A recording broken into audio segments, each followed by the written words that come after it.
PKA 608 with our guest Branding Buckingham, fan favorite. Taylor? This episode of PKA brought to you by Lock and Load, Death by Gummy Bears, Wonky Weeds, and BetterHelp. You'll hear more about all of them later. But let's catch up with Brandon. You're looking great.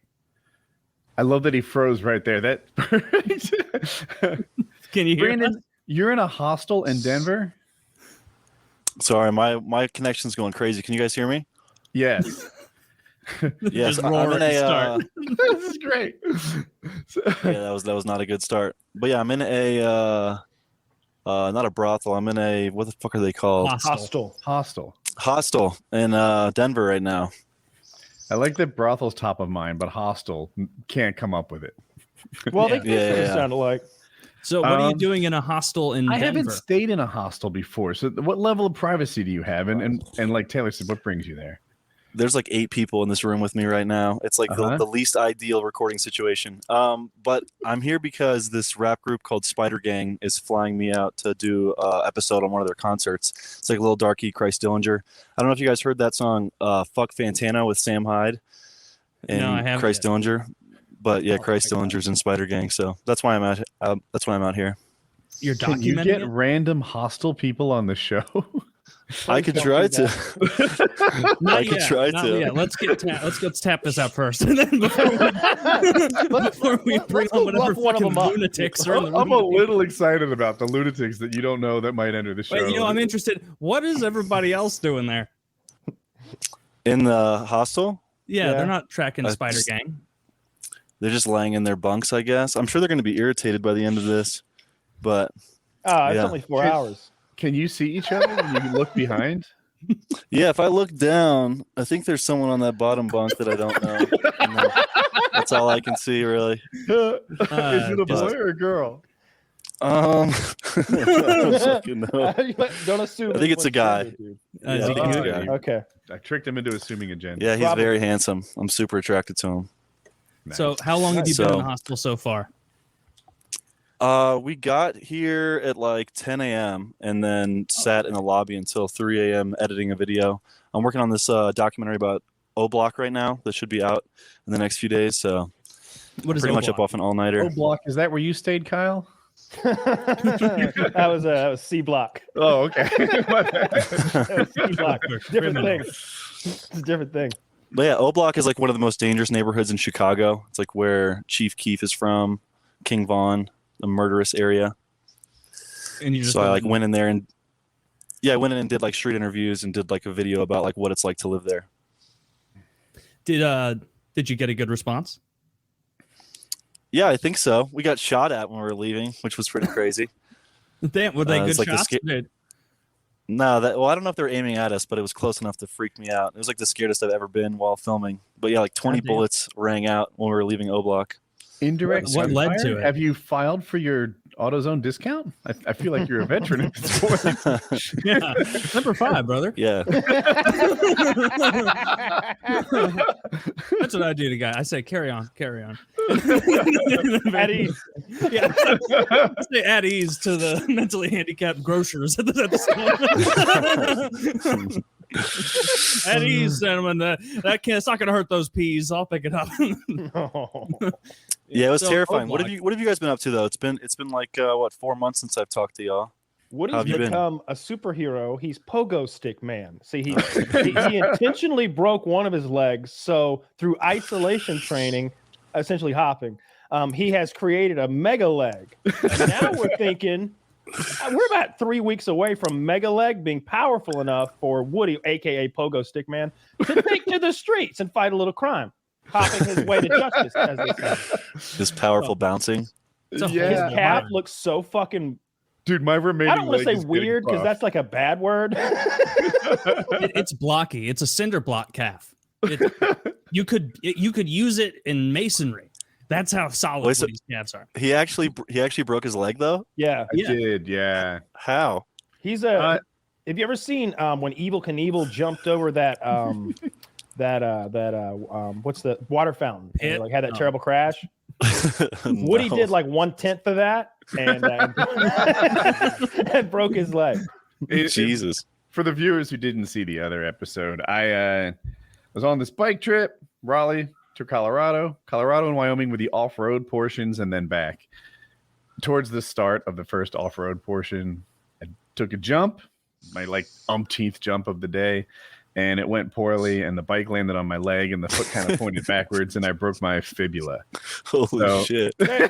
Actual footage of Woody losing control. That's not too far off. You know what's funny is that woman guaranteed was not as hurt as you were from. No way, she's fine. She walks away. Fine, yeah, no helmet. She's all good. Well played, Jack.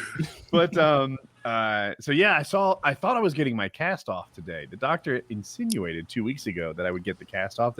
Let me lay out my last 2 days. Yesterday morning, I wake up, I go to the dermatologist. You can't see it with my glasses on, but Zach, can I go full screen? Uh-oh. I have this thing here. Oh, goodness. No, not that thing. That hasn't been healing. And I went to the dermatologist, and they confirmed, this is the second one that said it's cancer. So they took a little biopsy, and I've got that cooking. Okay, nice. Then I'm going to, proceed on a little further. My phone's going wild. Emergencies. Proceed. I'll go to the dentist. What's worse than a dentist appointment? My dentist canceled on me. Just boom. Didn't see that coming. It was a half-hour drive What's each your way. dentist's name? I actually like him. He's hooked me up with Strike one, Woody's dentist. Yeah, strike one. We won't say his name. One time I needed cosmetic changes because I bit a fork or something right before the show. I'm like, I make a living on camera. They're gonna roast me. Please fix my chipped tooth. And he did. So we're gonna give him a pass. We're even. Yeah. Anyway, hour-long round trip. No dentist appointment. I go this morning and I'm so psyched to get my cast off. I'm like, yeah, today's the move. I'm going to get my cast off. I'm going to go swimming this afternoon. It's going to be a blast. And he's like, you know what I'm thinking? I'm thinking 3 more weeks. I'm like, mother trucker. Are you serious? So shitty. This went from 2 to 5? Who saw that coming? Why did he say that? What reason did he give? So he took more x-rays, and he really likes what the bone is doing. He's like, it's in perfect position. It's not displaced. But the crack, the broken part itself, he wanted to see more like whiteness filled in. Yeah, more actual healing in the bone. Yeah. Okay. I was afraid he was going to be like, it looks a little red. But he took a fucking x-ray. Because if he'd said it's a little red, I'd been like, look, you're an elite athlete at this point for your age group. Tell you what, my dad broke his hand once and the cast got itchy. He sawed that bitch off, no problem. He was just careful with his broken hand for the next 6 weeks. Don't tell my orthopedic surgeon, but I have a plan. I'm gonna wait instead of 3 weeks, maybe 1.5, 2 weeks. Get the bitch wet, and then when I need to go in for a new cast, be like, should we go through with this? Is anyone else thinking what I'm thinking? And then score an early. Yeah, we're thinking we need one of those waterproof special casts. Now it's asked about premium. 6 more weeks. Yeah, give him a cone. The first time I'm taking all Brandon's time, but the first time I got it wet, I asked about a waterproof cast, and they said that they're not as durable and strong and not a fit for my break. So that's what's up. Man, I'm sorry to hear you broke your leg. That sounds excruciating. I was gutted. I was like, it's the emotional pain, not the physical pain. Fuck. It really is. 3 more. I have been really good about like just pretty much spending all my time in bed, elevating it in a blacked out room, maybe a break to play video games, and like just not like the stuff that fills my bucket. But I was like, I was ready to go outside and get in the pool. And the part of healing that is the work part, like some of your healing effort in equals results out. That's the part I love. I want to be stretching, I want to be strengthening, like that's what I like. The part that's lay in bed, take ibuprofen and put your foot in the air, that part makes me so sad. That part's fun too, though. Have you been fostering a Percocet addiction? I need a healing mentor, and I feel like you're the man.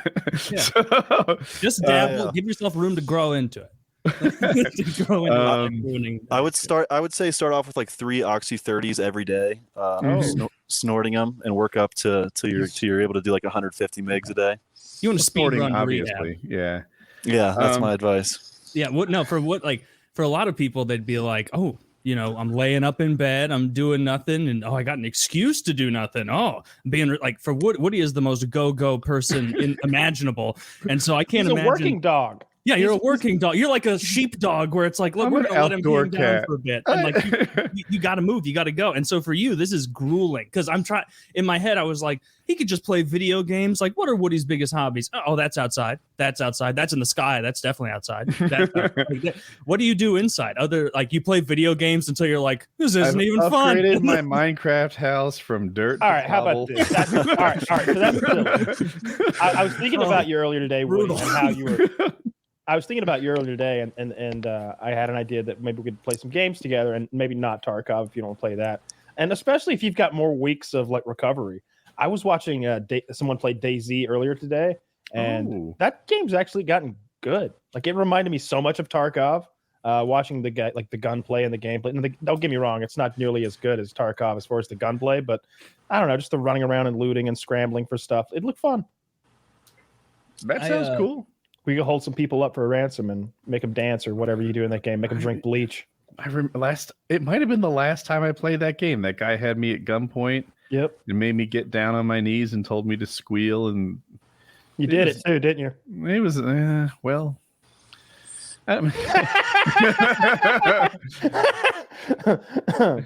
You know, I'm kind of going Milo on this. I wasn't the victim. I wanted it.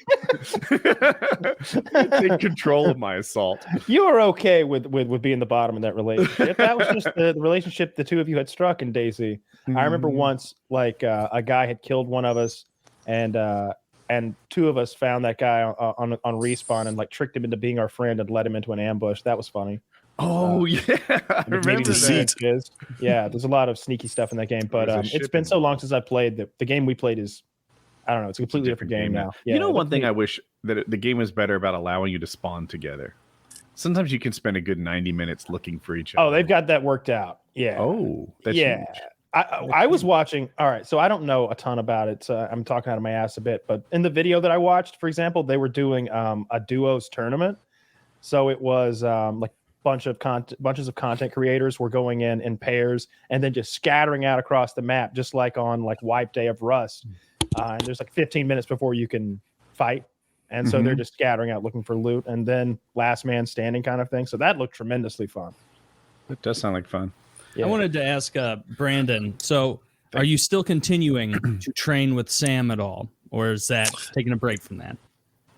Well, I've been on a bit of a hiatus the past like 2 weeks because I went to Rolling Loud in Miami, then I went on tour with this band called City Morgue, and then I was at the Gathering of the Juggalos. So I've been on the road the past 2.5 weeks, but I will be commencing my training under Sam's mentorship very soon. Do you have any pictures of you as a Juggalo? I have a picture of me with the face paint on from this past year. Let's see it. I bet Zach can find it. Yeah, he's. Does it worry you at all that you know the government considers them to be a gang or whatever? Well, I'm about that street life, so no, it doesn't worry me at all. I see. Okay, just wanted to double check. I'm a Juggalo killer. Woo woo. Just getting fucked up on Fago and Whippets. Just doing whippets and drinking soda, yeah, and showing up people are buttholes. Shout out to the Juggalo family, dude. It's a lifestyle. How did you guys like having Sam on PKA 600? That was exciting. That was an exciting crossover. He was good. He was good. I think he trolled us just a little bit, but I thought I was scared he was going to troll us a lot. That he was going to like never leave character there. Nice. Hang on, let's read that caption there. Because I'm a Juggalo soldier, also known as a warrior. I don't think you know what commas do. Because I'm a Juggalo soldier, also known as a warrior. I guess it's a lyric, and then he's just going like, "Yeah, I like White Claw hard seltzers." Oh my God. Your eyes are looking a little faded there. Oh, that's the guy who pretended to like be the crypto dude in the documentary, right? Yeah, that's Jit Neptune, the youngest in the game. Shout out Jit. Jet Neptune. He's an icon. He's an icon, and that's his real name, Jet Neptune. I've been living with him in Providence the past like 2 months. I love Jet. He's a good dude. If his real name is Jet Neptune, he's destined for great things. He's an icon. He's underrated. Can you imagine telling a cop that or showing them your ID? And sir, could I see your license and registration? Yes, absolutely, officer. Just so you know, I have a very unusual name, and yes, it is real. Here's the number you can call to verify that as well. Yeah. It would be like when you have a concealed carry permit and you got a gun on your hip. I'm wearing my license around my neck. Yeah. You may take it from me. No, it sounds like he was born on a commune that thought they were going to space or something, so they named him fucking Jet Neptune. But it's good. Jet Neptune. I love that guy. Yeah, getting grilled as a bit. That's great. Yeah. But yeah, you guys enjoyed your the Sam Hyde episode? I thought it was good. I did. It was good not catching up, getting to know him.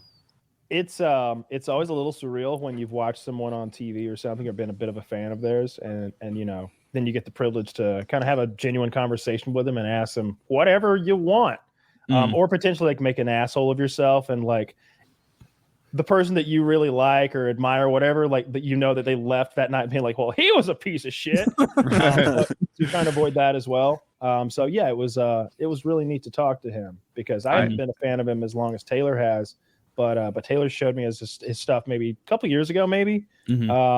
And I really like it. So it was neat. Funny. Yeah. I watched his interaction with iDubbbz, and it just opened my eyes to the kind of like heavy artillery verbally that he possesses. And then we had him in the show, and it's like, don't point that at me, please. Be nice to me. Fred, not food. So like I've been a fan of Sam Hyde for like fucking almost a decade, since like 2013. So it was like really surreal for me to hang out with him and be able to learn from him and stuff.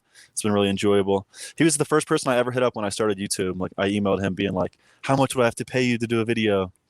And the time wasn't right then. So it's good that it's happening now. Was the time not right because he wasn't interested, or because you didn't have enough money? Because he wasn't interested in my like measly like $1,000 or whatever. It was just not, it wasn't going to cut it. Yeah.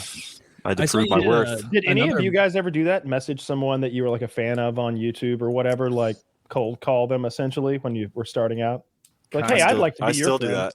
I've told this story before. You might not remember it, but early on, like I think I wasn't even on YouTube yet. But Hutch wanted to go HD with his videos, and he was like, if 300 people give $1, then boom, I've got it. I have a HD recorder and I can make this happen. And I'm like, I'll give you $20 if you play with me. He's like, no, that's too much for one person, etc. And I'm like, well, I've sent $20. It's on you whether you live up to this deal or not. And I like, so he's like, all right, well, I'm in. He didn't want to be a Welch, even though I completely defined a deal he never agreed to. I discovered YouTube, I think, mostly because I wanted to know more about Call of Duty 4. And so I was so bad at it. And I think that's when I started actually using YouTube as more than just when it started standing out as a website that I use, like one of my three main time wasters or whatever, or not really time wasters after a while, I suppose. But anyway, in any case, I found Zergrizz's stuff and I messaged Zergrizz and I was like, I want to play with you. That looks fun. And it was like, and he just immediately just added me on Xbox Live and started playing with me. And I always thought that was so random.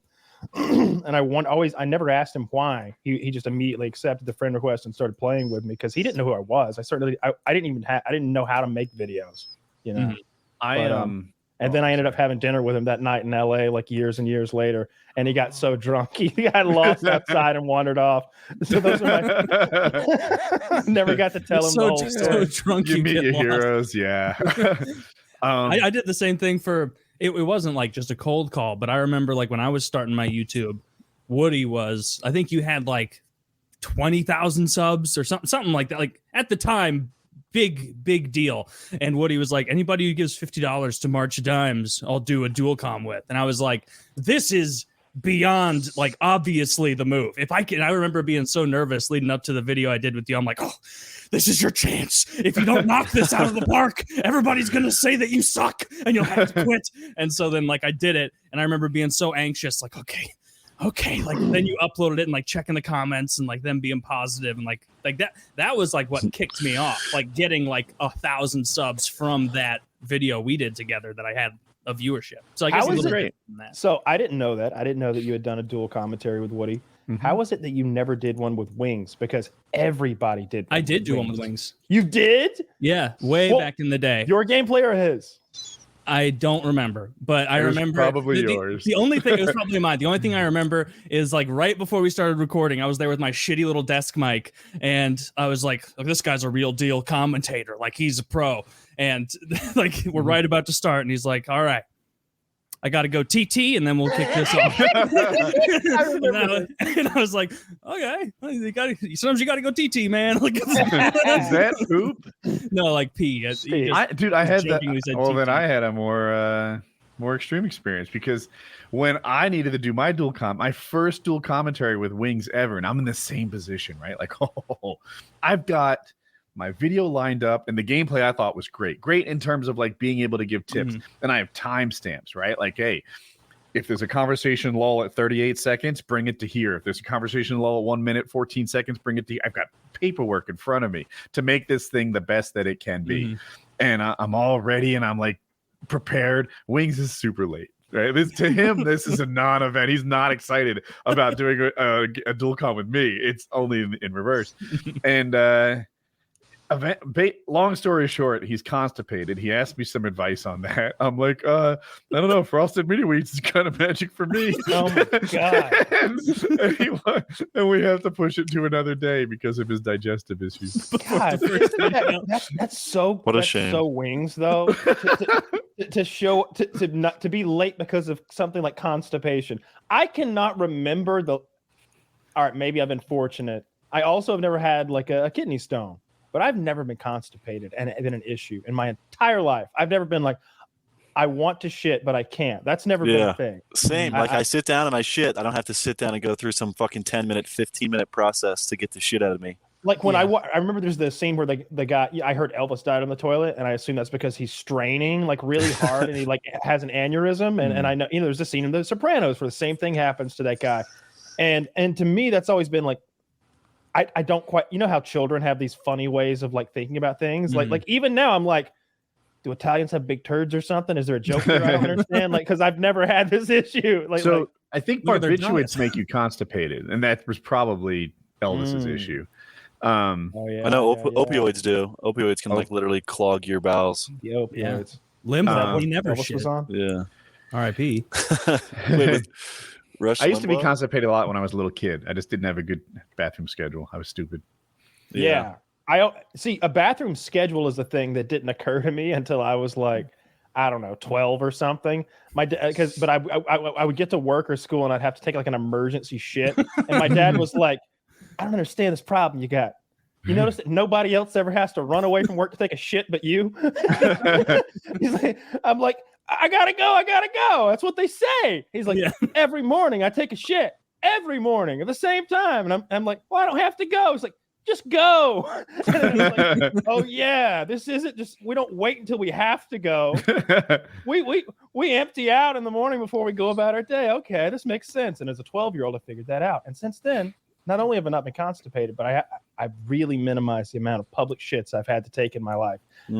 Oh, maybe I crossed the bridge of maybe not caring. Long Here's the ago. problem. You know what really ruined my batting average? Prison. Well, but you only shit like. But I 3 was times in prison. constipated for like 3 fucking weeks when I first got there. I think I only took like maybe 6 prison shits total in 2 months. The reason I don't like public poop is I don't have my arsenal of tools. I either have a bidet or at the very least wet wipes here at home, so I can poop and then come out. You know what was I saying? Cleaner than pre-poop. Yeah, but now that prison thing. But I don't think that was constipation. That was just some sort of like stress-induced non-shitting event. Yeah. That's literally what was like. I didn't. Your body I didn't became need to. efficient. I didn't feel uncomfortable or anything. Food is fuel. I don't know what that was. I think I was just terrified. I mean, like, but you're not supposed to force yourself to shit. So if you don't have to go in the morning, you sit there and you're trying to like that. That's how you get a hemorrhoid. You're supposed to let it come out when it wants to. And hopefully, well, not any time it wants to. Not any time. But you're telling me you never have dire situations in public? Where it's like, I need to shit in the next minute. So really. like what I would have is like I wouldn't say it gets anywhere near the emergency stage. It's like, oh, let's prioritize getting home. Like all right, I was gonna go to like 3 stores today. After Home Depot, I'm going straight home. like that might happen, but there's no like, oh, fuck it, leave the groceries, honey, we gotta go. Like that doesn't happen. Have you guys ever had a hemorrhoid? No. Well, Woody has, but we have not. Woody got hemorrhoids for all of us. Right? He's like the Jesus Christ of hemorrhoids. He came and suffered for all of us. So Thank you. Yeah, I appreciate your sacrifice, Woody. I'm class leading on this one. I guess you have, Brandon? No, I haven't had a hemorrhoid yet. What? And I haven't been in jail yet. But hopefully 2022, I'm going to get a hemorrhoid and I'm going to go to prison. You know, there could be cause and effect, right? You could go to prison and get a hemorrhoid from all the abuse. Yeah. Do you guys think I would do good in prison? I think you do great. You know jujitsu and you're tall. Do you think I have a kind smile? Brandon, do you think jits is effective in prison? I think 1v1 sexual assault situations, it would be good. But as soon as Brutus and Andre come in and they want to put the works on me tag team style, I think my jujitsu starts to run into some issues. Any jits guy with a modicum of modesty understands that it's not a 2v1 fighting style. And also, or they hit you with that prison napalm or something as the opening move. I sink in a fucking triangle and he just starts shanking me in my ribs with a knife. That's the thing. What about shanks? What about knives? What about what if you just look in the wrong way and they kick it off with a lock and a sock to the back of your head? Yeah, I'm trying to tell him to tap and he's literally disemboweling me. Yeah, that's do I think that you can beat a jealous boyfriend who meets you outside in a bar situation? Yeah. That's where you thrive. That's your place. You're in the grass in front of a bar with a jealous boyfriend who's untrained and overconfident. I'll give odds on this, but in prison with some guy with a shank, you want to cuddle? Yeah, trouble. I think we're going to avoid fighting at all. I think that would be the way to I've seen a lot of prison fight videos, and almost always the two people involved aren't the ones delivering head kicks, but head kicks are there. Like someone is coming in and kicking heads, and it's like, damn, this guy's beating the shit out of it. Oh, now he's paralyzed too. Like that is just don't get in a fight in prison. I would imagine is the rule. Kyle's right. Man, you have to be able to mind your own business. I'm rewatching 60 Days In, and it's the season where there was a Marine, like this chubby ex-Marine guy, and they do this evaluation stage at the beginning where the sheriffs or whatever, the jail running guy is he evaluates the entrance, and he picks one of them to be the alpha of the group. He's like, Dale, I'm going to say that you're the most prepared to go into our jail. I think we're going to send you in today. Obviously, we can't send 4 men in at once. It looks kind of funny. So you going in today. Immediately, this guy's like, well, I don't know. I gotta check my laundry and I gotta make some phone calls. I got a lot of what time is it? Now? He's scared immediately. He starts crying and taps out in the entrance room. Like in that first it's like the drunk tank essentially. That is the nicest room that you'll ever be if you get arrested. It's that first little silver stainless steel or plexiglass room where you just sit there with your arms crossed and it's real cold for an hour or two. He starts crying in there and fucking tapped out. It was real embarrassing. Oh yeah, that was brutal. I remember making fun of him on stream. That guy, all-time loser in that show. I don't know. There were at least 2 people who tapped an intake. At least 2 people tapped an intake. All-time loser. The worst is this. There was a midget who applied one time, and when I say midget, I mean he even has a little person voice, and he's about 5'1". You mean dwarf, Kyle? Yeah, but they have their own prisons. Midget. And it wasn't a dwarf. Those are mythical creatures. You're a bigot, okay? They go into normal size prisons. Dwarf, like Snow White and the 7 Dwarfs. That's the PC word. No, midget's not the anymore. racist word. It came full circle, just like now we call them black people. The sizest word. It came full circle. Now you're the. You got to use the right semantics. How does it feel? Yeah. You better hope there's no dwarves back there behind you. You don't know what you're hearing. I got a ladder. I'm getting nervous. I'm a little fed up of your hate speech, quite frankly. Yeah. I'm about to click report. I wanted to be on the show. So for some reason, this midget wants to go to 60 Days In, and he doesn't even make it to the entrance day. He's in the training program, and he's calling. He's like, I've been thinking about this. Maybe it's not such a great idea after all. He bitches out before he even gets to step 1. Your cover. They always gave them cover stories that were made to fuck them up. So I bet they would make him a small arms dealer. They gave them cover stories that sort of sabotaged them. Oh, intentionally. Like there were times where they'd be like, so your cover story is that you were pulled over for driving with expired plates, but you had a warrant for an insurance thing. Yep. And it was off this road at this time, and this is your story. And the person will be like memorizing their story, like, I need to keep this straight. Then they get in, and instantly someone's like, hey, what are you in for? And they run through it. And the guy in the prison is like, that's not even this county. Why would this county be housing you in jail? What the fuck are you talking about? And he's like, oh, well, because it's federal charges. You're in Clark County, and you committed it in Orange County or whatever, and then he's the guy goes, oh, well, it's federal charge. And he's like, well, if it's federal, you need to be upstairs then.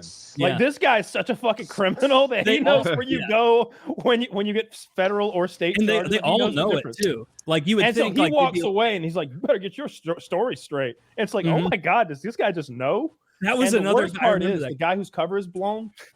He was already going to struggle. He was a goofy. He looked like the guy you cast as the white nerd in high school. He looked like who was the kid from Saved by the Bell who eventually did the porno, like the nerd from Screech. He looked like fucking Screech, dude.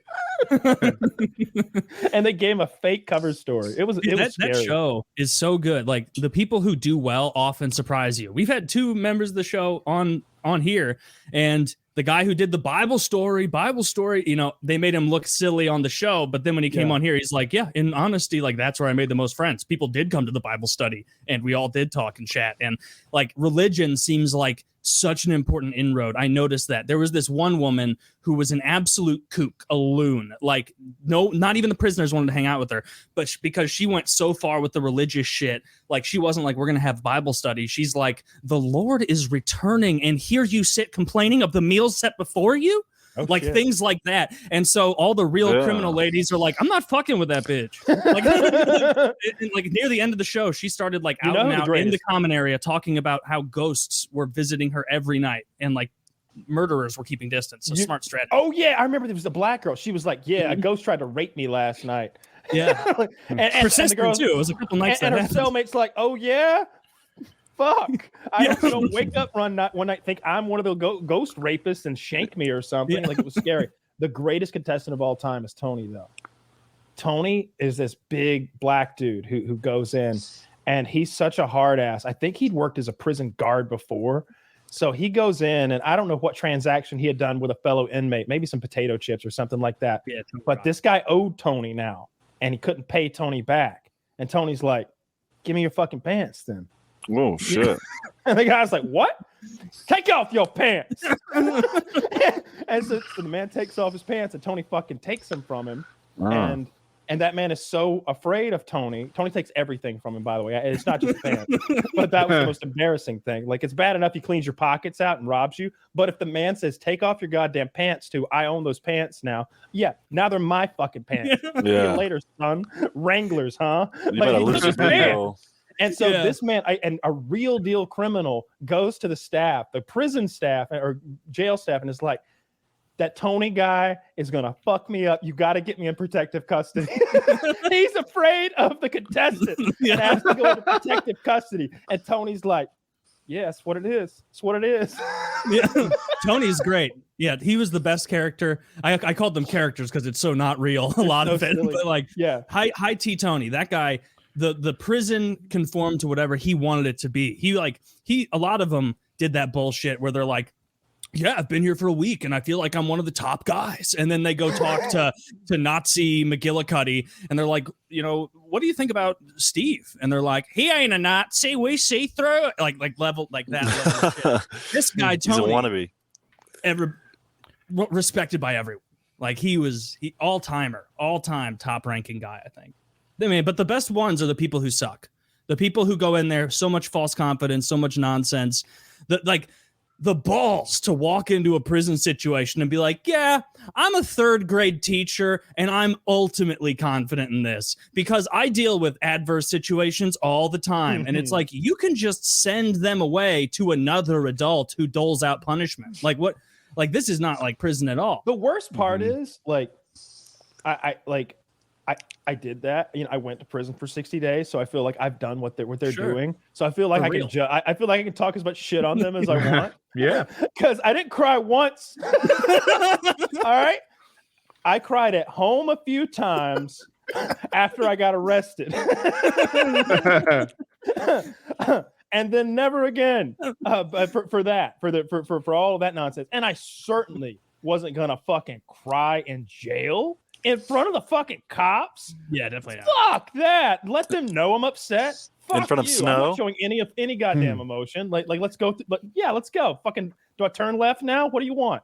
But these people are being such pussies on that show, especially the ones that tap out like in that entrance area. Like all they've seen was like a black guy with his arms, like maybe they're in the tank with like a homeless guy who's like passed out in the corner, and that scared him for some reason. It's like I didn't grow up in the inner cities or anything. I'd never been exposed to any hard, scary shit. But I was just like, okay, here we go. Like nobody's gonna fuck us. And it's always some like, it'd be one thing if you were some like femboy going in there. That would be scary. Like the more attractive and small you are, I think the scarier it could actually be to go in there. But that Marine, for example, was like, ugly. A chubby white dude. There's plenty of chubby white dudes in there. You're not going to be the belle of the ball or anything. No. He would just stand there and like hold on to the railing because he was in for a day, I think. I think he started tapping out in the entrance area, but they actually put him in and got him out like later that day or something. But he just stood there so scared, like someone was going to attack him. Wouldn't that be funny? Like a guy who's worried about the sexual assault in prison, but he's so ugly he becomes like a prison wallflower. like he's upset because there's no affection being shown his way, and all the other guys are getting it. It's like, I don't understand. Why am I not fuckable? I put Kool-Aid powder on my lips too. He's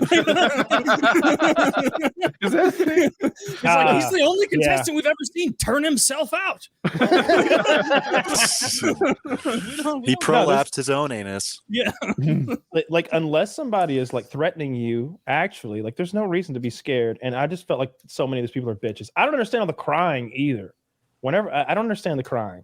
I was watching that I think it's the season that I was describing. It was the one with the Marine guy. It might be season 1 or 2. I don't know. But I will say the scariest one, the one that reminded me the most of like actual prison, was the Atlanta jail. The Atlanta jail is so much worse than where I was. The Atlanta jail, I don't have any shit to talk about the people who went to the Atlanta jail because I didn't do what they did. Yeah, those people did some hard shit. Like that place is scary. So they switched prisons before season 6, and they moved to this very brutal, high violence Atlanta prison. That's way more dangerous apparently than any other one they've hosted the show at. And apparently a lot of the contestants did not know this, and so like there are interviews with them like, this is not at all like the other seasons of 60 Days In. Like I've watched the show. Like this is what the fuck? We didn't know. Like there's fights every day, like actual violence, real drugs. It's way bigger, way more people, way more politicking with the way gangs. The cells work is more hardcore. Everybody's on lockdown at night.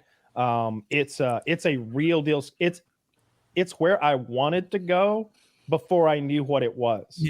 Yeah. Because it was one of the potential places they could have sent me instead of to Talladega. And I'm so glad they didn't send me there. Oh my God. It looks so scary. So I got no shit to talk on them, but those people that stayed in those other jails, those weren't that bad. Yeah. Yeah. You did a great job. You made it through for real. You couldn't tap out. No, I probably I've heard that they get, I think, it comes out to like $54,000 because I think they're getting like $3,000 an episode, and whatever that math comes out to, I don't have it off the top of my head. But when you do it like that, it'd be easy to tap out like, halfway through or something like that. If there's not some sort of escalation where like, oh, and if you finish, there's a $10,000 bonus or something like that would keep me in for the long haul. But if I'm really bummed out and I've been in here for 55 days and I can leave now and like you keep that $3,000, I would leave then probably because the last week is the worst week. Oh yeah. It'd feel like 2 weeks insofar as how long it took. I was looking at your channel, Brandon, and you had some experience eating bugs. What is the stack ranking? I've never eaten a bug. And I imagine them to be disgusting. Were you pleasantly surprised, or were they as bad as you would imagine? And I guess which ones did you eat? So they were gross. I ate crickets, maggots, and I I think that's it. I can't really remember, but I definitely ate crickets and maggots. They were gross, but they were better than I thought they were going to be. But the wonderful presence of the escort I was with made it worthwhile. It was a good experience because not everyone can say they ate bugs with an escort in Thailand. Yeah, no, I mean, that's you can't. living life. You can talk to your grandkids about that. Yeah, it's something I'm very very proud of. But yeah, that was a fun episode. The bugs were gross, but it was good. Shout out Hammy, my sweet little ham sandwich. I also wanted to say I bought Lock and Load. Hell yeah. Your guys' product. I shouted out in an episode. I bought 2 containers, and I've been oozing cum. You know what I'm saying? It's been a problem. I've been squirting and dripping and fucking causing all kinds of problems. We come like all the time. It was at this point where his hostile roommates realized that they should probably find a different room for the night. Yeah, dude. Yeah, dude, you're just people in the house. It worked. Yeah, they've been catching secondhand cum shots every time I have a little Philly up in here. Have you been able to blow the mind of any escorts with your volume yet? No, all that escort stuff, that was all hearsay. That was all just a joke. That was speculative. But I have been with some nice, regular young women. I'm a civilized individual. I'm not a sex pervert. I'm not a sex freak. I'm a regular guy. Hear that, everyone? No,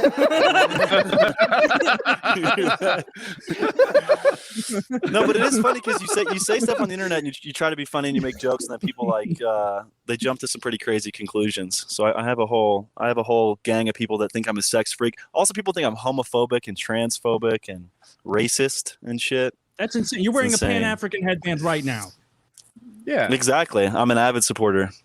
Yeah. But no, people just like to label you and try to demonize you, even though you actually haven't said or done anything that heinous or terrible.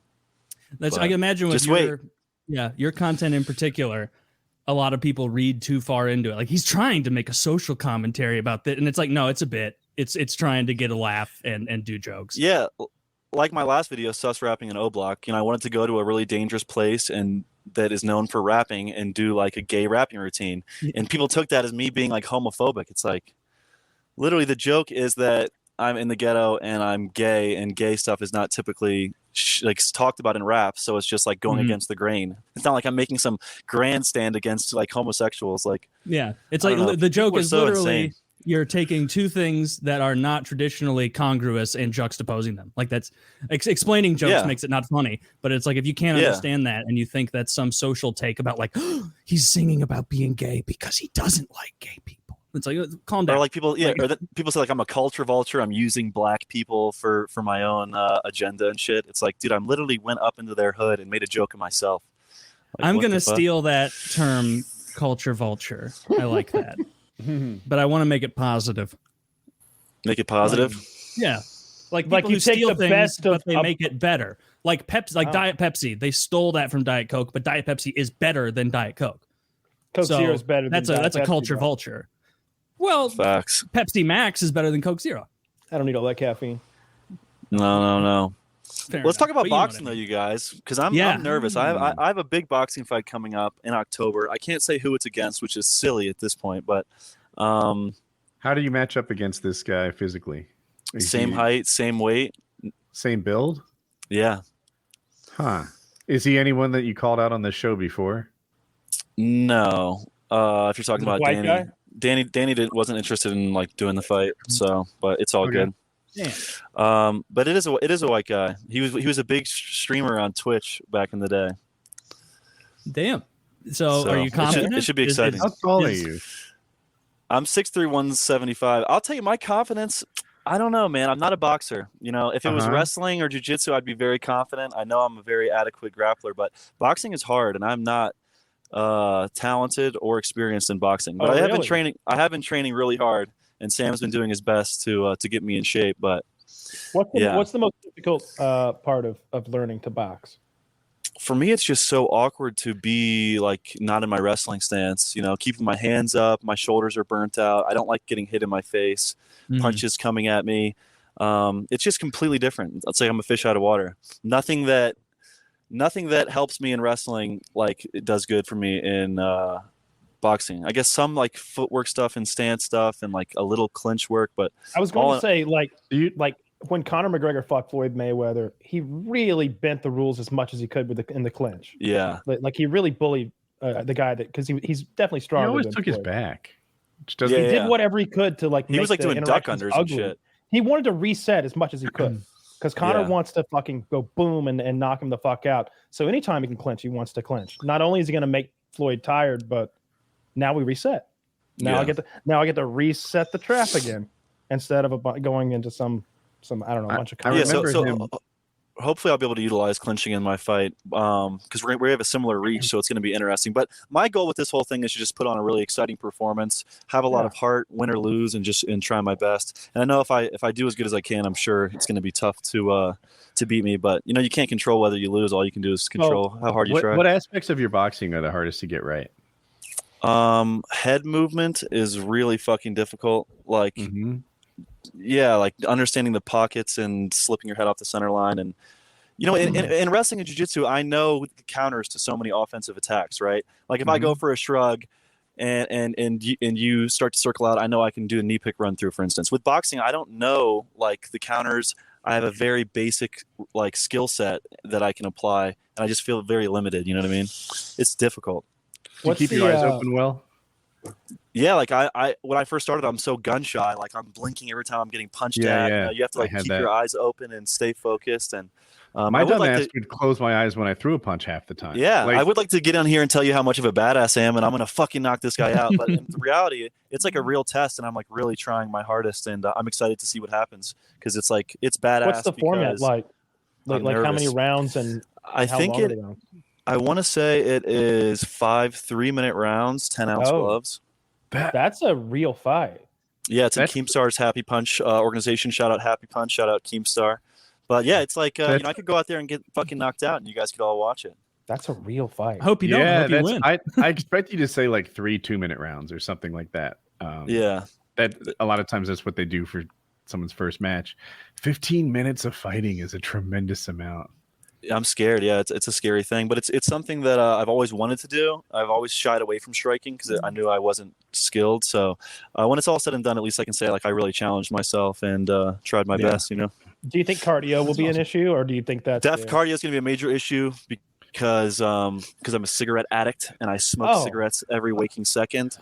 You're really scaring me right now. Like I expected you to be like, oh, cardio? You don't even know.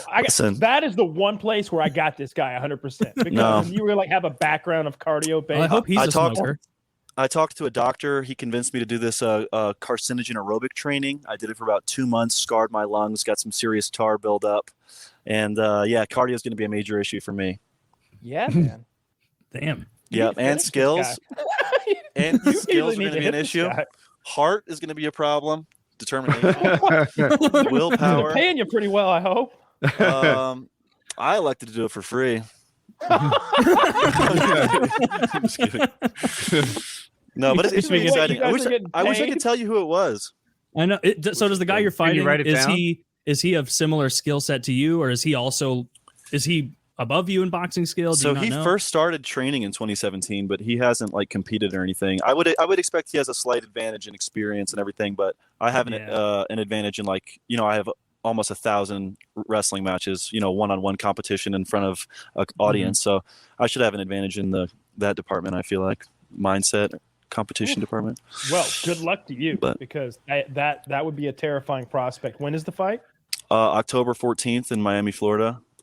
Speculatively, but yeah, Sam is a great coach, and he's dedicated a lot of time and effort into helping me, and I'm super thankful for Sam.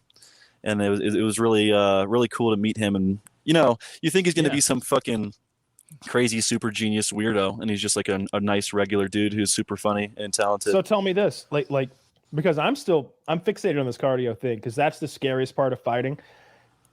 If I imagine myself in a fight where I'm outmatched and the guy is just beating me up, that's one thing. But when I imagine myself completely exhausted, and it doesn't even matter what the skill sets are like anymore because I just can't keep my hands up. I know that feeling when I can't get enough oxygen just to live. It almost feels like when I'm completely spent.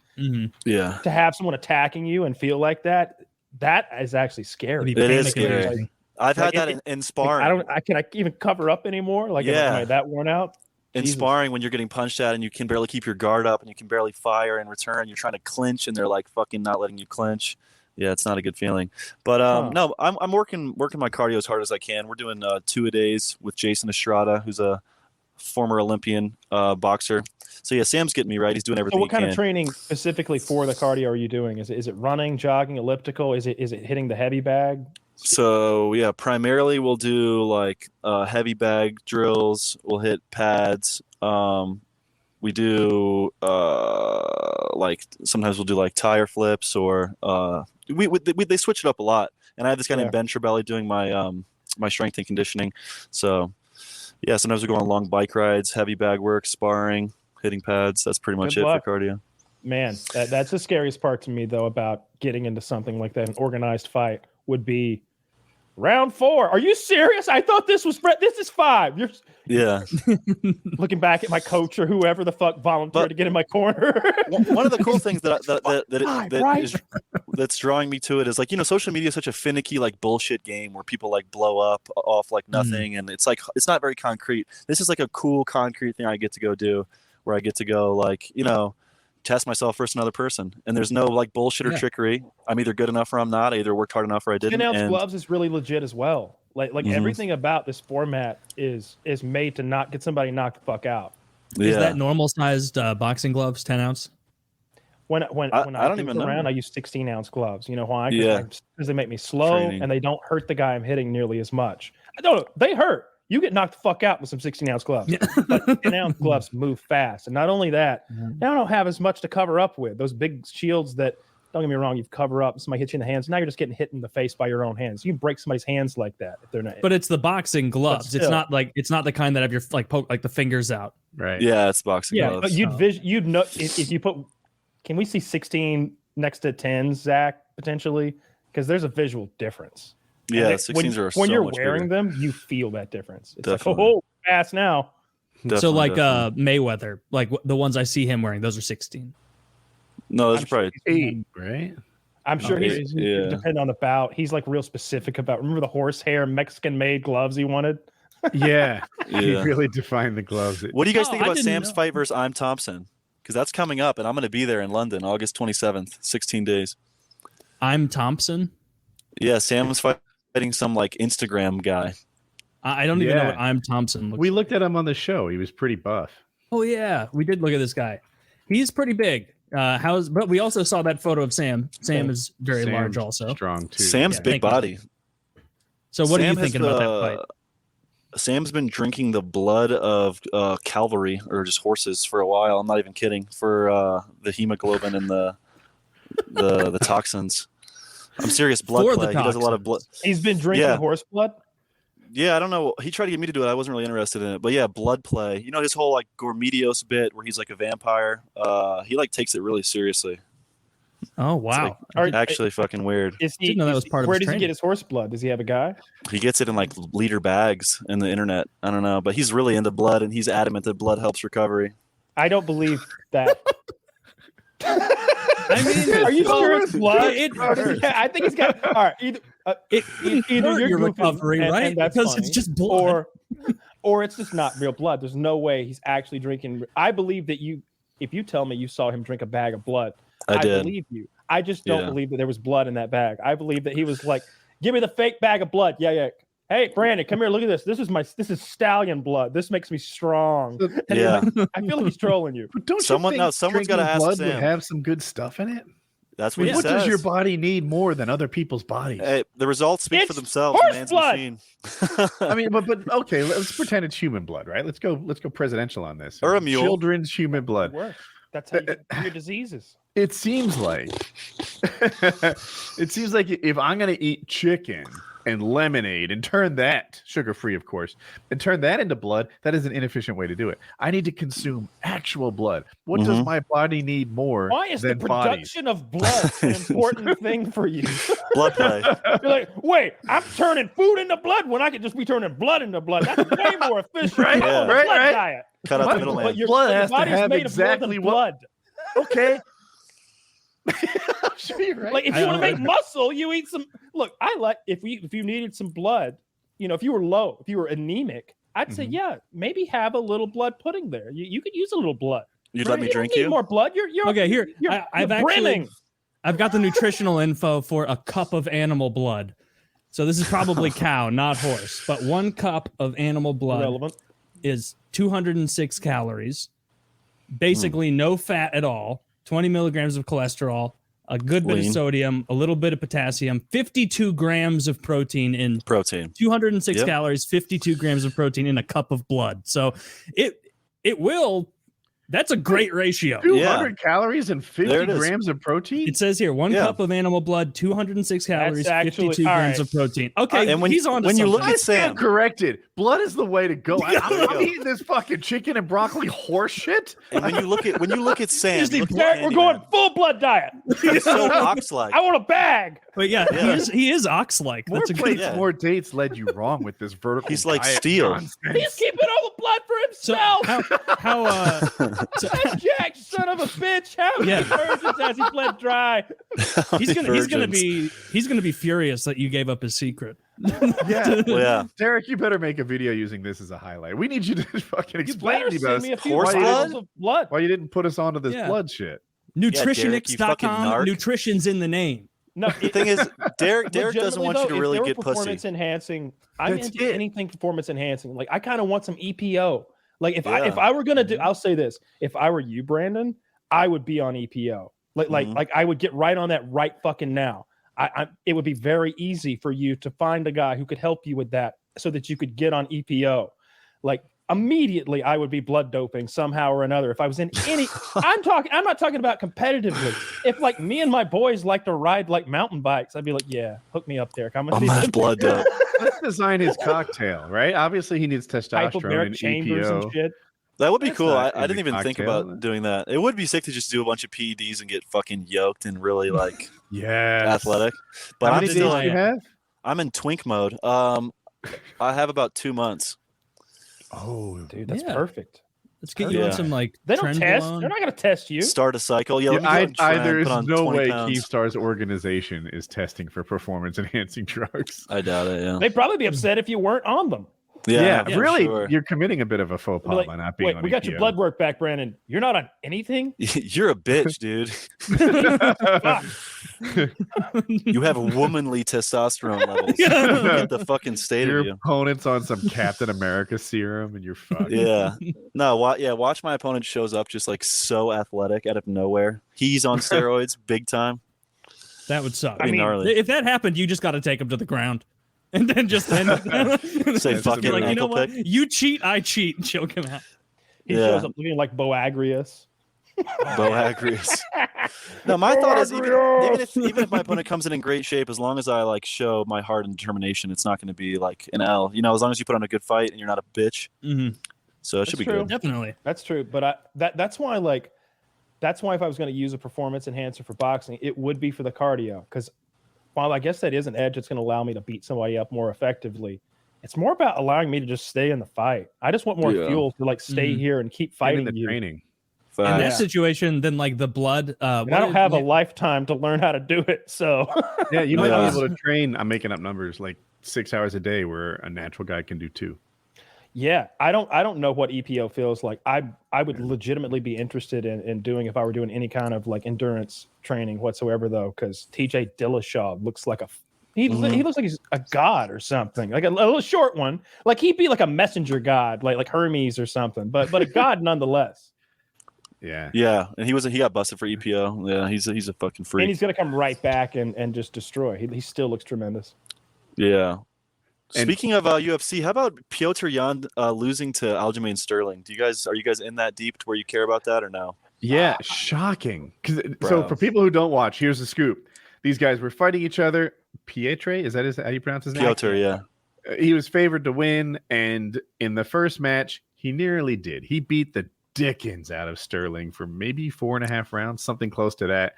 And eventually Sterling's like on his butt, getting his ass kicked, and then he gets kneed in the head, right? Am I right on this? Yeah. So then the guy who just beat the tar out of him all this time is disqualified, and the guy who was clearly going to lose is now the champion. Yeah, and everyone's shitting on him. Right. Everyone's shitting on him, and he's trolling, right? He's like, I'm obviously the champ. I beat that guy fair and square. That guy's not in my league, etc. I love it. Yeah. I fucking love it, right? he knows what happened in that fight. He's seen the tape. It wasn't going his way. And then they do a rematch, and you expect it to go the way the first one did. 100%. Yeah, I would have bet so much money that Piotr would have won. That was a shock. I would have thought the same thing about the Rose fight, and I thought the same thing about what's the most recent one that it's not coming to mind. You're thinking of Nunes maybe, but she won the rematch, right? Yeah, Juliana Pena. Oh my god! Nunes losing that first fight, it was like watching a fixed fight. It's what it felt like. She gave up. She gave up her back at the end and just like it looked like a fixed fight because it just didn't make any sense. And then her coming back and trouncing her, like almost like what were the odds on that fight?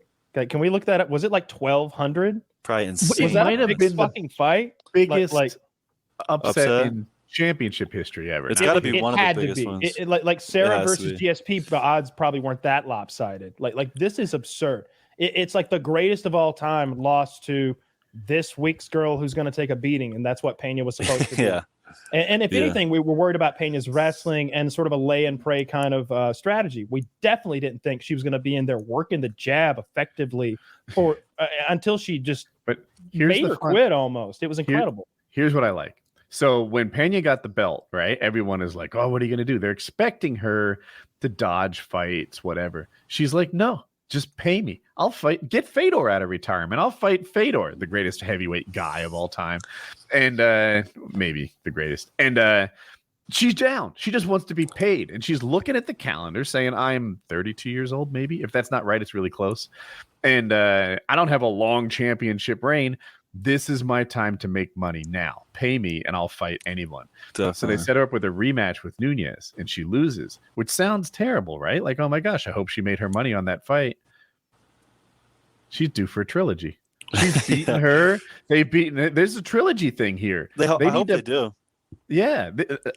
No one else is who else wants to fight Nunes? Is there anyone else lining up? Not many people are volunteering. Right? I mean, I'm not doing it. Wait a minute. No, I'll do it. Don't get me. I'll do it for clout. I would do it for clout. I would do it for money. I'll hop in there. I would change my tune.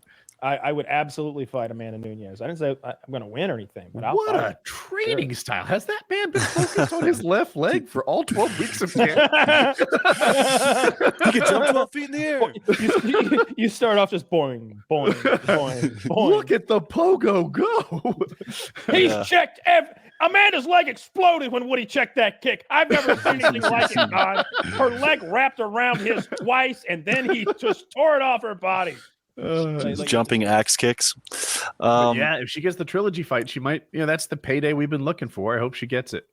Yeah, that'd be exciting. Either of them, really. I heard that Rose wants to step up and fight Shevchenko for some reason, and that seems like the only worst idea is stepping up another notch and fighting Nunes. She's not big enough and strong enough to fight. Yeah, Valentina, and she just lost at her weight. What is she thinking?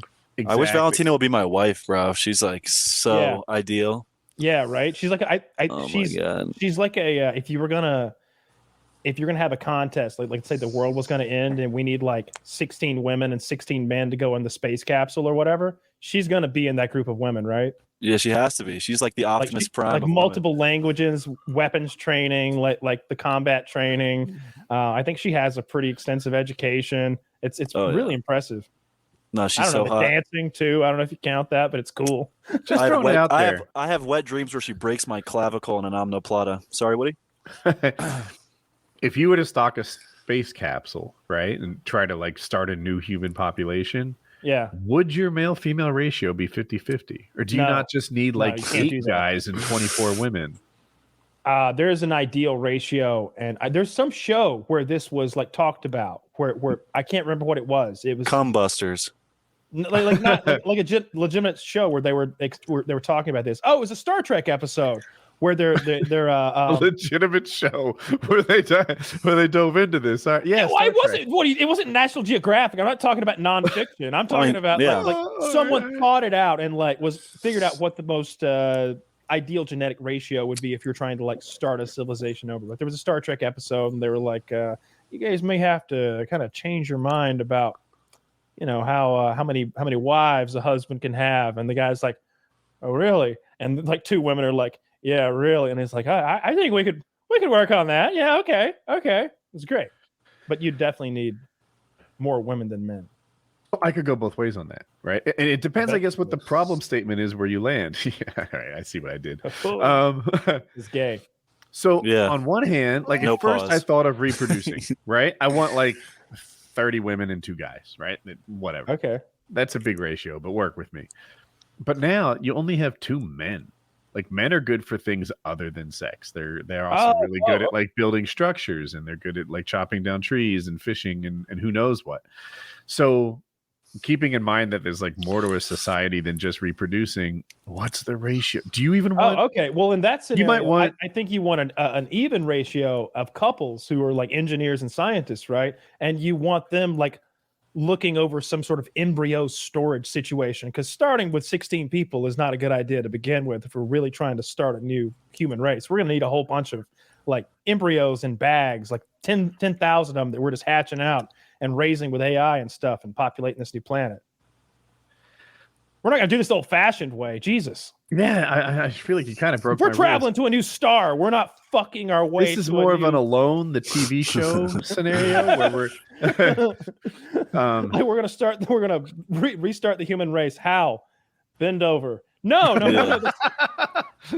I've had a better idea. I mean, maybe later, but what do you think? You can't make a baby that way. IRL reruns of Naked and Afraid. How was the piss, Taylor? Was it good? Is that what you did? Yeah, I had a piss, grabbed another Diet Pepsi, talked to my wife for a second, pet my dogs. Do you guys all have wives? No, not Kyle. Okay. How is it, Woody and Taylor, having a wife and not being a lonesome traveler such as myself? It's nice. It's nice not being a lonesome person. Yeah, having someone around who you really care about and are very close to and want to spend a lot of time with is great. You need really great to support you. Mm-hmm. I love it. Oh yeah, I really like being married. I'm looking to get like a foreign lady pregnant, and so she can have an anchor baby for me. And so I'm like one of those cool like countries that's like doing really well off in Europe. So I'm working on that. So you're just workshopping a total life collapse. Well, for her, I will flourish. Elon Musk has like 9 babies. I'm making that up. If I'm not right, I'm close. It's more, I think. I bet more. Jesus. Okay. But I don't feel like he's not no one's saying he's a deadbeat dad, right? He is paying child support for all these babies, and he believes that reproducing is just a thing that humans. Well, are they all from different women? If there's 9 babies, there's like 7 women or something. Exactly. Damn. 4 wives. Well, wives. Are you sure you mean 4 wives? Because like some of them aren't wives; they're like co-workers. And can you really love 10 children at the same time adequately? Absolutely not. Absolutely not. And he's not claiming to love 10 children. He's just claiming to be financially responsible for 10 children. Dude, I think it's great. Fair. I think it's great. I think that everyone would do that if you could afford. There's only 2 different kinds of people who have 10 fucking kids: really poor people and really rich people. That's a fact. No, and that's really brilliant. I can't poke a hole in that. No, that's a fact. There is no middle class person with 11 children in the country. They would have phased themselves down into poverty. Although there are those Octomom situations, but hell, they make movies and TV shows about those aberrations. So you can't use that kind of anecdotal nonsense. And that was more because they were doing in vitro, and they're like, well, 8 for 8. We usually it's like 1 for 8. Sorry about that. Like, and you know what the background of that really is? The doctor was like, all right, ma'am, you have 8 fertilized eggs. And she was like, oh God, no. It's like, oh, don't worry, ma'am. Pick the top 2 and we'll go with those. Wait, that's abortion. Well, ma'am, we've been pumping you full of hormone drugs for weeks. We've been inserting. We've been doing microsurgery on your pussy, and there's none of this is natural. Well, no, we're having all 8 of them, and we're getting a TLC show. Well, I'm sure TLC was on the line with them as soon as the news. The doctor's like, I have interesting news, and a producer from TLC. There's so many decent women out there who were like, yeah, I wanted 1. Pick the big one, and we'll keep that. Like a normal person would. Pick the big one. Yeah. Like pick it's a pumpkin. Pick the one that looks the least like a fucking loser or whatever, and we'll go with that one. Have you guys ever heard of... Sorry. Oh no, I was saying I would have all 8 kids and But then freeze them. then do the evaluation. No, I then would you get an freeze actual them. vision of what's the best looking kid. I would. What if you could do this? Because this is what I would actually want. Like if I was a Elon Musk type character, I would do that. We get the lady that we've chosen to procreate with. We get her like hyper ovulating, and we make the 8 embryos, and then we just we get them all, and we insert all 8 of them into different women, so that all of my children can be born at the same time.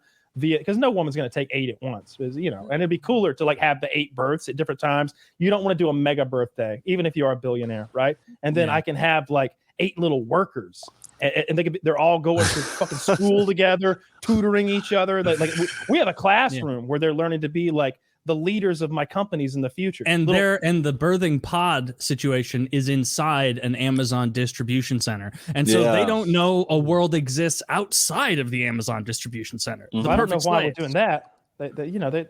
Well, because you hear all these problems. People are like, oh, Amazon's abusing me. Oh, people are killing themselves. Oh, they have little mental health booths that are hellish. And if you were a billionaire, how would you raise your children? Would you want them completely like insulated and isolated from just the bullshit of the real world, or would you want to do what you see some guys do, and that's like, hey, your trust fund runs out when you graduate, college. I'd be interested in a little nature versus nurture test. So I'd have twins. One of them spoil the shit out of, the other one cut loose, kind of see what that creates. Can you have a third child that's like raised by dogs? I can have hundreds of children. I'm a billionaire. The third child will have a strict regimen of horse blood and press ups. Yeah. Press ups.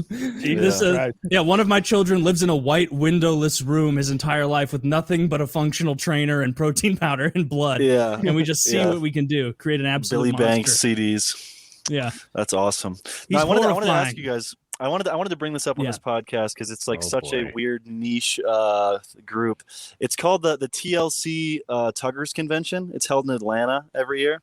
Have you ever heard of it, Kyle? I see you wincing. When I heard there was a Tuggers convention, it just sounded like a masturbation expo. So actually, tell me more about this. Essentially, so yeah, it's the video I was most excited to do this year, but I'm not going to be able to do it. So I'm having Jet Neptune fly to Atlanta and co-host the episode, or like guest host it. So the TLC Tugger Convention is a convention held by people who've been circumcised, and they're devastated by the circumcision because it supposedly is like bad for your dick. You have less nerve endings, less pleasure. So they strap this like apparatus up to their dick skin and continually stretch their dick skin to try to simulate a non-circumcised penis. And they have not had adequate coverage online on the internet, and I'm going to do an episode about them, and it's going to be groundbreaking, at least in my own little world. Have you given it a go yet? Have you tried the TLC Tugger? No. This looks really scary. I would like to try it. Yeah, it looks terrible. It's like a cone for your dog, but for your dick. I'm honestly kind of struggling to like imagine how it works right now. Here's a link to a lot of penises using it. The guy, that's what I'm looking for. It's on their website. The creator of it has a bunch of videos of him using it. No thanks. It really stretches your dick. It really stretches it. Look at this. They put it on their dick, and then they strap a strap to the end of it and wrap that strap around their knee like they have a problem with their meniscus or something. And it's pulling their dick skin down. This is a horrible way to go through life. Yeah. Well, wait a minute. This looks like it might stretch your dick. It does stretch your dick. Check this out. The founder of it is so passionate about it. So asking for a friend, how much longer does it make your dick? I don't know. let's start a regimen. We'll do a experiment. Test the hypothesis. But yeah, the guy makes music about growing his foreskin back. He literally makes like music about stretching his dick. It's so fascinating to me. It's not that often anymore you find like some weird niche internet thing that you've never heard of and blows your mind. This is insane. I've taken guff because I'm like anti-circumcision. I think it's a bad thing to cut off the skin of newborns' genitals. But if it's been done to you, then you thank your parents for the cosmetic surgery and go on with an attractive penis. Thank your lucky fucking stars that you don't look like a fucking immigrant with your weird turtleneck pillow chick. See, that's true. the funniest thing you've ever said about it. So you don't look like a fucking immigrant. Hey, look, America's dick is cut. More of a status and symbol. you all know it is. All right. You know, Captain I've America got a first was cut. world penis. Thank you very much. That's right. Don't you show me no third world fucking cock. I don't want to see it. I know. I know. Bitches. Woody's got this. I know Woody's got this link open. Kyle, did you open the link? No, of course not. No. What? No. Come on, open it and look at this. It's hilarious. Come on, look at the setup. Yeah, 42 months. That looks like a real to foreskin to me. Yeah, that almost the bottom of this looks bizarre because that does. Oh, goodness, that looks fella. like almost fake. It's not. But look at worth that. it. Look at the strap. Oh my goodness. Oh no. Yeah. Dude, how funny would it be if next week, if I had that strap leading from my pants when I went hopping to the bathroom? That would be hilarious. I forgot it was on my hopping leg. Tore my dick off. Why would you put it on your hopping leg? You have an inactive leg to use. Fuck it. Did we give out the website? TICTugger.com. Tick Is Tugger. it I or L? TLC. I think. TLC. Oh, I'm sorry. It looked like an eye to me. That's some shocking material that I'm viewing there. If that is really real, that is some shocking material. It's so good. So, I know not all of you are going to go to the website, but just so you know, this guy invented some kind of a weird fucking plastic gizmo that gave himself an uncut dick. Like he stretched his dick. It must have been so painful. That's how you know this man is insane because there's no. This is so not worth it. Not at all. This sucks. 22 weeks of stretching his dick. Why are you not look at this? Look at this part of the page. We recommend you have one leg spasm and rip it off. 8 to 12 hours a day. Yeah, Dedicate all day. yourself. Shout out my military 12 hours a day. You have to have your dick in this torture machine. Easy. That's like part of my sleep schedule lately. And fuck that, dude. If you wish you were uncircumcised, you just got to cut your losses and just. Here's a good question for him, Brandon. Here's a good question because I bet he's going to have a really wacky answer for this. Ask him what he thinks his life would have been like if he hadn't been circumcised at birth. And I bet you he's going to have a whole thing. He's going to be, oh man, things would have been different. Let me tell you. His eyes like light up and he looks into the distance. He's like, oh man. Oh man. Well, aside from being an immigrant. I'm so happy you asked. No, I'm really excited to. Well, I'm not going to be there, but Jet Neptune's going to be there. I'm excited to see him talk to these people. Of course, Jet 12 hours a day. This it's like I have a job. Why are you doing it during the daytime? That's what it. Oh, can you can sleep in this? There's no way you can have it in that. It'd be so uncomfortable. Yeah, there's no way you can sleep in. Let me ask they strap it to their bed if frame. You started running, wouldn't it just rip your fucking dick off? Probably. What if I'm in a car accident? I got to try one out. I'm so excited to talk to them because it's not a joke. Dangerous. They're serious. They're like very serious and passionate. Oh yeah. If you wear this for 12 hours a day, you're serious as a heart attack. The guy on the website wore it for 42 months and his dick doesn't look longer at all. Dude, the kind of person who wears this for 12 hours a day is not in ISIS by happenstance of birth. These are extremists. These are extremist people. They would be in a monastery 700 years ago. Let me ask you a legitimate question here. How much would it? Let's say you're not you're not on the show, so there's no worry about that. But how much would they have to pay you to model for them? Like Taylor? Oh, we've looked at your penis, the photos that you've sent us, and it is an ideal TLC Tugger candidate. We noticed that that you have a very girthy and thick-skinned penis. You have so much extra skin there already. You're halfway there. It's a work. We think in 1 year of wearing the Tugger, you're going to look like all natural. And you're what's the money? What's the money? You're the chosen one. What's the money? What's my money looking at? How That's much money? What we're asking you, Taylor. You write that number on a piece of paper and you slide it right across to Mr. Tugger. Okay. My What's first price, question is like, I need to imagine how much money can this company possibly be making? Well, that's up to you, Taylor, and your what can I ask? Penis. If I ask for a 1-day photo shoot, $100,000. No. We're going to be taking pictures every week for 12 months. Yeah, got to track your progress, Buster. Yeah. Will they come to my house? No, you can take the pictures. We'll help you out with the apparatus. My God. Okay, like this is so I could do all this from home and just take a picture of my dick in the machine and I Honestly, like 200 grand, and I'll do that all year. Well, go fuck yourself. We found a homeless man that'll do it for $50. Yeah, but his penis sucks. Yeah, he doesn't have Taylor's god penis. We just set that up as a. Jesus Christ, $200,000. Yeah, that's an enormous amount of money. Well, I was thinking I'm gonna be really popularizing it, and I don't want to be left in the dust. You know, I don't want to be the guy who like voiced, who was the voice of Dr. Pepper before they got big and only made 20 grand. I feel like Taylor's looking at the way that thing works, creation process could be a PKA tentpole topic. It could be, and every week I'd be like, my dick hurts. It hurts so much all the time. It's bruising. Have you noticed that Taylor hasn't made a joke in 4 months? Always wincing in pain. I started going down the road, and now I feel like I need to finish it, but I'm unbelievably depressed and my dick hurts. No, that's probably what it would be. That's a bizarre product. It is one of the most bizarre products I've ever heard of. Yeah. Thank you for exposing me to that.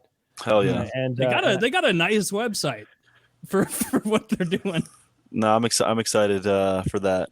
I'm only 90% sure that that's a legitimate website, and it's not like a gag. Like a 4chan fucking.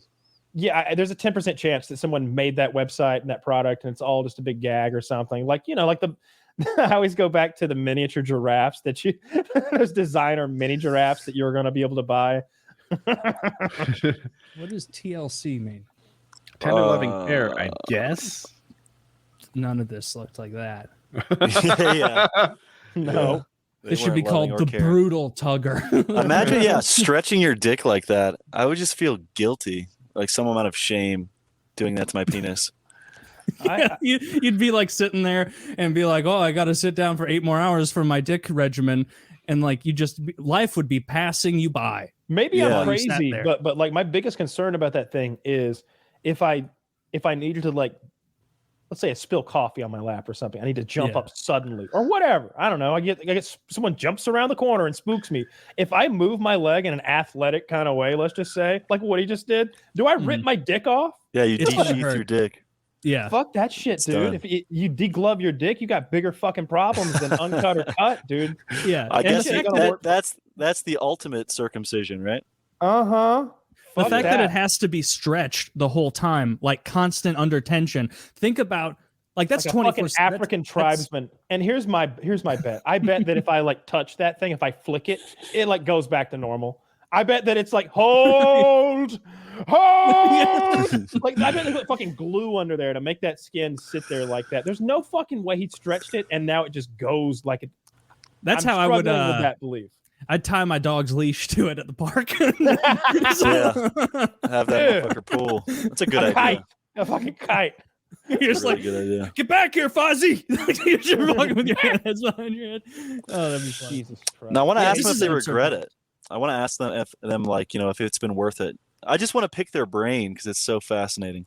I guess they feel like they were mutilated at birth or something like that, and they're missing a part of their body. They definitely were. It's not a normal thing. It's a I remember my Bronze mother Age religious thing. My mother told me once that my paternal grandmother specifically asked that I not get circumcised. For I guess in like the hospital in the room there was maybe that was being discussed. Oh, they're going to circumcise him now or whatever. And apparently she spoke up and was like, no, yeah. Leave his dick alone. And my mom's like, thankfully, I was there. And I remember, I don't know if I thanked my mother. Like, thankfully, I told the doctor to take a knife to your child's But I genitals. definitely was like, yeah. Yeah. Thankfully, the voice of reason was there, and I instructed the doctor to strap you to the crucifix and then perform the genital surgery. Yes. Is there a crucifix involved? Because I kind of think there might be. They literally strap the baby into a thing and then, cut they call it a rape stand. That's terrible. It's like obviously the same thing that Mike Bronze Vick had Age to put the tradition. pit bulls in. It's the exact same apparatus. You're kind of bent over, head below, ass, and then they can really get the penis from behind. I don't know why they do it that way. What kind of person wants to cut the skin of a baby's penis for a doctor who's doing what you're told? Literally, only someone who thinks God told them to is someone who would invent that. The only way that someone does something that heinous to a child after birth is, and it's normalized, that was religion. You're silly if you think the first circumcision was done on a baby. Oh, well, it was obviously on Abraham. as an I'm indication not of the saying covenant. it was literally on Abraham at the behest of a real God, but I am saying that the first person that got circumcised was an adult man who was making a point, and I bet everybody fucking got it. All right, You know what? I look, bet if you're in my tribe, if we're fucking shepherds in fucking Mesopotamia, and God is a real thing in our lives that we all believe in, and you show up and you say, I spoke to God, like for realsy. He came down. I made a pact. He said I had to do zip. He's got jeans on in this scenario. This is my pact with God Almighty. First of all, nobody's calling bullshit because nobody thinks you did that to yourself for the hell of it. We're like, yeah, the only reason you ever would have done that to yourself is if God told you to do it. Yeah. I believe you. What now? What now, sir? Well, y'all got to do it. Fuck. Could he come down and tell me himself? No. I would not take it on that guy's word because that guy just you want me to take this to God? That's you want me to take this straight to God? Josiah, was it? Yeah, we right back to wait, hang on, give me that knife. I don't no, you can't take that to God. No. Ooh. Yeah, God I guarantee Abraham was taking Abraham's word for it. Abraham circumcised himself at the age of 80 using a hatchet. And those times you live much longer. A young man. And hatchet could be anything. Is this that? You know how you know this is bullshit? You know how you know this is bullshit? Is Abraham went into his tent alone and went, I need this knife. He went in behind, closed the tent flaps, and then he goes, oh, my dick skin. Oh no. And then he cuts his finger, comes out there with some blood on there, tells the next guy to do it. They weren't checking. He was just seeing how much control he had over those people. No, they wore a necklace. Fucking sociopath. They wore a necklace of them. No, they used them into face creams for Gwyneth Paltrow. You know, that's my favorite part of that Viking show when they show back the funny one. And they show back up home, and the woman has a necklace and that's completely made of the foreskins of Catholic priests. like her whole necklace is just, maybe it's just whole dicks. I think that's what it was. Yeah. Yeah, that was not a cool necklace. I mean, we know they used to they'd put noses, they'd put ears on there. We've discussed before how ears is a little unfair because you could double up. You'd have to you have to get close to someone wearing ears to be like, wait a minute, they're right and left. That's a lot of you got both ears on. Yeah, unfair. What would you wear around your neck to inspire fear? I mean, penises is scary. I think fingers is really good because you could make them match. You know, if you want to do like a necklace that was like symmetrical so that maybe the short fingers were out around the edges or the periphery. And as you got down to the center, they got longer. Well, it'd be easy to mix and match because you're not going to have all men, you know, so you could do some men's pinky fingers next to a child's biggest finger. And they kind of match up enough that you could do a necklace like that.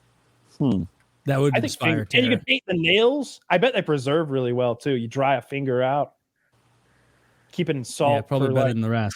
Salt for 8 days. I'm guessing. Yeah.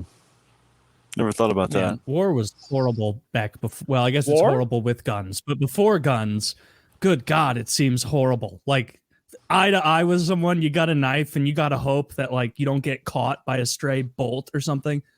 Horrible. Yeah, I was watching a YouTube video about about slings throughout history, and I can't remember the name of these slingers, but they were showing the projectiles that they would throw.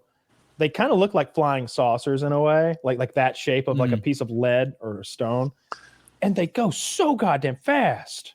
Like they were making huge holes in wood and fucking helmets up with them. They can really sling those things hard. I think that would have been a big part of ancient battles. Would just be a spray of those things the whole time. I would hate to have a guy with a. It would suck. You know what? It would be good to be the sling guy in the back with just a satchel full of rocks. Oh yeah, if I can be longbow man, or if I can be operate a catapult, anything like that, that's my gig. Do you think those catapult guys always get fucked of their day? I don't know. I don't know if that's a preferred occupation or if it's I don't know. That's a cool historian question that I'd like to know because there have to be preferred things to do on a battlefield. Archer seems like a good one to me. You're literally protected the whole time. They treat you like they're glass cannon. You're more valuable. I don't know if actual war was like it is on TV where you see 300 guys from either side clashing. Who would want to be in the front of that? That just seems like certain death. How does the people in the front get out alive? They don't largely like they don't. You have Vanguard like shock troops. Like remember in just to throw it back to Braveheart, where they're worried about like, oh, we're gonna have so many losses, and he's like, send the Irish. Like he knew the Irish were gonna get fucked, but he didn't care. That's why he just send them in. Like it's a foregone conclusion that they will die. We don't mind. So like so much of ancient warfare would have been like, oh no, I'm in the get fucked and buy time block. Like I'm gonna die. And if I turn around and flee, I'm going to die. Jesus, the amount of suffering and fear that every one of our ancestors had to go through is just, except for us. I mean, look, even back like right before I was born, it was the Cold War. We haven't really had anything rough since then. Like 9/11 and terrorism was scary, but in retrospect, it was a small-ish thing as far as like. There was no reason for men to be and women to cower in their homes because Osama bin Laden was going to come and get them. You weren't worried about that. You were worried about the next bad thing that was going to happen, but you probably didn't think you were going to be directly hurt by terrorism. Maybe you could say since there's been a draft, it hasn't been so bad, right? Like I think since the Soviet Union fell, it hasn't been scary. Since the without a draft, everything happens over there. When did the draft get Vietnam was the last one. Was it? Did they like? I don't know. I'm guessing.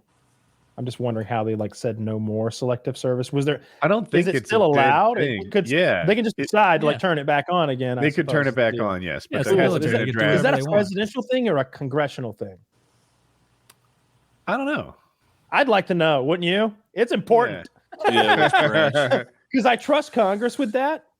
Say what you want about Congress, but I don't think they'll all get together and decide to do something crazy. I really don't. But I think one person could absolutely be like, yeah, let's round up some troops. Show those Ruskies who's boss. Yeah. I watched the movie last night. For some reason, it's immediately on Hulu. It's called Prey. It's the newest Predator movie. It's set 300 years in the past. It's like 1715, and a Comanche warrior girl is fighting the Predator. And she's like, it's kind of like one of those old Disney cartoons where like she's the girl who wants to be the hunter, but they say girls can't be hunters, and so she's that character.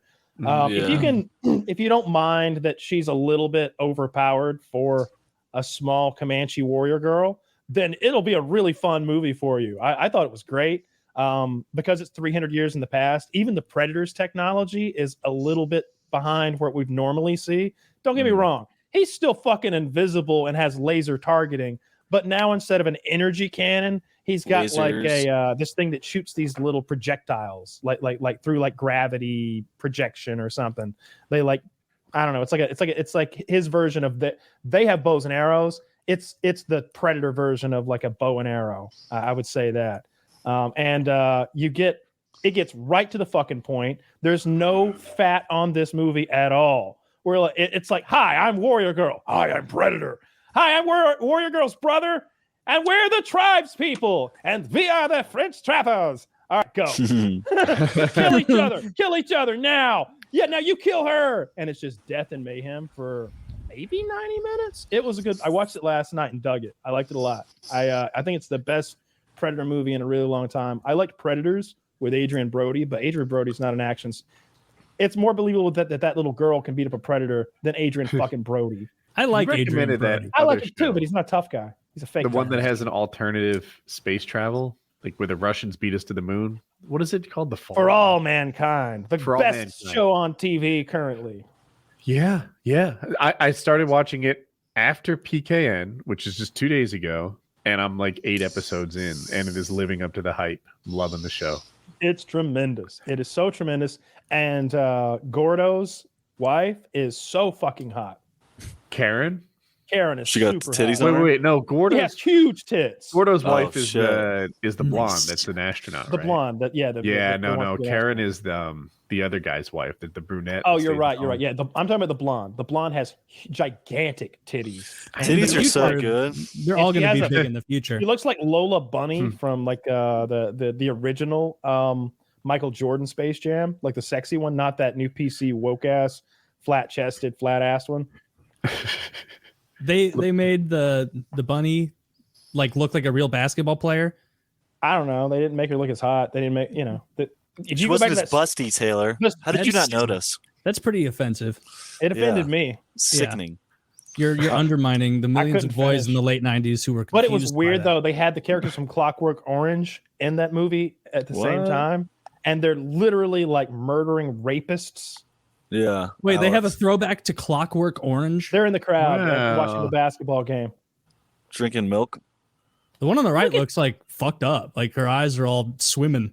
Like It looks like Weinstein has slipped her a little something. She's off got of that Zan. Bill Cosby. Yeah, she got that Bill Cosby cocktail. I follow basketball, but I don't know what the arm sleeve is for. It's a shooter sleeve. is it a way to make sure you're less sweaty on your Keeps hand? your precision. It's science. Simple science. Simple Is it math. maybe Jesus, to add Taylor, more like science denier. is it to add resistance looks cool. and straightening your arm? Like I so have there's- no idea. The fabrics, the linens. I know this about neoprene socks. They don't actually support your ankle or knee.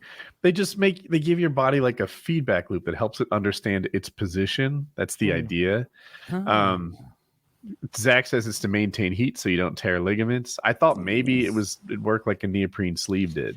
I thought it was mostly like a signaling way to the people around you of like, I'm injured. And it's like, that guy's injured. Like, I don't think it's that. did much. It's like but, condoms. They don't actually work. It's just like a No, they don't. deep state psyop. Everyone For All knows that. Mankind is my favorite new show. It's on Apple TV, and the premise is that the Soviets beat us to the moon by like a couple of weeks, and that is a huge culture shock for both the United States and for the Soviets.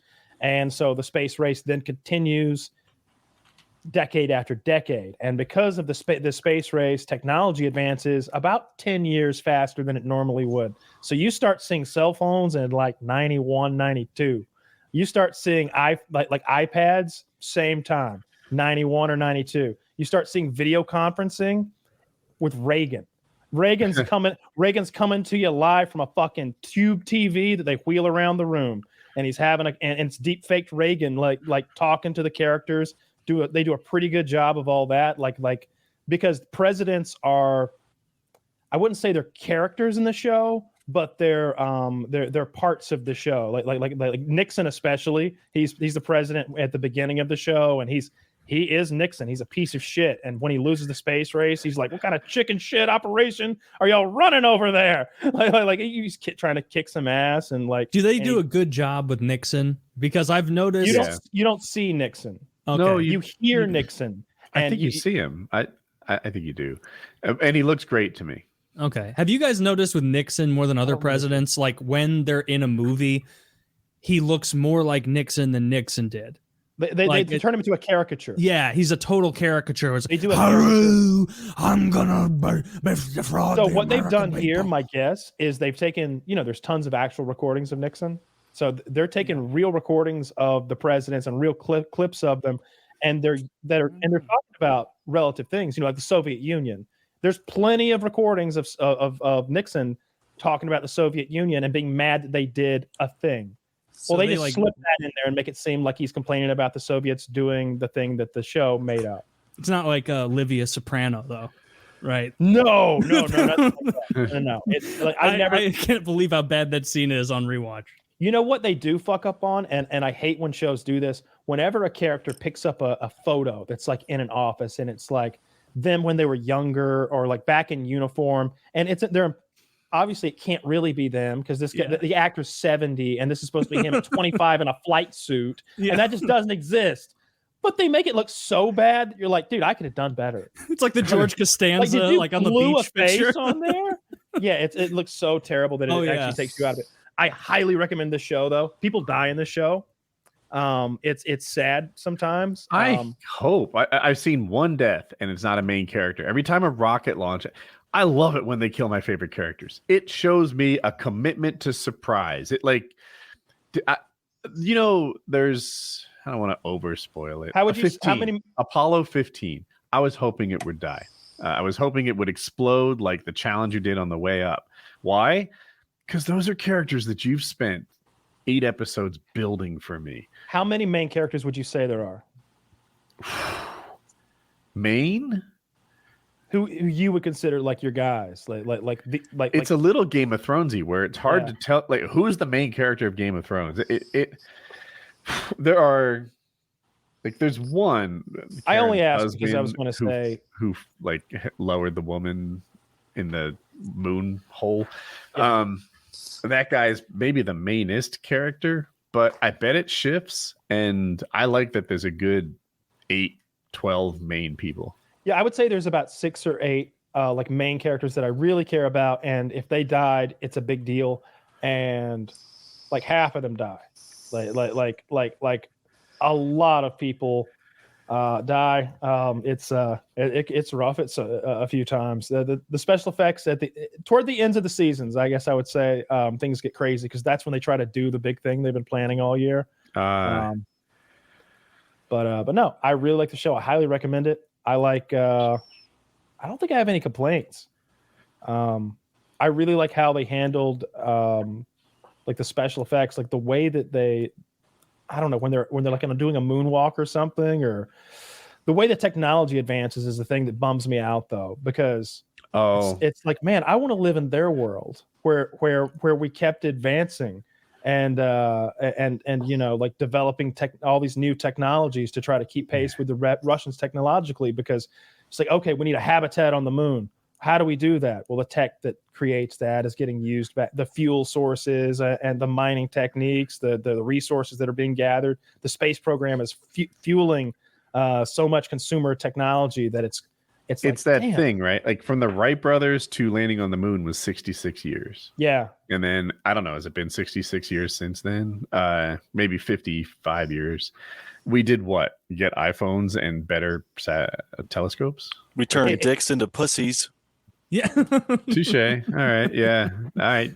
Poorly. Yeah, we need to put that attention on space so that we can get better video games or I don't know, man. Like seeing that cell phone in 1992 like really bummed me out for some reason.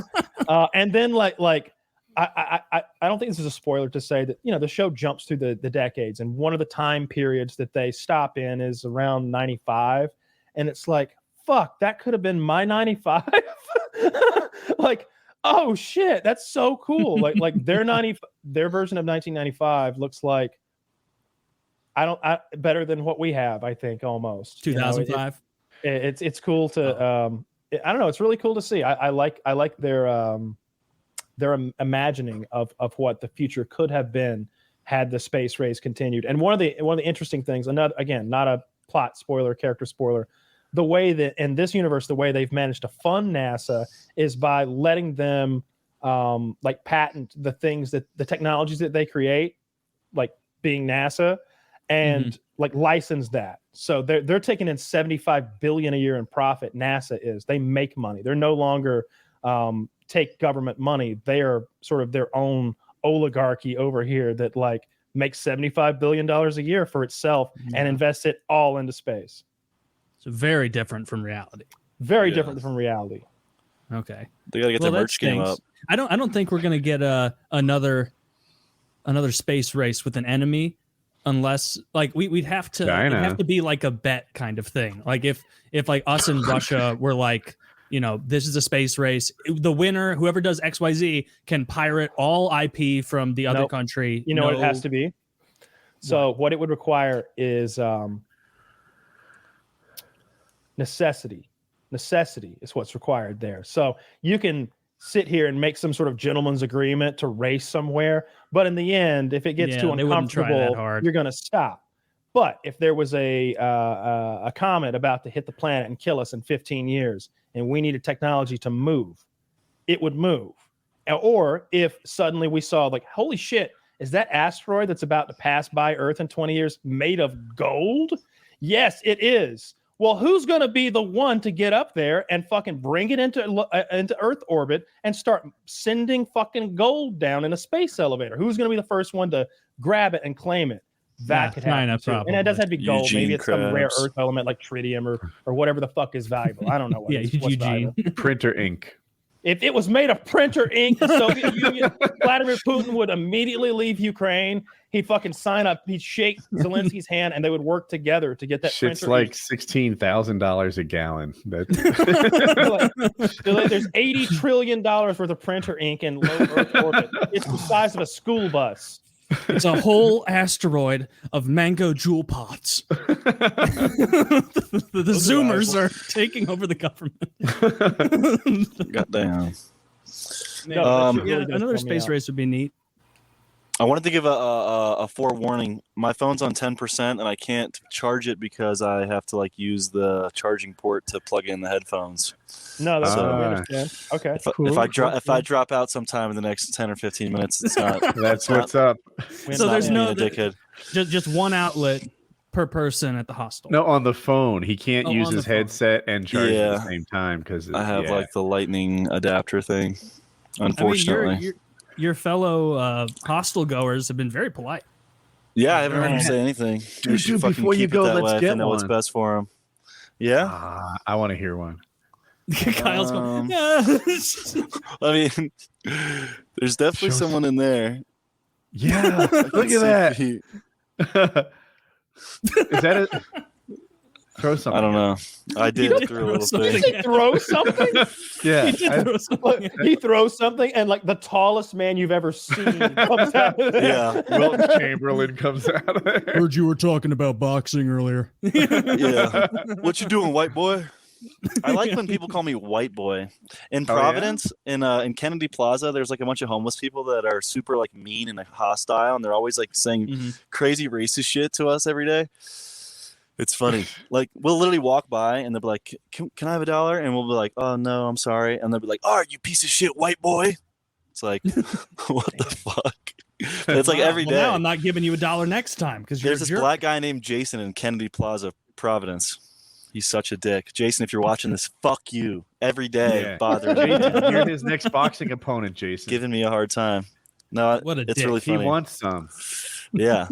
No, he's a real. Is Jason? Is he a scary homeless or a crazy? Homeless? He's a crackhead. It could be both. Okay. You could take him. Why are you taking shit from this guy? I don't know. I'm not like my gut instinct when someone's mean to me is not like to attack, especially when they're homeless and have like rotten teeth. Yeah, he's going to give you hepatitis. I'll tell you what, rotten teeth or weak teeth? He's been begging for it though, for sure. No, but like you don't want to hit somebody though. You know better than anybody how badly that can go. But I'll tell you what I told He'll get his Woody. legal representation involved. Exactly. You don't want him pressing charges. He might have some pull downtown. You never know. Yeah. It's like you've got a milk jug of liquid heroin right there. Okay. When Woody had this little issue where a dog was like chasing him when he was trying to take his garbage out, and I was like, you don't want to shoot that dog. Who knows? A ricochet hit a fucking neighbor. Then where are we? Or maybe that's a prized coon hound or something. We're out $5,000 in court. Spray that motherfucker with pepper spray though, and nobody can even say a damn thing. So that's my move. Hobos, fucking anybody who's like trying to sell me bottles of water at intersections. Oh my god! You know what I've started doing? Preemptive strikes. That's what I'm saying. That's what I'm saying. Anybody fucking looks at me wrong, give him a spritz. Yeah. A friend of mine, a paramotor friend, pepper sprayed a hostel, and he got it all on video. Fuck yeah! It was cool as fuck. The whole what do you mean? Who? A hostile person, maybe. Hostile. Have you guys been pepper sprayed? Yes, Kyle has. I have not. Yeah, when I was trying to get my YouTube channel off the ground, I voluntarily pepper sprayed myself and tried to read Dr. Seuss's One Fish, Two Fish. Me too. I did the same. I voluntarily. It was excruciating. I got pepper spray and then I tried to shoot targets. I bet your video did better than mine. Mine got like 3,000 views. It age restricted. It did a little bit better, but I bet we both suffered through some nasty shit. I used some stuff called Savor Red. I think is the pepper spray I used. It's I think it's OC spray, which is like I think that's the tear gas stuff. Is that the cop one? And yeah, it's I think I remember it said on the back of the package that it was used by prison guards. That was like their claim to like if it's strong enough for a prison guard, it's strong enough for your wife. And I was like, cool. You're damn right it is. What does that even mean? It's strong enough for a prison guard. It's strong enough for those damn kids in your yard. Like that. Exactly. Those little fuckers. like a Wilford Brimley style guy. Like, I've got diabetes and it hurts to run, so I can take out no good nicks from a distance with my Saber pepper sprayer. Yeah, that shit is brutal. I don't like that it looks all flowery and shit. Some little kid can think it's Banaka or something. Like the one I've always used looks like pepper spray, but it's about that size roughly. Yeah, that shit is savage. When I pepper sprayed myself for a video, I was very confident it was going to do good, and then it didn't. Not worth it at all. Was it as painful as you imagined, or worse? It was fucking horrible, dude. Well, my dad got like 2 feet from my face, or 2 inches from my face. You're supposed to be like 15 feet back. So like the stray opened my eyelids. Like you can see it in the video. It literally opened my eyelids because it was so powerful. Wow. But yeah, not worth it. How long were you in pain? How many views did the video make? I think even right now it's on my channel. It probably still only has like 20K views or something. You made $40. Well, minus the cost of the pepper spray. So yeah, $30. Yeah, so you're in the hole a bit. Yes. Now, I'm sure you guys didn't hear about this. YouTube terminated my entire Patreon YouTube channel for one of my recent videos. I went to a porn convention dressed up like a cow and was squirting milk into porn stars' mouths in a cow outfit. Let me ask you this: were you doing this sort of hand motion while you squirted the milk into their mouths? Yeah, it was specifically an erotic, supposed to be like a comedic erotic thing. It was good. You had udders they played with. I watched some. Yeah, they were just they were into it. The girls were really into it. I got and YouTube canceled your channel for that. The extended cut that was on Patreon. Yeah, they terminated my whole channel. That's lame. Yeah, it's really shitty. So shout out Susan. No, my Patreon YouTube channel is gone. That's a shame. What? Yeah, that blows. Yeah, it sucks, bro. YouTube's been on my nuts this past 2 months. All right, but you were masturbating milk in the girls' mouths, right? I was pushing the boundaries. You know what? Let me tell you, I got can neither confirm or deny. It's so hard to do. I do not recall that. I made a video one time where I guess it's fine to say now because it's been. I guess we're well over the statute of limitations, but I had no right to be in that house that I was filming the video in. I saw it on the side of the road, and we literally trespassed to get in it and made that video. But I made it look like there was a crack house, and it was the crack dealers. No, it was cocaine, but the dealers were blow up sex dolls who were positioned around the house, and I was going into the house with my shotgun, and before the video started, I was like, there's been some drug dealers in my area and we're going to take them out. And here we are, we're outside the drug lab. And I'm going in, taking out all these sex dolls. And then I grabbed this bag of flour or sugar or whatever. And I may have even made a joke that I was pocketing the drugs or something, some little gag like that. And at the end of the video, I had an annotation that said, I don't know exactly, but something if this video gets 10,000 likes, AA12 video.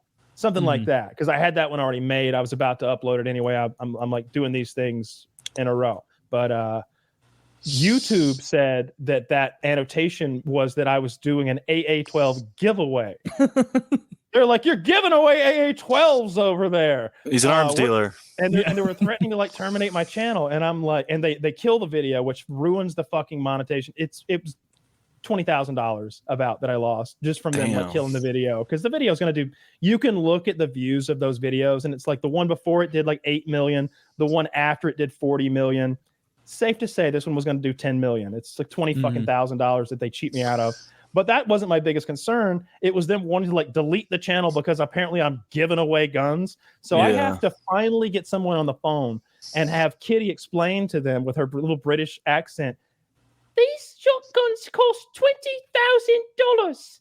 They're only for overseas arms sale to foreign governments. Kyle doesn't have one. No one has one. He would have to be a sheik in Iran to have one. You've misunderstood the annotation entirely. And then finally they were okay. And they don't give you your fucking $20,000 back. And they don't give you however many subscribers would have funneled in. It's a stutter step for the channel and and it's just annoying that they took down a funny ass video because I've got a Benelli M4 and I'm shooting sex dolls, and I think that's funny. That is funny. You know what clip of yours is fire? There's a clip of you you shoot an explosive at a car and the door comes flying off towards you. Yeah, everybody likes that one. That clip is great. I feel like that clip wouldn't fly nowadays with their like new guidelines on like promoting dangerous acts and stuff. I got I think because of the way I presented things in kind of a jokey, silly manner, and because because a lot of the times I was doing a video that was a branded integration with a really big company like EA or World of Tanks or whatever, that I don't know, it was almost like they treated me the same way they would treat the Discovery Channel guys or like Mythbusters or something like that. I think they just, I mean, I'd had conversations with them before where we talked about, look, we got a safety crew here. There's an ambulance standing by. There's a fire truck over there. Not in this instance, for example, but but a lot of times there was. And I think that they let me, for example, Woody was trying to make these videos where he microwaved things. Every Tuesday, he was going to like microwave something different. And that might sound silly until you consider all the wacky things you can microwave, like maybe a can of spray paint. What will it do? It'll explode, make a cool What will it do? All right. So, and YouTube kept taking them down because they were dangerous. And it was like they took Woody's like microwaving spray paint video down. I think it might have been the same week that I did that video that you just showed that meme from, where I shot a 40mm anti-aircraft gun and blew up a dummy with like 20 pounds of boom in it. Like, come on. Yeah, I had so much trouble with those microwave videos. One from YouTube, just YouTube blasting me every week like I was doing something wildly irresponsible. I'm a grown man microwaving shotgun shells in my backyard. This is America, goddammit. Leave me alone. That it like soap does interesting stuff. It smells really good, and it sort of, you know, that when it grows much more than you would guess that it grows when you microwave soap. It's kind of cool. The other thing that got me was the fans. I guess there was a microwave series before mine, and they felt there was like a blender series into that. Yeah, I remember the blender. There was definitely a microwave series before mine, and this guy had like abandoned. Like his microwave series had run full course, and he wasn't doing them anymore. And he was like, "Woody, run with it, do your thing." And, like, he was cool with it, but the fans were like offended, clutching their stars and garters on his behalf that someone else dared to tread on microwave videos. And I didn't know about his videos before I started making mine, but the fans felt like I copied the idea. That was like back in the day, YouTube had some weird norms that everyone just kind of played by. Where they'd be like, "You're making money." Like, remember when when money first started being a thing? But that it didn't seem like that lasted long because people started making money For me, when I was like a viewer, and like I remember people being like, "This guy's making money playing video games," and quickly people being like, "Oh, this guy's making money playing video games." Like, this guy rocks. Like, people thought it was cool. I felt like they hung on to this like Woody a money whore thing way longer. Like, other people were free and clear to do it, but not me. Yeah, you had a small but probably large but dedicated group of people who really did not like you for the early 2010s YouTube. Yeah, now they're all gone. They can suck a dick. Yeah, they're all gone. They've all been tactically eliminated. I never had any issue with that because I think people could see that I was spending a decent amount on my videos. Yes. I certainly don't think they ever were like, what, he only blew up 2 cars? What the fuck? I tried not to let people down, as much as I could. The explosions always got bigger for the most part. But when I did ask for something like favorites, I'd be like, that was like $500 worth of shit I just blew up. It'd be cool if y'all favorited this, and they would. So we kind of had an agreement like that because I was trying to, I don't know, blow bigger and bigger stuff up. I always wanted to blow up one of those backyard propane tanks. Oh, that'd be cool. You know that. Okay, but the problem with that is you might, I don't know, if you're thinking of how you would blow that up, like what you'd shoot it with.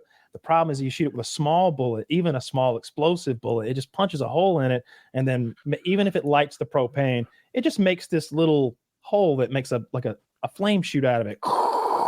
It'd be a little burner there until the whole thing ran out of fuel. But we want to blow the thing apart. So that all of that propane, a table saw blade, and slice the top of it off, which is not. No. See, that wouldn't be good enough because if we just slice the top off, we're only utilizing however much pressure it's currently under. We want to hit the thing right in the middle and make it explode. We want the vessel to explode because it's under so much pressure. You need a flaming bowling ball. We need to hit it with like an anti-aircraft gun with an explosive round right in the fucking middle. Or better we need yet, to. We have to. Bring the channel back. Kyle, I know you can't operate farms, but I don't know if they have any anti-explosive things. Can you operate the artillery on a battleship? Maybe they like overlook that in the felon rule book. I don't know, but I know where one is. I mean, It might be too much.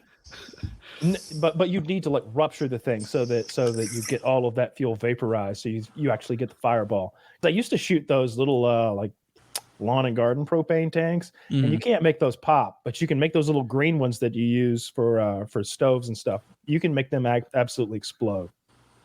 That sounds the camping ones, right? Really dangerous though, because if you like wing them, as it were, like you hit them on the edge, they turn into like a little rocket ship that like spins like a firecracker, and it's like twisted sheet metal that's like coming at you on fire and spinning. But the fire doesn't matter, but it's spinning sharp metal. It does seem stupid to do. to shoot the camping one in particular. I'm sure that all the I's would have been dotted and the T's crossed in your Canon, propane video. Safely. You could have used that Beaufort gun, right? Or would that not have worked? Yeah, if I was trying to, that's the perfect thing, probably. I would like to see that.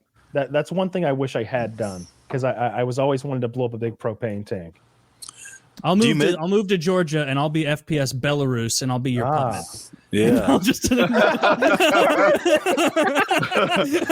perfect. You just tell him what to do. Yes, I'm FPS Belarus. I have no autonomy, but I pretend to. Like, do you miss the FPSRussia days, Kyle? Not really, but that's one thing. What I just mentioned, like that, I want to see that. I wonder if anyone's ever done that. I guess it would just be a big fireball, but I don't know. I still want to see it. Yeah. You could probably put explosives on one. It's cool to have like your little like internet legendary story like etched in stone, the FPSRussia story. It's pretty badass, I think. I suppose so. It was a really good time when we were doing it. But when I think back on like how dangerous some of that stuff was, I would still do it, but it would be like, oh, fuck. Here we go. Yeah. Because it's I was never afraid when I'd blow anything up. I wonder if I'd be afraid now. I don't know. I don't know if I'd be afraid or not, but I was never afraid back then. The only time I remember being afraid is I was blowing up some 55-gallon barrels. I just like put explosives on the ground, put the barrel on top of the explosives, and I was shooting through the barrel because I knew where the explosives were on the inside.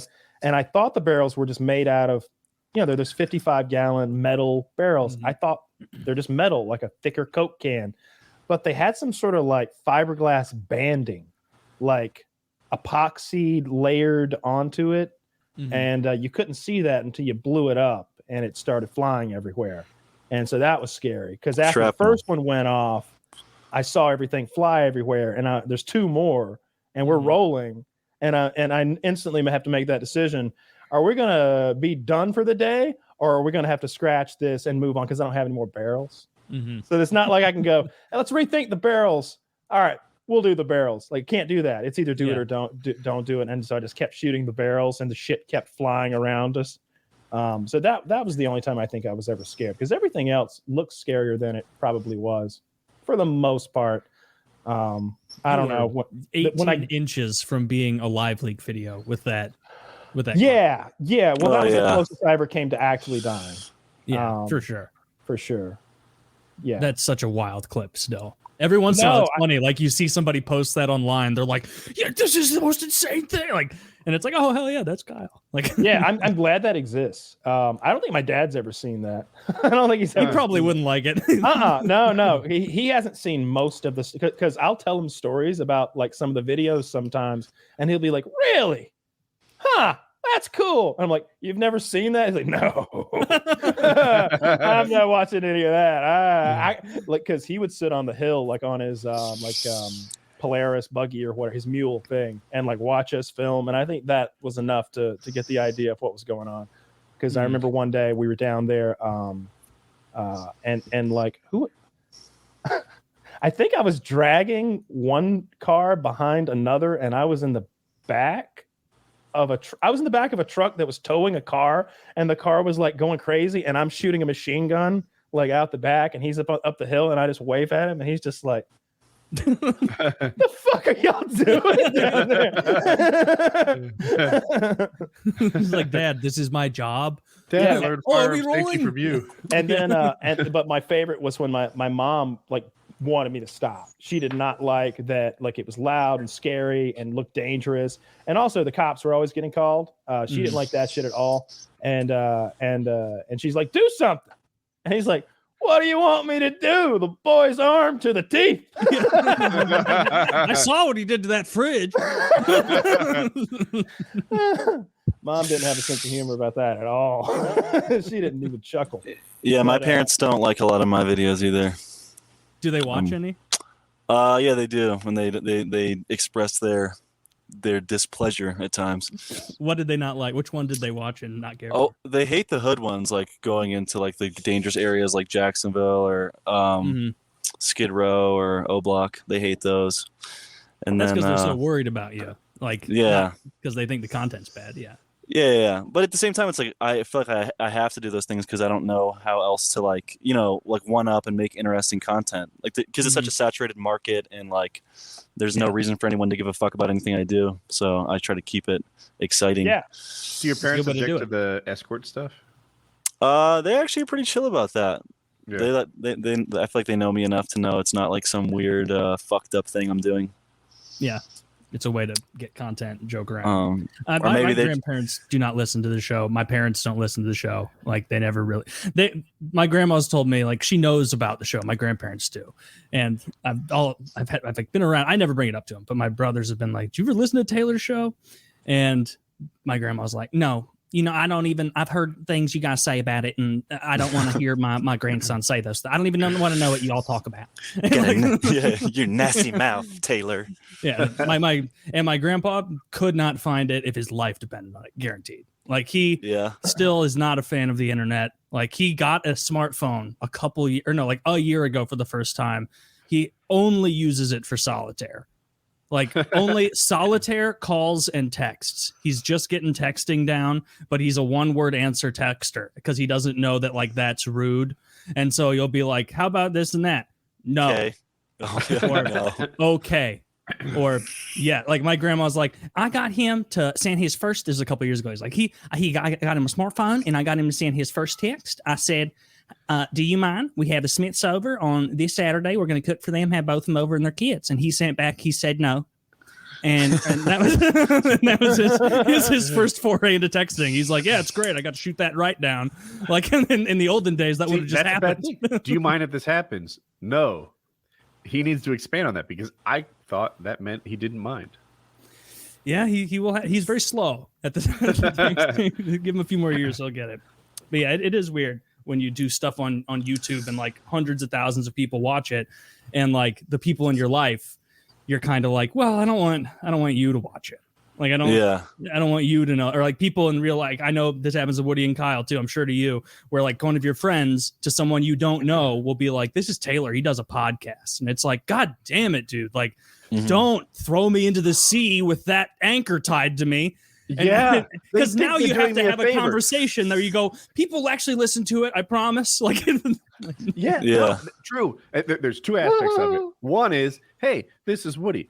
He's a professional storyteller. Sit back and listen to him tell a tale. And I'm like, motherfucker, I don't have anything prepared. Oh, I'd love that. Come on. He's a whiz. Just look at him. I would love that. It's almost like the scene from Superbad, right? Oh, you're Jimmy's brother, the singer. Yeah. Oh, sing for us. Sing. Well, I don't think so.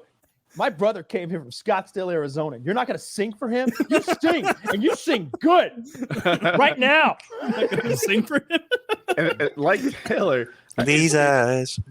I feel like now I have to explain what I do and try to sell them on the popularity podcast, and I'm just like total loser, lame-o. Yeah. And my friends, of course, think they're getting me new subs one at a time. Oh, like, oh, now you have 1.2 million and one subs. Oh, and you, yeah, it's not malicious. Dinner's on me. Look, somebody tells me they do. I remember I was in prison, and a guy said his daughter does a podcast, and I immediately imagined a show where no one listens to it ever. Okay? Yeah. I imagined, that's that really sad show that no one listens to, where she talks about how you're in prison and you shouldn't be. Am I right? And he's like, yeah, that's the one. Let me write it down so that when you get out, you guys can collaborate. Yeah. And I'm like, yeah, write it right here on my notebook of that other people have written in that I'll never contact again. Yeah, here's Dwayne, the pill salesman. Got all his contact. Like I got a whole bunch of them. A bunch of those guys like signed my fucking yearbook before I left. Like I was gonna call them or something. Hags. Have a great summer. Yeah. They're signing your yearbook. Yeah, for real. Kyle Myers, class of 21.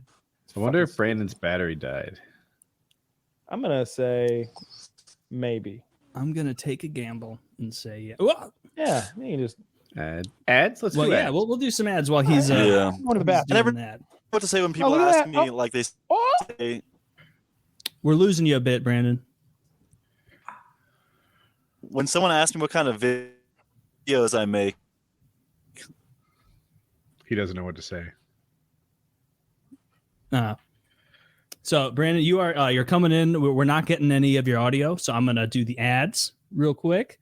This episode of PKA is brought to you by BetterHelp. This episode of PKA is brought to you by today's sponsor, BetterHelp. So let's hear a little more about their service. Life is full of twists and turns, and it's important for you to show up for yourself through it all. Mental and dental, got to take care of it all. We're very serious about everyone taking care of their physical health here on PKA and maintaining a healthy physique, but mental health is just as important, and you need to work to keep your mind in shape as well as your body. Start getting in the mental reps with the help of a professional over at BetterHelp. BetterHelp is not a crisis line. It's not self-help. It's professional therapy done securely online, available to people all over the world. It's super simple. You can log into your account anytime and send a message to your therapist. And with ease, you're able to schedule weekly video or phone sessions. Video is not a requirement, by the way. Do what you're comfortable with and take advantage of professional help that's only a few clicks away. Invest in your mental well-being now and get started with our partner, BetterHelp. BetterHelp. They've got a special offer for our listeners, saving 10% off your first month over at betterhelp.com/PKA. That's 10% off your first month of online therapy over at betterhelp.com/PKA. Support yourself today by heading over there right now and signing up for your first month today. Once again, that is betterhelp.com/PKA for 10% off your first month of online therapy. I wonder what it costs. Yeah, check that. Well, whatever it costs, 10% off, fellas. 10% less than. I want to know. It's like $3. You save 30 cents.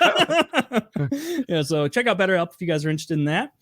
This episode of PKA also brought to you by the wonderful people, the wonderful THC connoisseurs over there, the experts, Death by Gummy Bears and Wonky Weeds. Are you or a loved one sick of mediocre or even bad THC alternatives? I know I am. Well, we've got great news for you. DeathByGummyBears.com and WonkyWeeds.com have you covered.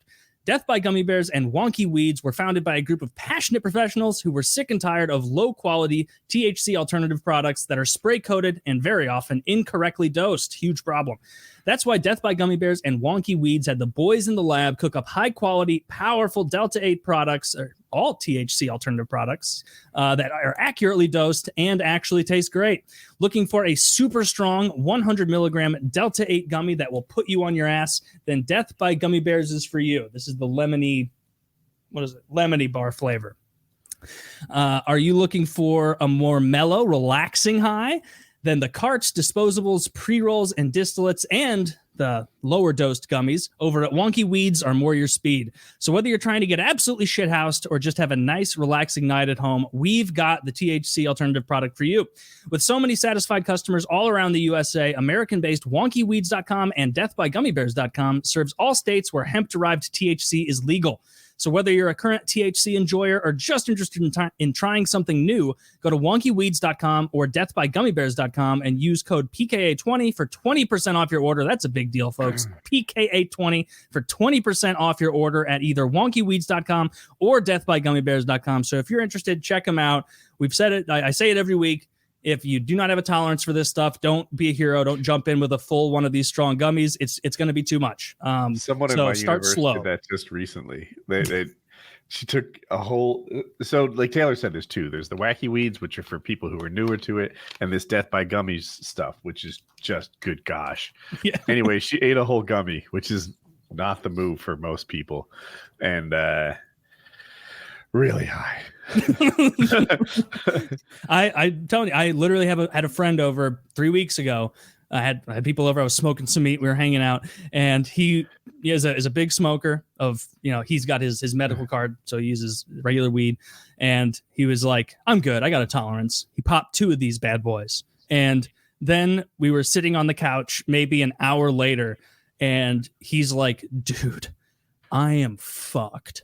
Like he had like 1 beer, maybe 2 beers over the course of a couple hours. It was just the weed. And he texted his wife and was like, "I'm Ubering home. I can't drive.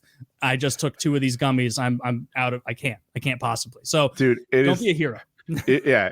If you've been to the gas station or your local smoke shop and you think you don't know. This is a different thing. So start slow, or the easier thing if you're unsure, just grab a Delta 8 cart. They taste good and they work great. Or if you want something a little stronger, the THCO, or something they just sent me this week, that because Kyle told me, he's like, "Hey, I've been trying this HHC one, and I think it may be the strongest of the bunch." And I think he's right. Like, I took a few hits of this the other night. Yeah. Super Silver Haze. You're right. I think this is probably the strongest thing I've tried as well, the HHC, and it's a nice high. Feels good. So check that out if you guys are interested. PKA 20 for 20% off either place, and of course, Lock and Load. You heard it from Brandon earlier. He's coming like a geyser. He's absolutely milking himself all over porn stars at conventions to the point they're kicking him out. He's creating slipping hazards. It's an insurance thing. Yeah, strangers at hostels everywhere, and they're sticky and crusty from him. So Lock and Load, highest quality, cum enhancing, volume increasing, pleasure inducing, I would say, because the longer you're coming, the longer you're feeling good. So check it out. If you're not on the train yet, listen to Brandon. Makes a world of difference. Code PKA for 10% off, or code JIZ. And we don't mention this enough. If you want to use the Gorilla Mode pre-workout, the nitric pre-workout, which is the best pre-workout bar none in the market, use code PKA or JIZ on Derek's site as well. You get 10% off that or anything else there you want. So check out the fucking weed stuff. Also, what's up, gang? I think that's all the sponsors. Oh, pretty good. Good. Cool. Man, I wish I thought of FPS Belarus like 5 years ago. Oh, there was a guy who was always like, I can't remember who he was. He literally might have been FPS Ukraine. It was something like that. Oh, really?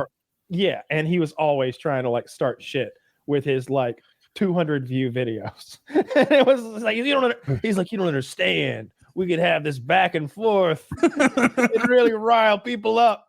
And I'm like, "Dude, this is all you and no me. No, why don't you go start a boxing feud with Mike Tyson? Like leave me out of it. Like, you got bigger aspirations than me. Get out of here." Yeah, leave me the fuck alone.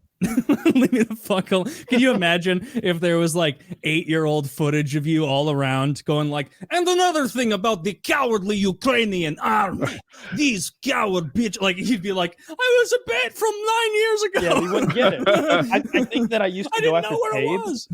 I used to go after Tejbz. But I had this like silly way of like trying to start drama with him, where like I had a video where I'm like pretending like I've been parachuted. What country was Tejbz from? Sweden. Yeah, I was like, "Oh, I fucking like parachuted behind Swedish lines, and it's dark, and I'm on foot." Like I'm just being silly.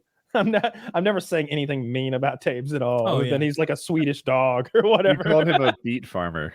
Yeah, that's as mean as I got. Like, that's how you do that sort of thing. There's no reason to be mean. I don't think he's on. He dipped out of the whole YouTube. Yeah, he had no interest, and so I left him alone. I didn't like pursue him like forever. Yeah. Like, is he doing anything? I feel like we might have just done the whole like, yeah, you know what? Billy Joel's not making music at all anymore, and he's like, "Dude, I'm trying." Like, people just don't like it. I don't know. I don't know what he's up to. Still, is he like a streamer or a content creator? Or Zach says 2 months. I don't know. I remember him being a cool guy, nice guy. Yeah, like a nice he came guy. on the show a couple times. Did he?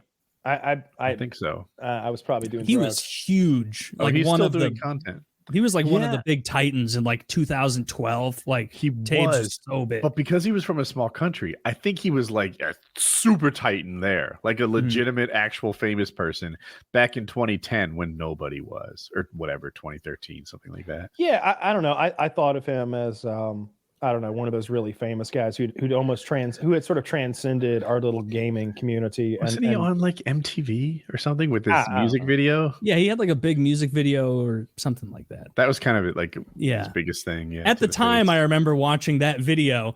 What was it, 2011, 2012, and being like, this is like something you'd see on TV. They've got real cameras and there's other people acting. Like, I remember being like blown away that a little YouTube thing was like had production. Mm-hmm.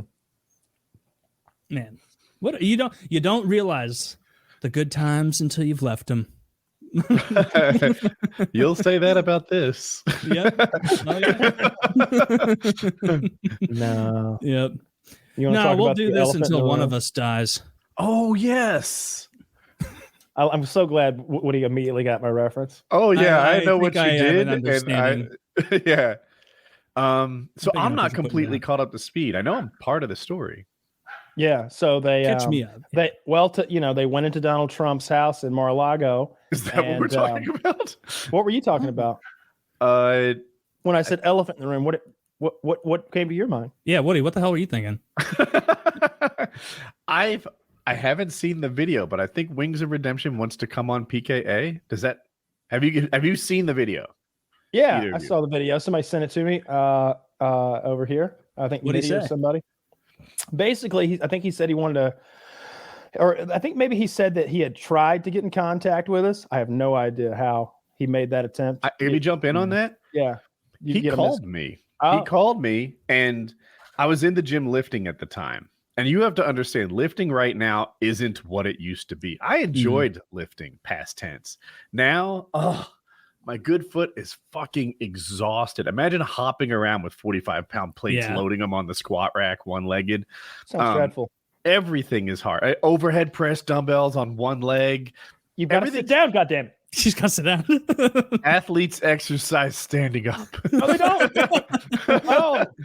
So I do some sit down. Anyway, it is a rough session for me, and my bad leg, which sometimes has like some play in the cast, just swells up and fills it, and it's hot, and so I get his call, and I'm like hoppa over, and I miss it. I don't get to my phone quickly enough. It's sitting in this charger on the dumbbell rack. Yeah, and I see that Wings called, and he sent me a text. He's like, "Hey man," he didn't tell me what the call was about, just that he wanted to talk. And in my mind, I was like, "I'll get back to you after the workout." Like it's not you, it's me. I'm not in a place right now to take any calls. I'm fucked up. And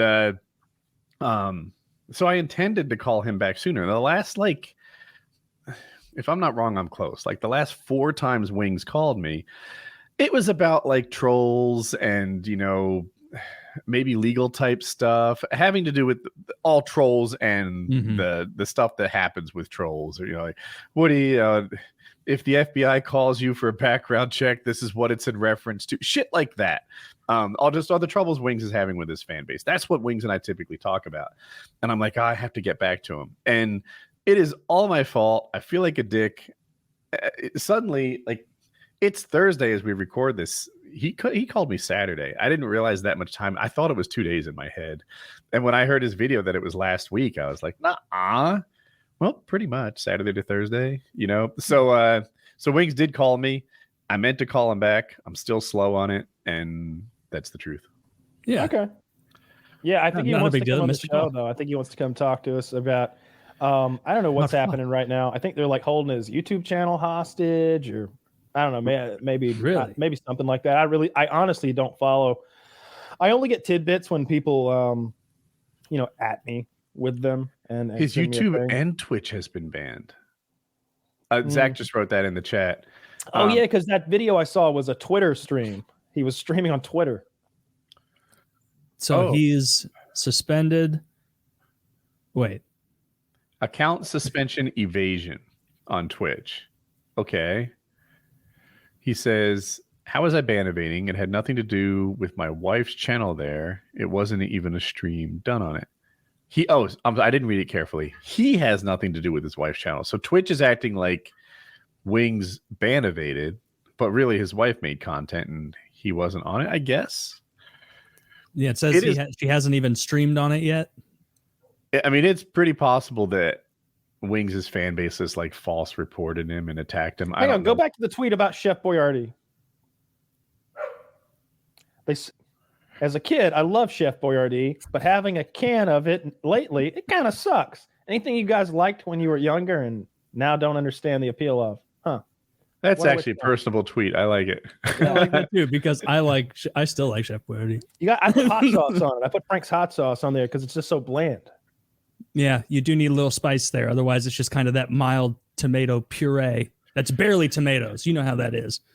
What kind of what do you like from Chef Boyardee? I like the raviolis. Wait, we just got to change topics off of Wings? We're going to come coming back. on Painkiller already for Chef Boyardee? No, you're right. Circle back after we figured out. Look, I was going to see if you were a beefaroni kind of man, but if that's not important, let's go back to Wings. I am a beefaroni man, and I will circle back to this. Actually, we'll finish Wings and then we'll get back to ravioli. So if I finish the rest, before we circle back to Chef Boyardee talk. We got a 4-hour show. Wings wants to come on. We talk about it for 85 seconds, and then we're talking about it I love that shit. Now people are like, "Come on, talk about the Wings," and because I think people would like to see him on the show. So I guess forever we said we wouldn't because he always said we'd have to pay him $10,000, and frankly, like this is another example of when Wings is doing okay. It's like don't want anything to do with you people. You couldn't pay me enough. And when now here Wings is down and low, hey, can I come on the show? I'd love to come on the show. I'm down again, and that's what we always do. And I think that's what good people do is when somebody asks politely, hey, and they're down, we help them. And just so that I don't feel like a bad person, I guess my vote would be to have him on the show. I guess if he wants to talk about his issues or whatever. I don't know what the fuck he wants to talk about anyway. Can we have him on? It's not like we can help him. Yeah, so if he's banned from YouTube, can we have him on? I've always wanted Wings on the show. I've been I think this is a show that one, I think it'd be a good show, and two, it's a little bit fan service. I have no problem with fan service. Fans want to see Wings, I'm down to have Wings. Whatever. You think I do drinking episodes because I think they're good or that I like them? No, it's fan service. Yeah. Back on mission. I'd love to have Wings, but like where Taylor was going, I just need to make sure that it doesn't get our show canceled, like ban evading. It looks like his channel's up. I just found his YouTube channel. If you put in Jordy Jordan, you have to scroll down like almost to the end of the first page, but it's there. There's no content on it. Everything's gone. Maybe he did that. Zach said, "Do you want to make that one a live show just for the patrons?" And it's too late to jump in today. Only that kind of defeats the purpose. We're gonna make the worst business decision ever. Only existing patrons get video. Limited reach, no more money. No, all jokes aside, we could make it some kind of a special loopy doopy kind of show because I think that our oldest fans are the ones who like give the most shits about Wings. And I don't know, maybe for a fan who like found out I was in prison a couple years ago and came on because of that, or if you're a fan of like you probably found Taylor making magic live streams on Twitch and now you somehow circulated into this nonsense. However you got here from that. however you got likes me making fun of retarded TV maybe shows, you went to a barbecue for the magic streams. hey, maybe you went to a barbecue with Taylor one time and you're that one awkward guy who has been like one at a time into the audience. But I think our oldest fans would certainly be like, holy shit, they could get the band back together, get a bit of a Beatles reunion. I always think back to our Wings shows as being good because of what we pull out of Wings, not necessarily what Wings brings to the table, but that still is a bad argument for not having Wings on the show because we're here. We can pull things out of Wings. And I think now would be a good time to have him because he's actually got a thing to talk about. There's been times when it was like, would you like to have Wings on the show? And it's like, what would he talk about? What has happened? Like, the same old. But this time around, I don't know. He's gotten married. He's had all sorts of weird dramas here and there. I don't know if we've spoken to him in person since the surgery. I don't know if we have. Yeah, definitely. Last time I talked to him is when I played PUBG with him, and that was before the surgery, I think. So I've talked to him privately on the phone a couple times. Sure, yeah, that's true. And I did a what was uploaded is like a 1v1 podcast or something. Like yeah. I don't think I uploaded it, but like I did a live stream where Wings jumped on. It wasn't planned, and we talked for over an hour. But I don't know if that was pre or post surgery. It was a while back. I definitely haven't Zach talked says to him after since the New York Times thing, which was huge. To me, it doesn't even seem that yeah. big. Like that seems like one of the minor things. Maybe I'm overvaluing it. It is just I don't know. I think he article. overvalues it. But yeah, maybe we could have Wings on if you guys think that's a good idea. Sure. Yeah. I'm in. Just need to figure out that it's not going to get like this channel taken down. Yeah, as long as he's not like a person of an undesirable or something. Right. If he's like the Dr. Disrespect of Twitch, where if you like have him, your channel gets taken down. Yeah. And it's looking like that's not the case. Do you just want Wings, or do you want anyone else from the crew? From his you want any of the whack packers? Get Kenny back on, or look. I mean, I'm just saying that like if Wings is gonna come, we could probably make a few requests. Would you like any of the fucking whack pack that's in the Wings universe? We just need a him? random to stroll by in a Confederate uniform for no reason, like the old days. All right. That's my vote as well. Okay, Wings. We'd love to have you on. Let's say the 25th, maybe. But here's the thing. Yeah. That fellow that had that military uniform on, I'd like him to come on and steal some valor while he like randomly come in. I want him to come in and fucking salute you and fucking snap to, and then about face. You tell him to at ease, and then he hands you some like a hot pocket, and he bounces like something silly like that. I want him to say on stream, legally speaking, I'm a veteran. Would you want Wings and his wife, or just Wings? Just Wings. If Wings' wife came on, I'd want it to be like just like for a part of the show. You'd like 5 minutes with Kelly. It's mostly chatting. Let me ask you this. People are interested in, I'm sure. Let me ask you this. Would you like to dismiss Wings from the room and have a 1v1 conversation with Kelly, ask her some questions, and then have him come in and do like a couples game? Dude, that would be amazing. We do the couples game. You know, the highlight guys would like edit it together in very unflattering ways. We can steal the questions from the original couples game. No, of course. Those aren't the questions I want answered.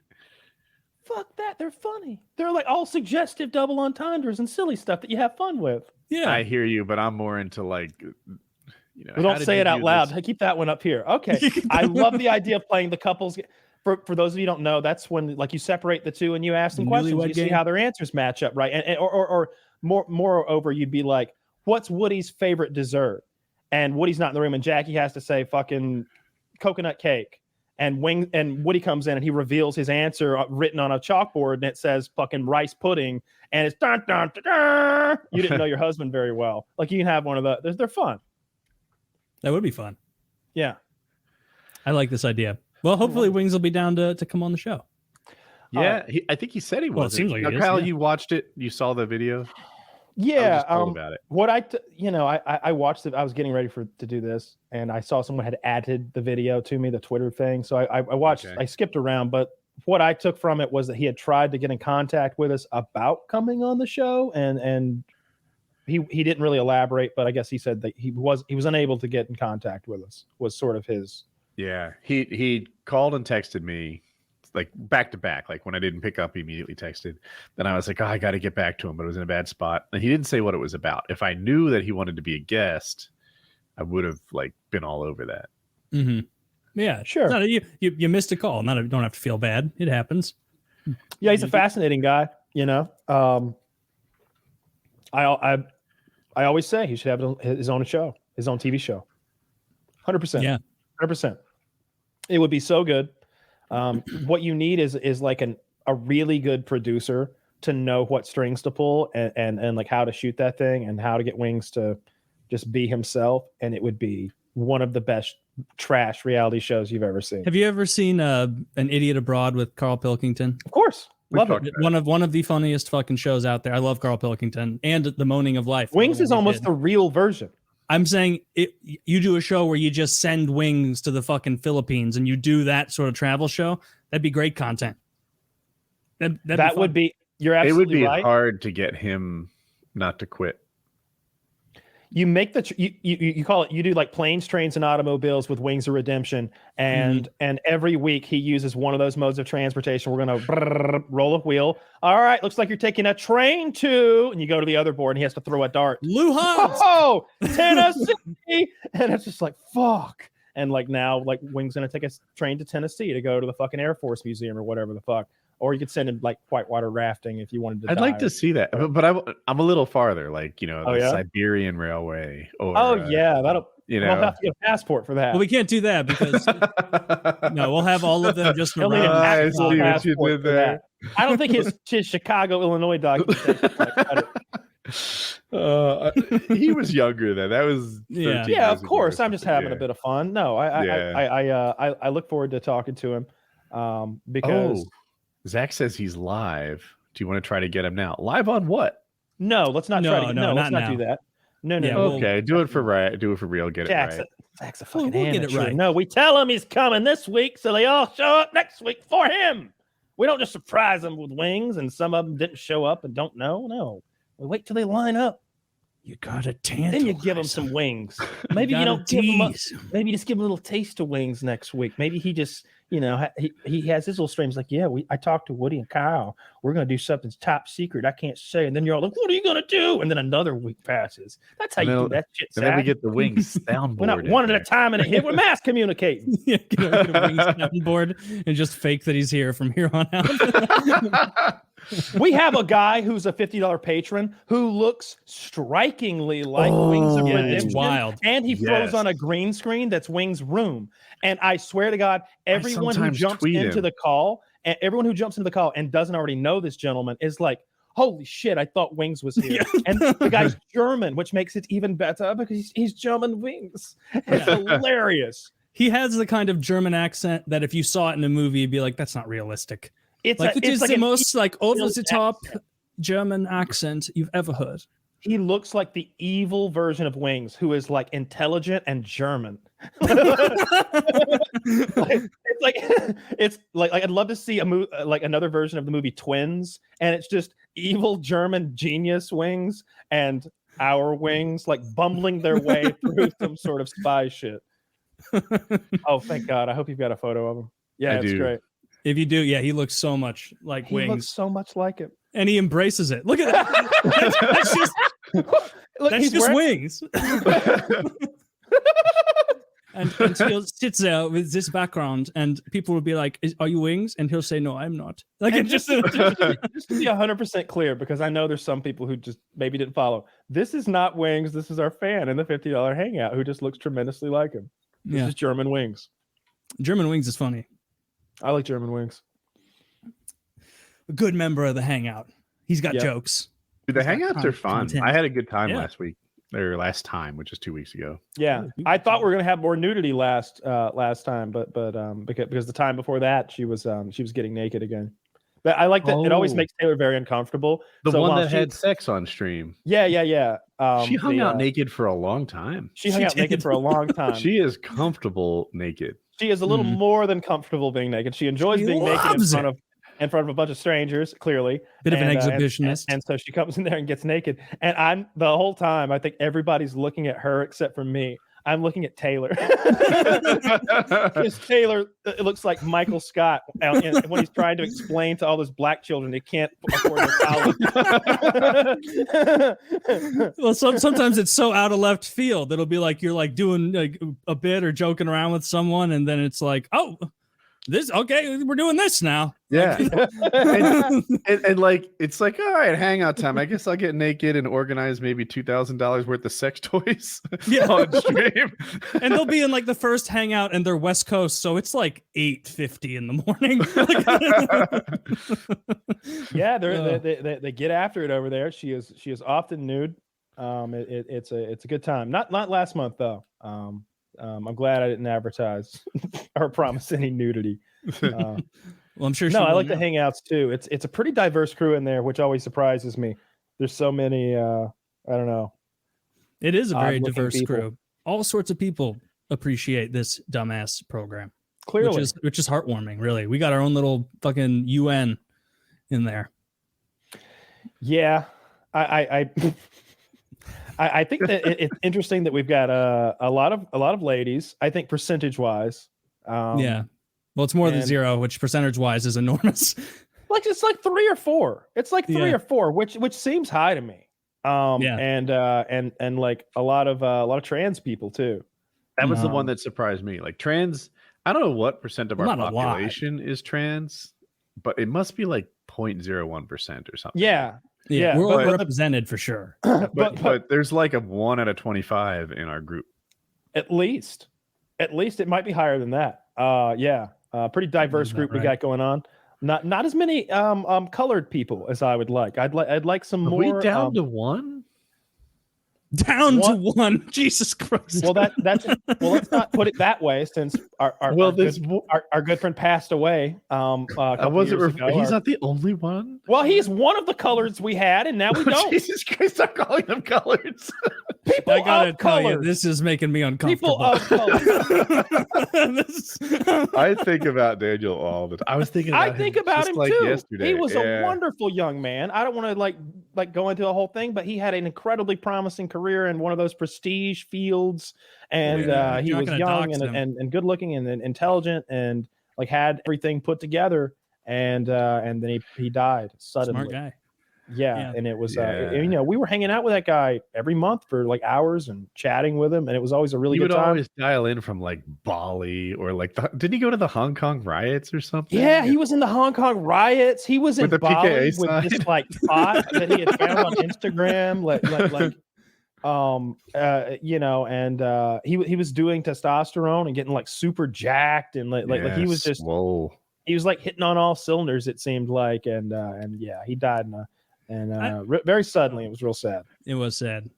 But so if you're out there and you've got some colored friends who you think would be into us, like let them know. We would love to entertain them for 5 hours a week. Yeah, it would be our pleasure. What's that? Said you're making my teeth hurt with this. because I'm being so sweet. Because he's being so sweet. Because it's so endearing and so kind. Kyle just has a heart so large he doesn't know what he's saying. We would take a dark skin. You can't possibly be held accountable for this. We would take a dark skin. Any dark skinned Dominicans, like if you look like Manny or Sosa, rather, if you look like Sosa before whatever the fuck happened to Sosa, like that complexion would be fine. But really, like, it's a little white in there. We've got like 3 or 4 Asians. I like that a lot, and like 2 Arabs maybe.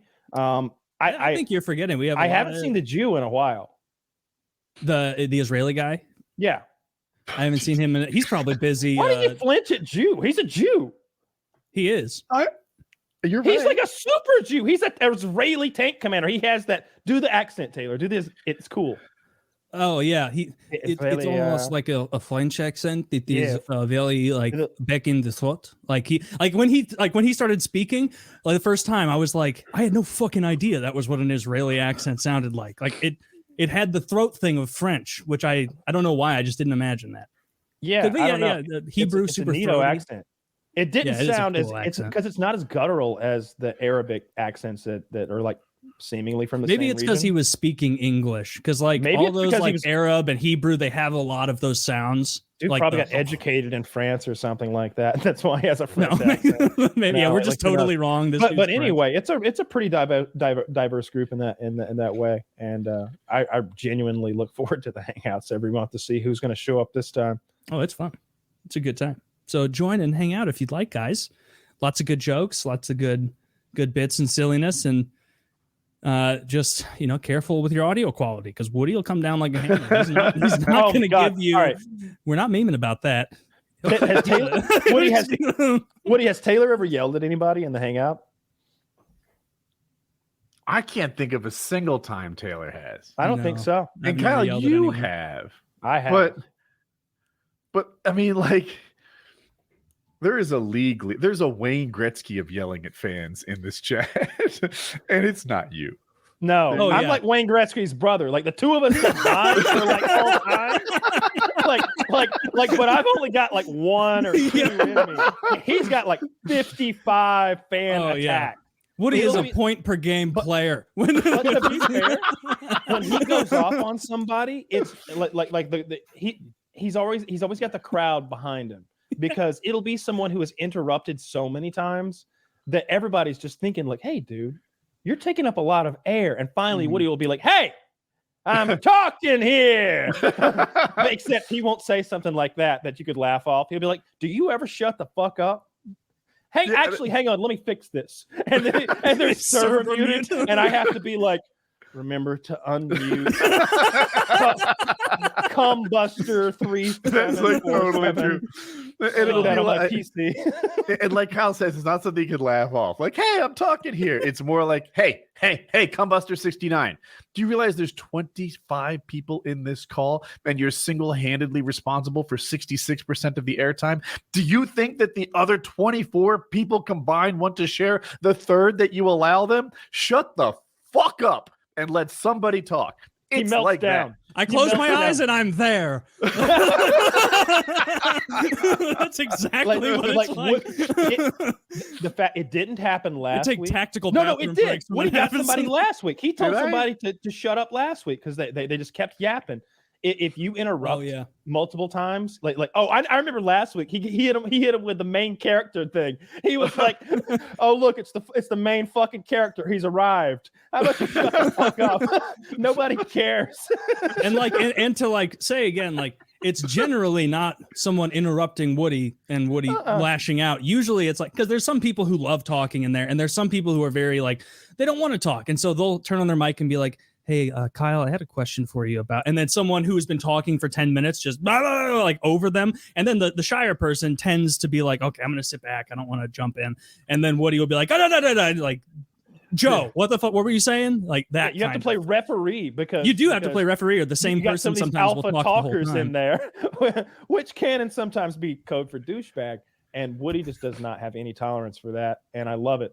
I definitely melted down on somebody about a month and a half ago, 2 months ago. I see it slightly. I feel like I have tolerance, but I let it wear out. I could have nipped it in the bud, but I have this flaw where he does it a third time, a fourth time, a sixth time. And it's like, I've had enough. It is time for me to shut this guy the fuck up. Because I try to be careful because there are a lot of guys in there that like me a lot, but I just can't stand them. And that's on me. You know, that's on me.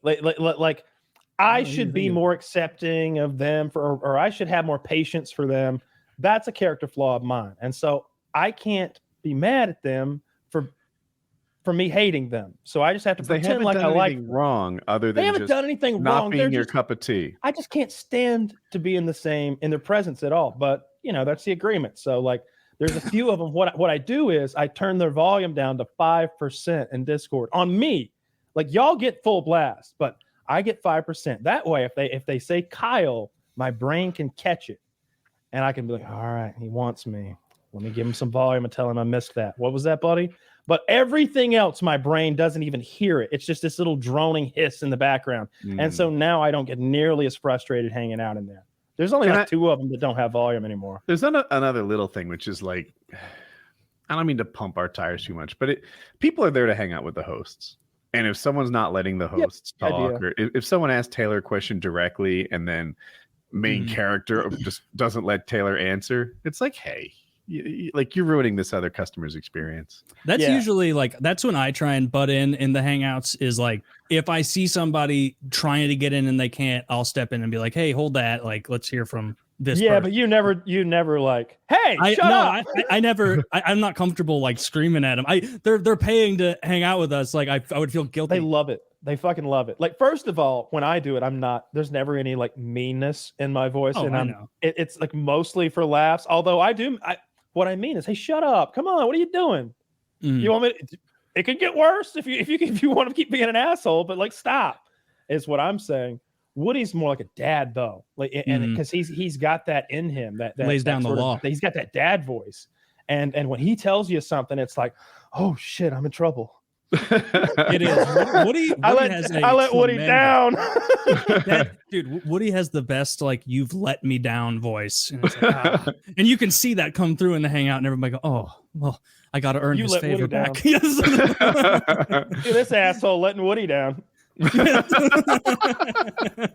Wow. So you know how disappointed he is. He's never I like to hang out sometimes. I love them. Yeah, I have fun with it. It's usually just joking around and like it's really just riffing like this show about stupid nonsense or the people with the cool jobs. It's always neat to catch up with them. Like, oh, you work in film on like real shows, like shows we're watching right now. Like that's awesome.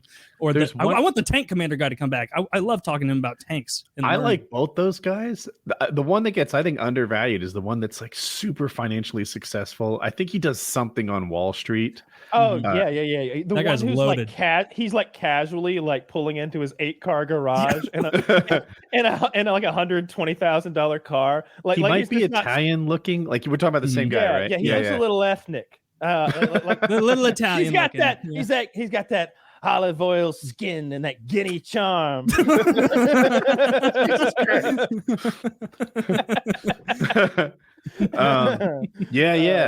sometimes people ask me financial advice and we answer it together. And I appreciate when he comes.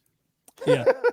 Yeah, the hangout he did where he was like driving in his $300,000 car, and he had good audio almost. It was like, like man, you got it on lock. You have a Rode microphone in that Bentley, sir? Yeah, just driving out to buy a $30 coffee. There's there's a couple guys in there that are very well off. There's a lot of them. I mean, that one guy was paying $45,000 a month rent. Remember that?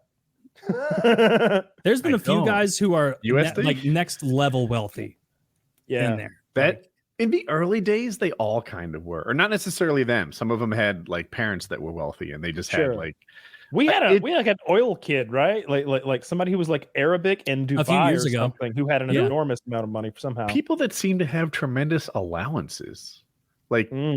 It's a foreign concept for me, for like your dad to give you $1,000 a week to just make life a little easier. I'm only thinking of one guy, and he was from a while ago with an allowance thing. I don't remember anybody else. That'd be pretty sick, though. I feel like there were a couple guys. I don't know if it was formalized allowance, but they were there because their parents had cash. How much money would it take, do you think, for like, let's say you're 18. We're gonna do like a government credit thing, like a basic income. You're leaving the house at 18 years old. You graduated high school. Okay. You go. How much should the government be forking over to you as a man who doesn't have any like school housing or anything like that? Let's just forget about that. The government. Why would the government fork over money to this person? To make your life a little bit easier, so maybe you could pursue your dreams without worrying about This is like a universal basic income. Yeah. Do we all get this amount? Income. This is the universe. This would be like the basic like lowest amount that it would start at, right? Your RPG character just started. You're out on your own. You're no longer dependent. How much do you start out with?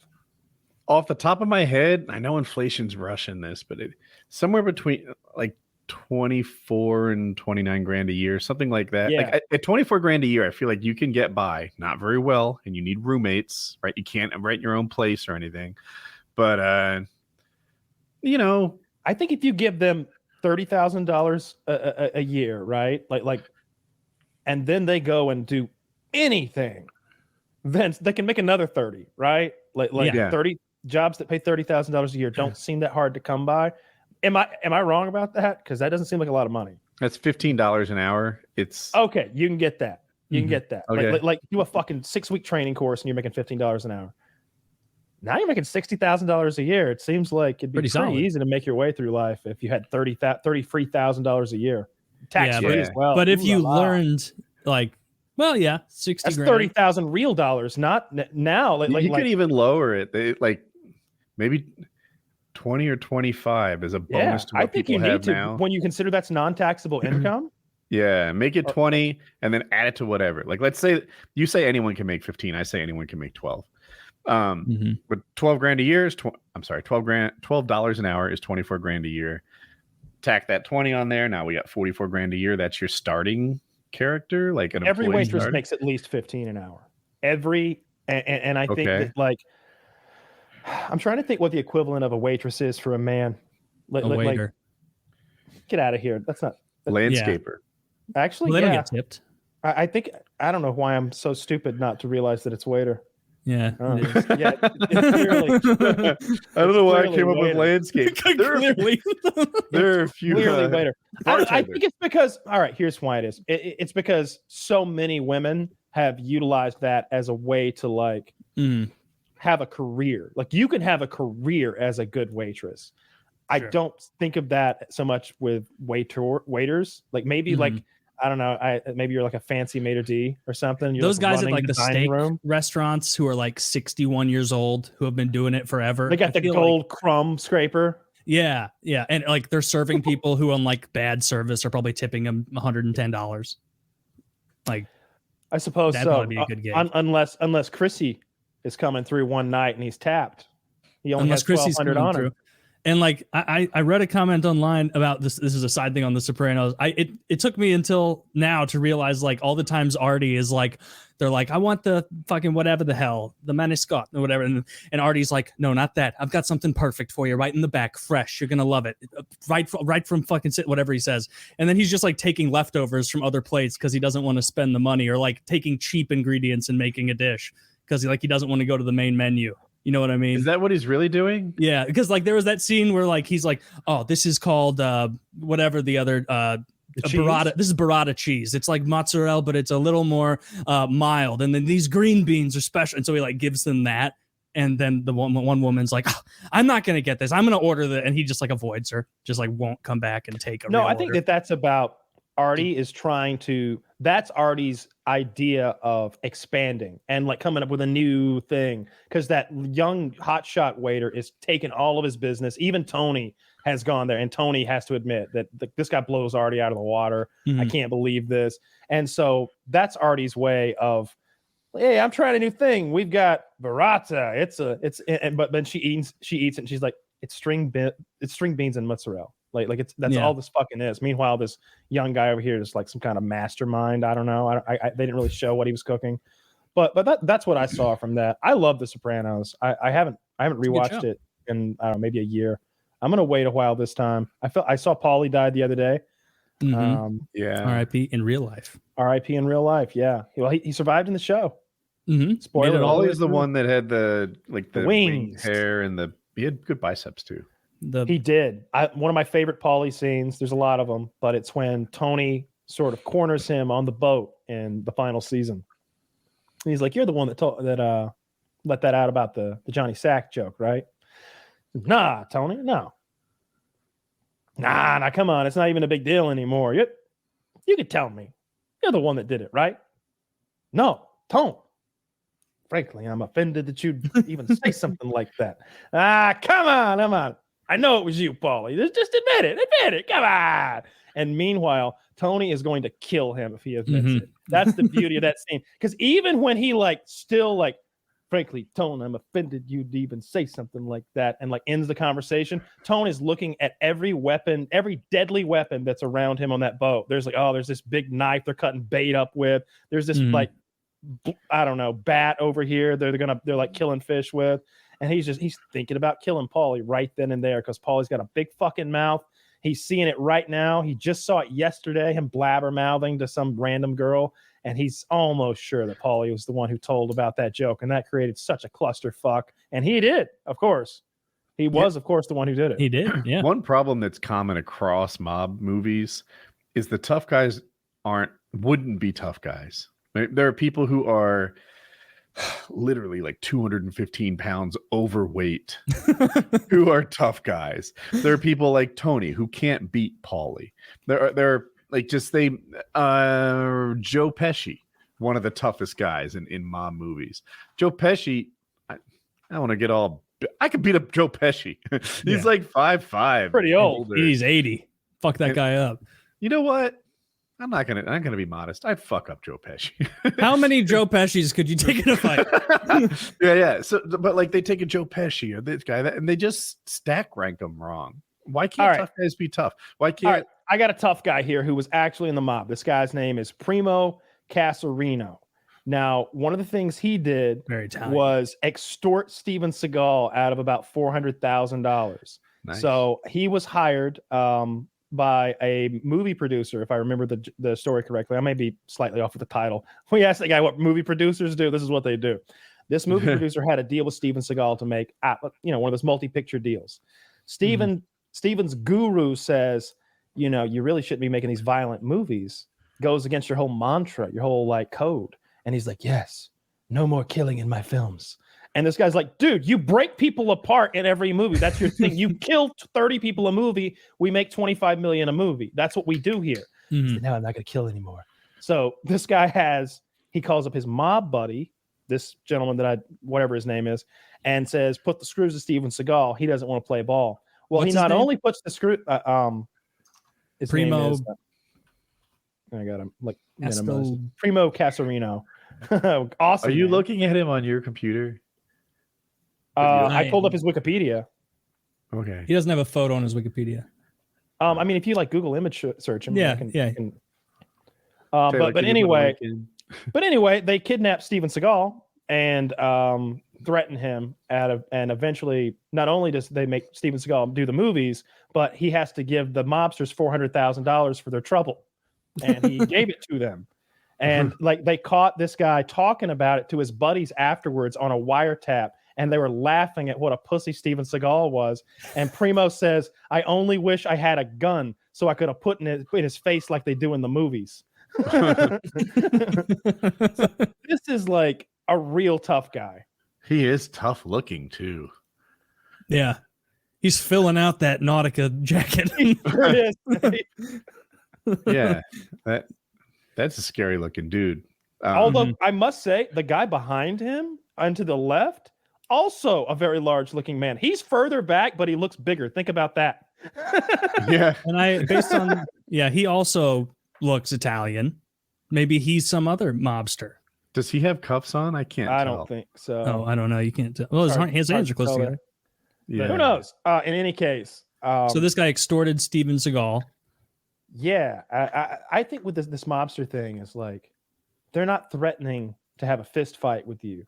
They're threatening to kill you. And they may not even mean right now. They're threatening to like come back tonight. Maybe they start a little fire. I mean, when you come out to the fire, remember, that's what they did in The Sopranos. If you think about what they actually did when they want somebody to do their thing, when Robert Patrick's character, Davey, owes Tony the gambling debt, they start a fire and his dumpster's outside at night. He runs outside in his underwear to put out his dumpster fire. And now two goons have him cornered in an alley. And they're like, you're going to pay the money? You're going to pay the money?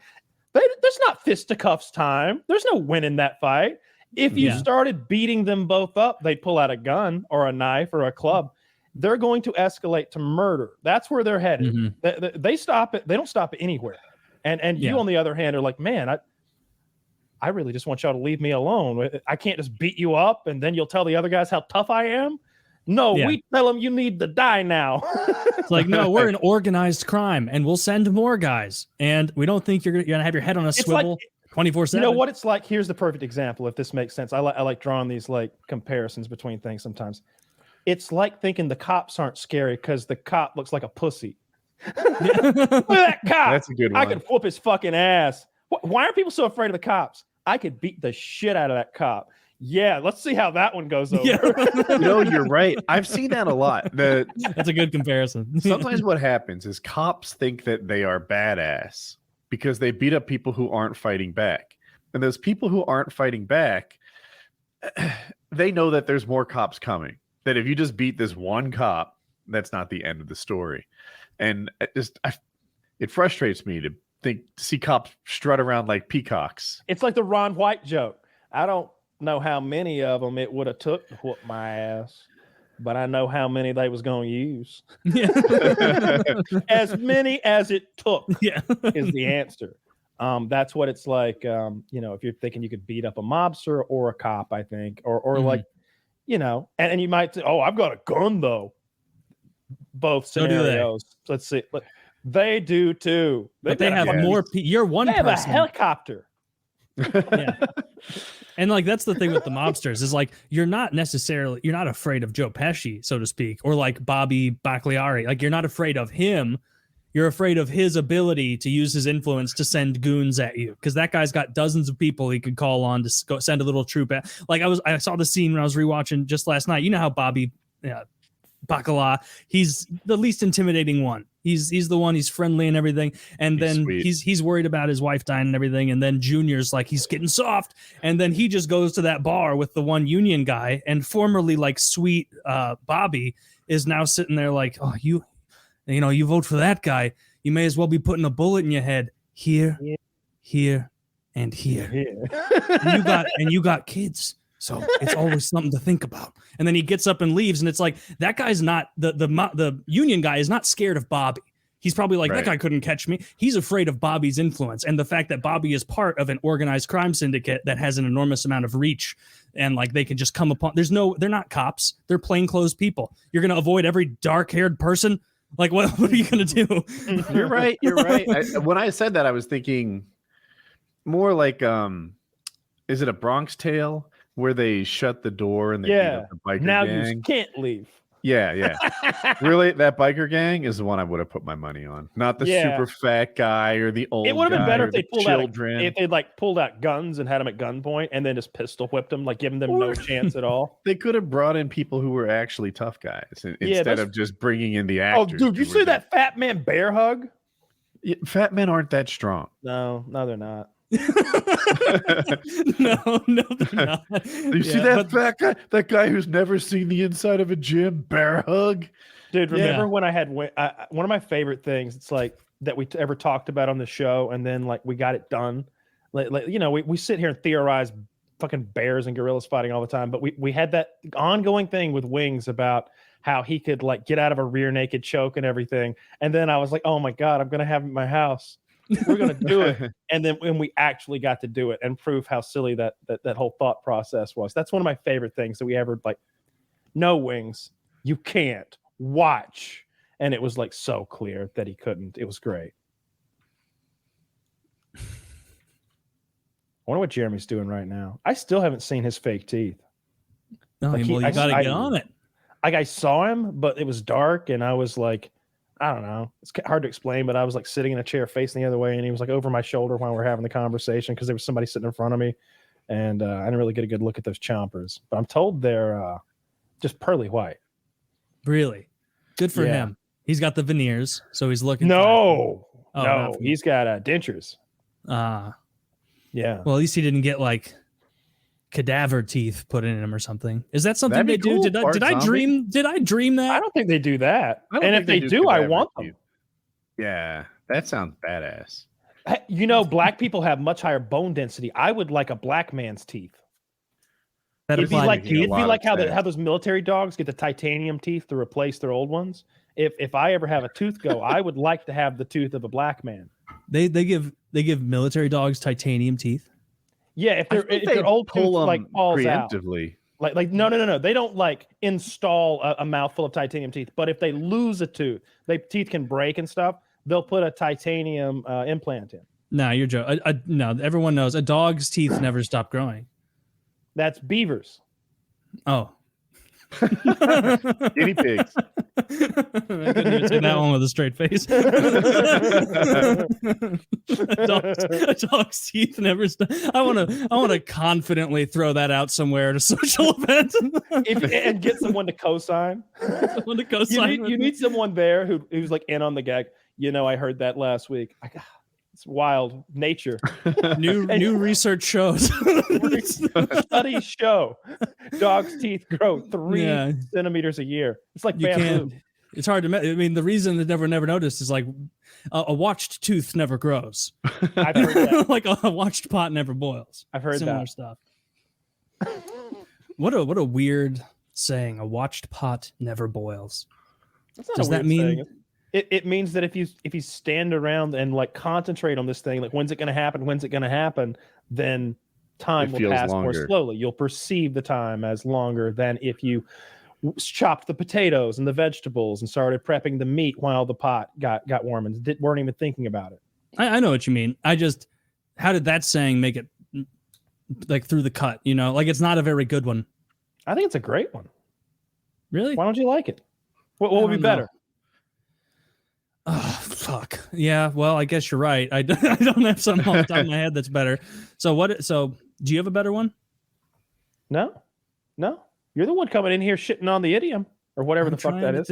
Yeah, Taylor, you know, if you're not, you can't just be against something. You have to be for something better. That's so true. That's right. That's what I told the cops.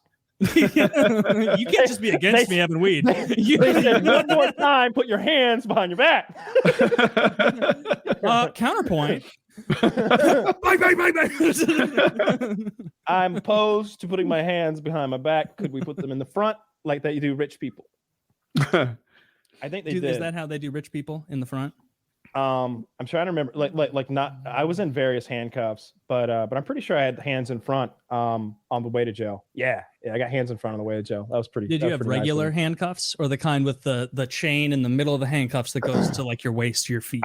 I've been shackled a couple times. That's when you've got like hands are by your side. Like put your hands in your pockets, and now each hand is cuffed via a chain to another chain that's around your waist, and that is cuffed to chains at your feet, or not chained to, but at your feet are shackled together too.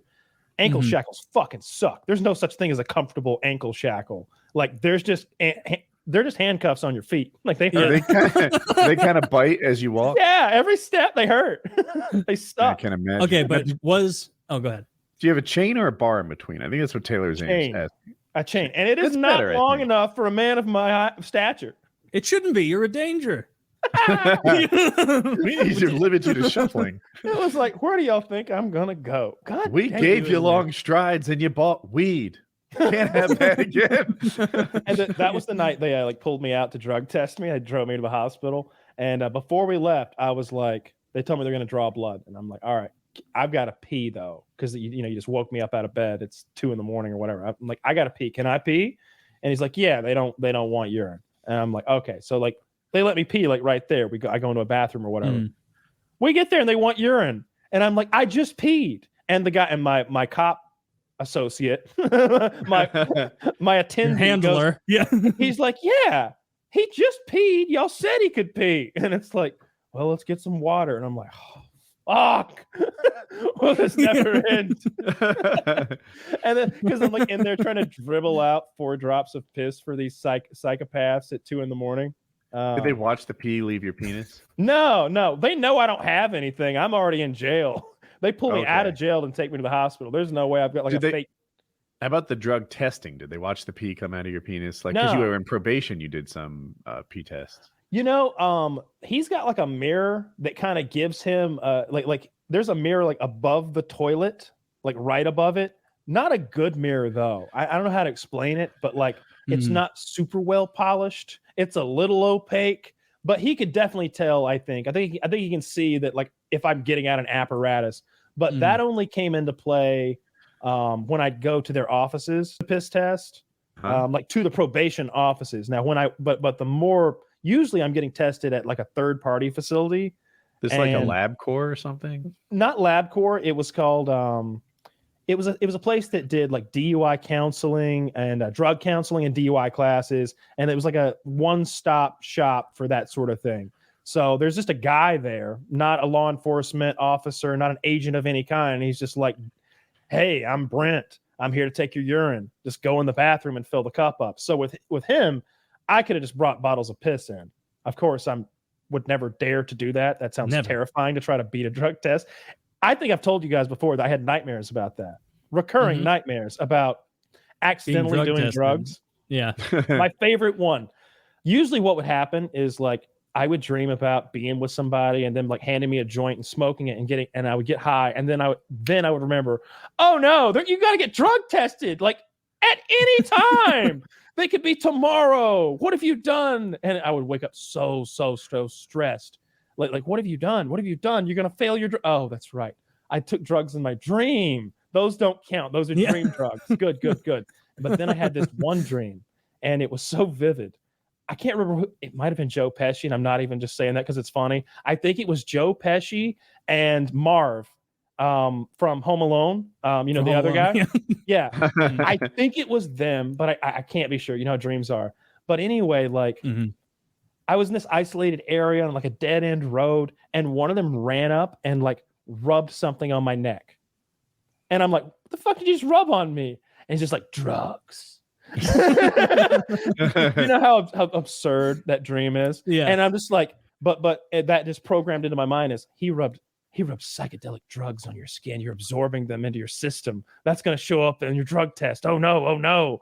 And then like I'm getting high in my dream. And again, I wake up super stressed out. oh no, Joe Pesci rubbed those drugs on me. What if they call me tomorrow? What if my number's up tomorrow? Oh, they're never gonna believe it was Marv. Like they're not gonna find my story. Because like I was I was at the federal offices one time, and it was like around the holidays, so there was no way for me to use my normal drug testing thing. So I had to drive the 50 minutes to them downtown, and this lady was like, she just had tested positive for opiates, and she's like, no, but I've got a prescription. Where is it? I don't have it. And you haven't given it to anyone? No. Oh, well, all right. I'm going to go process her. They're like taking her away. And like, and like this lady who's taking her away, like needs to talk to me. So she's like, will you talk to Mr. Myers here? And I'm going to take Tiffany back in the back where we take fucking drug users. Like, I don't know what they were going to do to her, but she was like, but they were going to do drugs in front of her, make her jealous. It was like, it was one of those things, you know, how cops and law enforcement and people in authority, they got like 3 questions. And if you answer the wrong way on all 3 of them, we're done talking. It's like, do you have your prescription with you? No. Is it at home? No. Can you call your doctor? No. All right, be right back then. Well, because we're not going any further. Yeah, and so like that put the fear of God into me too. And of course, like I was afraid of getting a speeding ticket. So like that was my biggest fear in the world, was accidentally failing a drug test. I was afraid of poppy seed muffins. I was afraid if I smelled weed at a gas station. I smelled weed on a girl that I had sex with one time. And I ate her pussy, and I was thinking, like, is there any chance that this girl's got enough weed in her system that eating her pussy did you Google it? Me test positive? There is no way. I literally had that thought. You're using like, she doesn't tell you, and she's like using CBD lube or something. Like she just came over, and I could smell like weed on her, and I was like, God, could eating her pussy make me feel worth the risk? And I know that's the stupidest thing in the world to think, but the consequences are. You wouldn't bet your life that it can't happen. Like that's the thing. If someone asks you on the street, "Hey, can you get high from eating pussy?" Are you retarded? But if they were like, "Would you bet your life that you could pass a drug test after eating a stoned woman's pussy?" My life and your children's lives. Wait, what? Why? Why do I have to bargain my life? You just do. Now that there are stakes, I guess it kind of makes sense. Like, yeah, when you had to take, pussy can be scary. It was a whole thing. I'm so glad that's over, and we've got these wonderful wonky weed products that are apparently legal and get you stoned as fuck. It's legal drugs, folks. You can just get fucked up on. What happened with the Biden? Didn't they have a Schumer put something up, right? About I saw in Missouri, it has it on the ballot here to legalize it for recreational use in November. Yeah, federally, I think. Yeah, they're trying to put up a law. And I think the Republicans don't like the expunge record part, and that's why it's not passing. But the Democrats don't want to settle for less.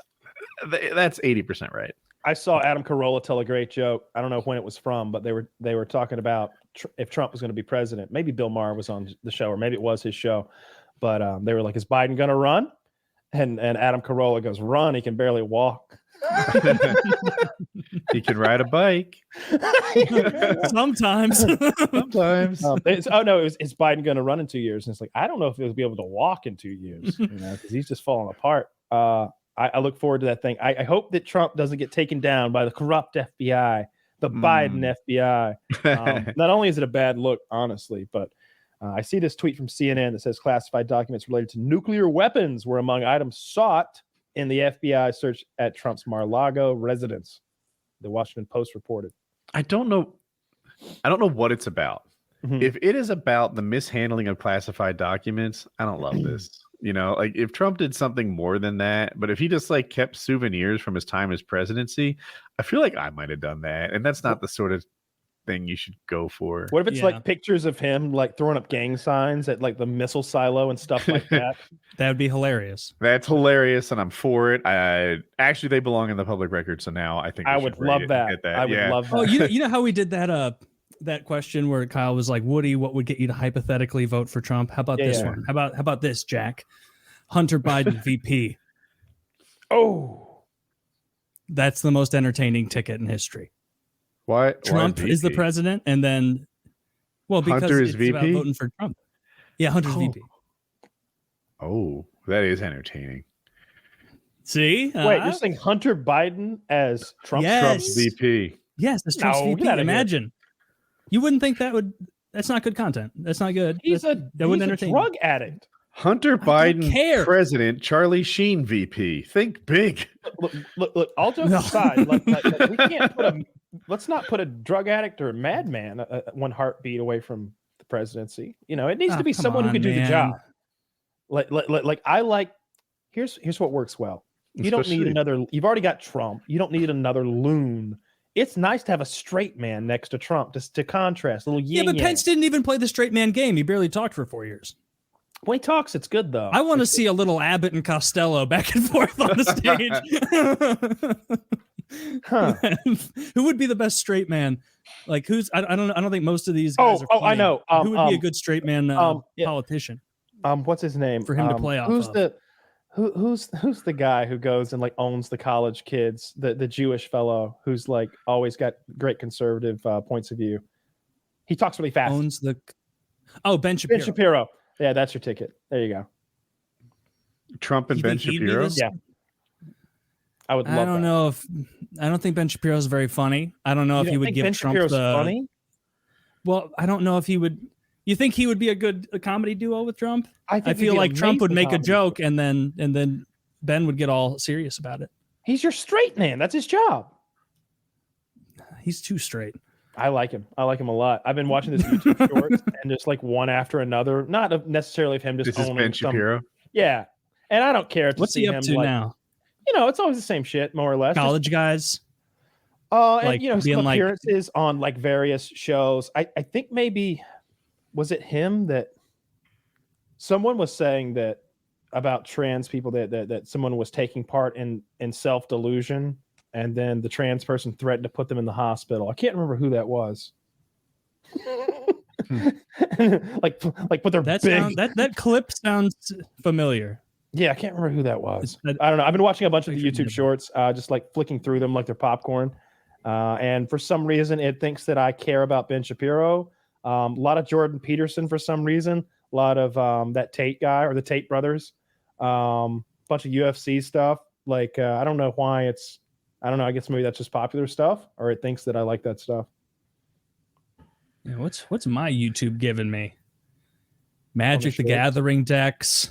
On shorts, I watched a ton of videos of people like melting down different metals and pouring them into molds a while. Really? So I'm getting a lot of suggestions about smelting. Yeah, little metallurgy stuff. And then of course I always get suggested a bunch of Eric Bugenhagen videos, the best workout channel on YouTube, far and away. Politics, basketball, fitness, and motorcycles. That's my homepage.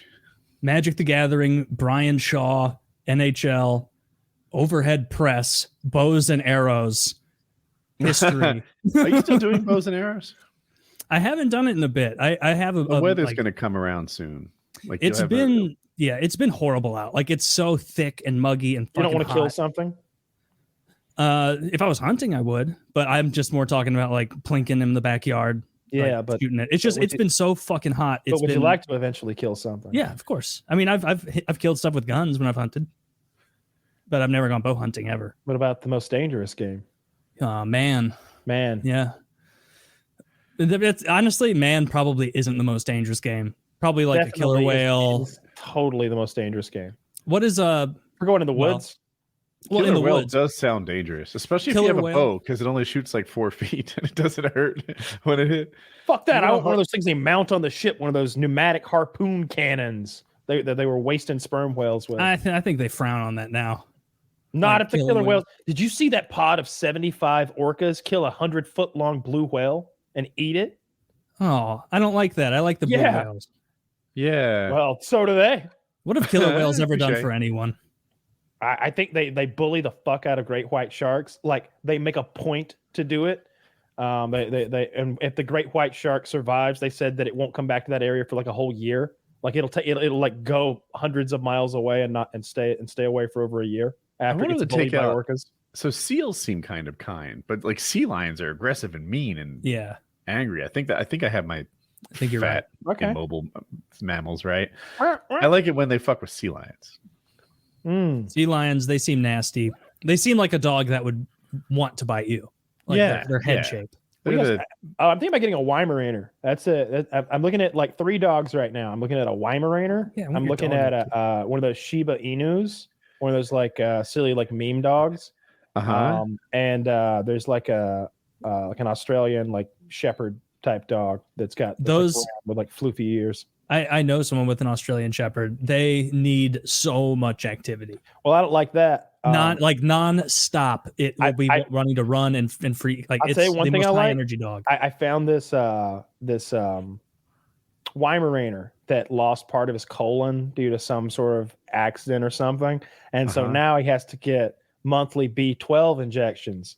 So I like the idea of a dog who's on the juice just like me. So like I'm gonna like inject my ass, and then I'm like, all right, your turn. Like he'd see me do it to myself, and he'd feel a little bit better that like he had to do it too. He's like, oh, this is what we do together.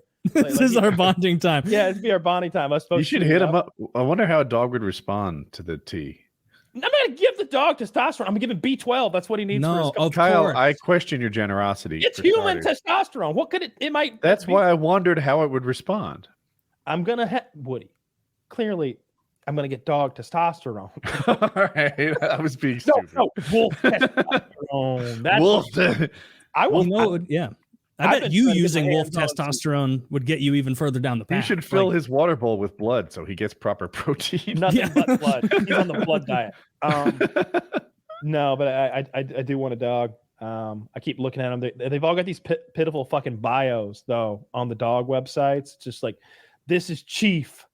He's 17 years old. The lady who owned him died, and he stood by her side for a week starving. We've almost got him back to full size, though. By the way, he doesn't have any eyes or ears. And he died as I finished writing this. Dude, there's so many bonded pairs, and it'll be like, this is Jesse and this is Billy. Billy doesn't have eyes or ears, so Jesse has to guide him around.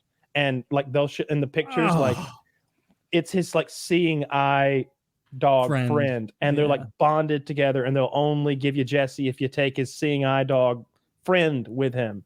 And it's like, oh, like I don't check. You could just take them both and then take the blind one to a different pound. Oh, that sounds horrific. Isn't that the meanest thing you could imagine? That's so awful. I can't. Yeah, you just take the blind one to the glue factory. That's the worst thing I've ever heard.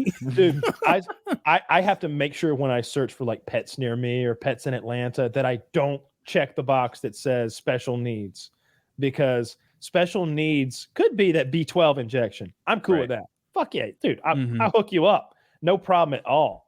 But then sometimes it's your dog's nonverbal. Sometimes the dogs are paralyzed.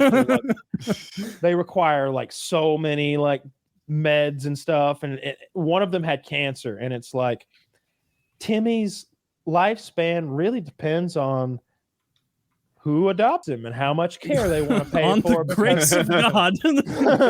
No, they're like, he had a tumor. It's going to come back.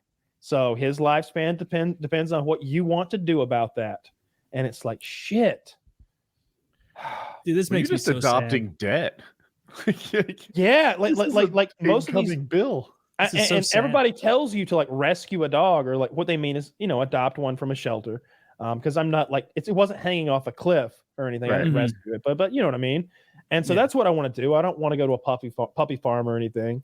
But I want a dog that's like 2 to 5 years old, something like that. Also, not a puppy that's going to piss on the floor. Yeah. But these Weimaraners are cute dogs. I like them. As far as short-haired dogs go, they're super intelligent.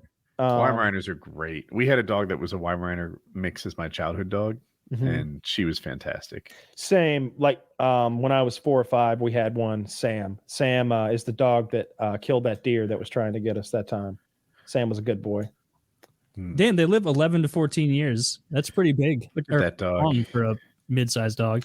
Zach, will you please pull up the Weimaraner calendar? Woody doesn't know what that is, and that means this is going to be so much more fun. Find me one of those Weimaraner calendars. I'm hoping it's disgusting. at least a little seductive. Oh, they're precious. Oh, It's just a bunch of dogs nodding. no. Oh, Selling a dog calendar, but it's a sexy dog calendar. God damn it! I meant the ones where they're like dressed up in people clothes. I thought that was the only kind that existed. I didn't think there'd be actual calendars of just random dogs. Of course there is. But I bet there's kinds for every dog. People. I don't know. I always saw those calendars of Weimaraners with like their paws through, their heads like through a shirt, and there's like a person's hands coming through, like doing stuff. I like those a lot. Anyway, I might get the Weimaraner. Oh, God damn it. It's not what I'm looking for. Oh, God damn it. I don't know. I feel like he's fitting your requirement. Give me Weimaraner. I mean, he's doing his best. I'm just saying that's not it. No, get me a Weimaraner dressed as a person. Nah, not this Okay, guy. wait, hold on. Is this kind of okay? I'm gonna link this, Zach. Put this up. Is this more the vibe you were going for, Kyle? One sec. It is, I think, more what you were looking for. It's much closer. Okay, it's infinitely closer. I'm on the hunt for exactly what I'm looking for because Man, I love this picture. Oh, then you're gonna melt when you see like what I got cooking. Oh, well, then you should get a Weimaraner. Well, see, the Shiba Inu is that like fucking meme dog from Reddit that's really cute too, and I found one of those. It's like 2 or 3 years old, like a few miles away. They're pretty cute, also. There's a bunch of these things in Birmingham, Alabama. I don't really want to go back to Alabama. I was going to try to avoid that, but you never know. God damn it! I can't find the thing myself. I'm sorry. It's just upsetting me. I'm like searching Weimaraner in people clothes, and it's just not working. I mean, here's one. Zach just pulled the Weimaraner up in people clothes. I'm digging the Weimaraner idea for you. I know you don't like giant breeds. This is a good, solid dog that's big enough not to get damaged when you sit on it. Yeah, but yeah. not You could so throw this big dog. that it's weird. One thing, You could throw this dog down a flight of stairs, and it'd be all right. Yeah. You know, and what was I gonna say? Oh, one thing I've discovered: giant breed dogs cost more. Like if my dog weighs twice as much as yours, the meds cost twice as much. I did not Now know we're that. talking. Now we're talking. God damn it! All right, keep them coming. Slow clap. Yeah. I'm almost there, Zach. We're just one or two more. So, but that was obviously, I mean, clearly just a guy behind the dogs. I didn't see those a are guy. those are Those those are the dog hands. those are dog Well, hands. I definitely I like that dog more than the Shiba Inu. Huh. As far as little dogs go, I think there's a lot cuter options than the Shiba. There's I those, worry the about the little Malteses, the ones mixed with poodles are good because they don't shed. They're hypoallergenic. You don't get hair everywhere. Yeah, I don't think Weimaraners really shed. He's barely got any fur anyway. Oh, It just means you're going to have a bunch of. They look like they hate this. There's no like, way they were enjoying it. And that dog's like, there better be a lot of cheese in this for me. Wearing this fucking pink petticoat bullshit. Are there any other breeds on the short list? Well, the main thing is like no fucking pit bulls, and I really wish there was a box you could check on any of the pet listings that just cut them out. But here's what they do anyway. It doesn't matter. They lie. They'll call pit dogs that are clearly that's great. It's cutting hair. This is a good one. It's cutting a dog. I just realized that's a dog wearing a wig getting a haircut. The Karen, bitch.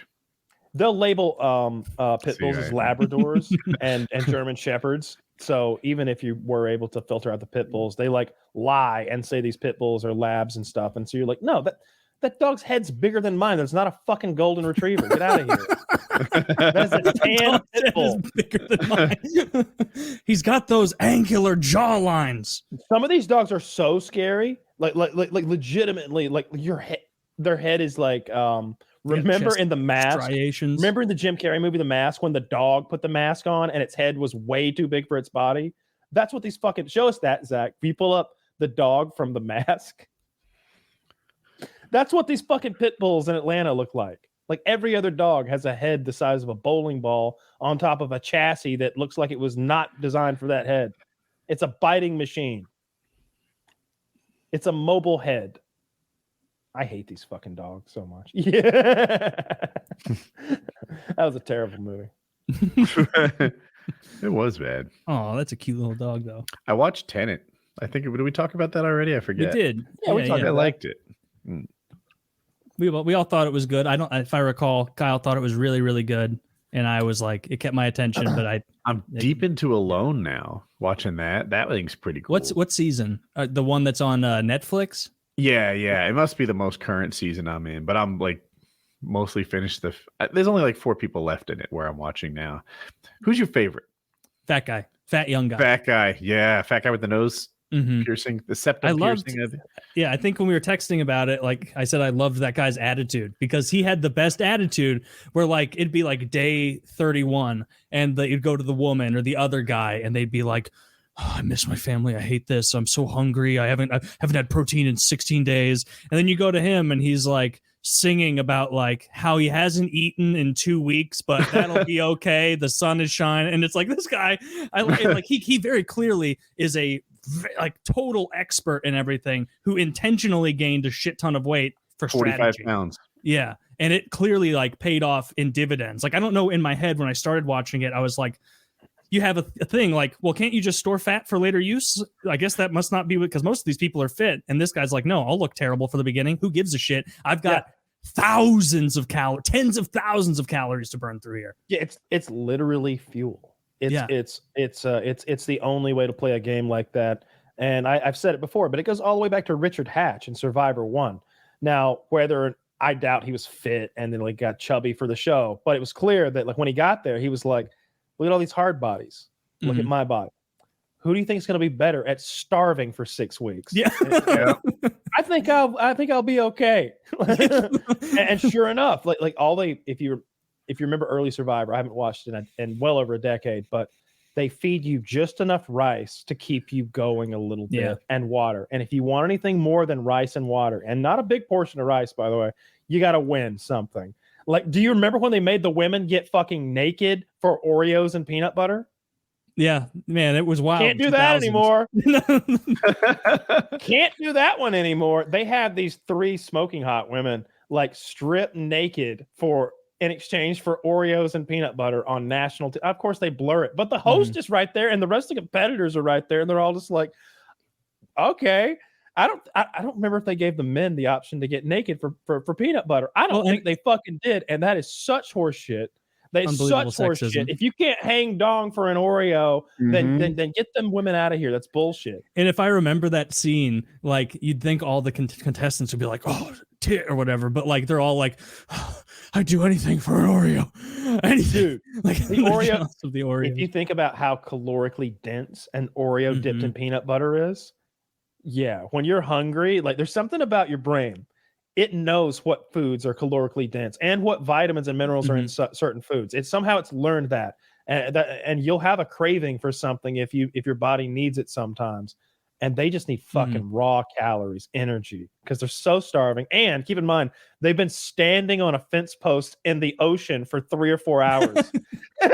Like they're so exhausted. To win the chance to eat a bowl of maggots. And like the last person standing, of course, wins immunity. You don't get voted off tonight, no matter what. And they're bribing them one after another to get off there. Hey, would you come down for a pizza? Would you come down for some Oreos? And then it was like, I can't remember how it went, but it was like, will you get naked and come down for Oreos and peanut butter? And it's like, there's no way they could do that now. What will you do for a Klondike bar? Will you kill your co-contestant in their sleep? Sponsored by Klondike. Kill your friends on an island. How do you guys think you would do if you were in the real show Survivor? I haven't seen it in forever, so let's assume it's like season 1 because maybe it's changed a lot. I'm not sure. I think that I think Kyle would do really well. See, it's all about interpersonal relationships to some extent, and like if that doesn't kick off well, then you're just poisoned sometimes. And they do stuff to mix it up. I'd like to think that I could make some friends and some allies, but that show is historically so backstabby and snaky that they often target the guy who has the most friends or target the guy who has the most survival abilities. I'll never forget this one guy. Back when I was a kid, I thought the Survivor was going to be the toughest, fucking buffest alpha male who fucking could survive.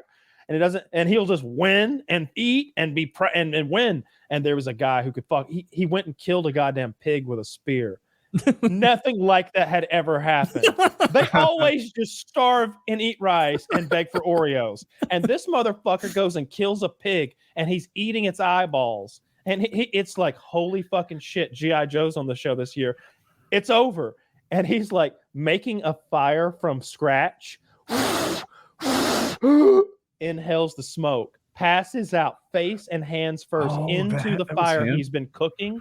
And when he comes back to consciousness, maybe it only took 5 seconds, it has roasted the skin off his hands, and the skin is dripping off of his hands like that scene in RoboCop. Okay, and he runs and he's like getting his hands in the river. He's in the river screaming in pain, and when he pulls up out, the skin is coming off in like layers, like it's hanging 6-8 inches from his hand. And so they have to chopper him out. He's off the show, and it's like, Jesus. Even then, this was probably 2001. Should have starved on the beach. Yeah, that was probably 2001 or 2 or 3 or 4, somewhere in there.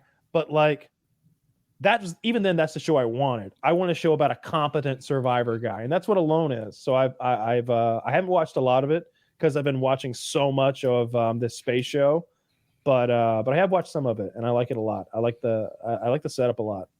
It's really good. They need to do something about the people who are just dragging it out though by starvation. Like they do I the don't medical think thing. I don't think that's a good way to. Yeah, but if you were just fat enough, then they're like, "Oh, you're okay." You're if you watch Naked and Afraid, I don't know if you watched that, but I got into it for a little bit. It's pretty cool. The idea of them being naked at first, you're like hoping to get a glimpse of puss or something, and then it changes to like, oh, this is an actual lack of personal shelter. This lack of clothes. It's part of the problem statement. But it's 21 days, I think, to survive. If not, it's 30. And you can just go in there chubby, conserve your energy for 21 days, drink whatever water is nearby, and suffer through. Wings ought to start knocking out these shows left and right.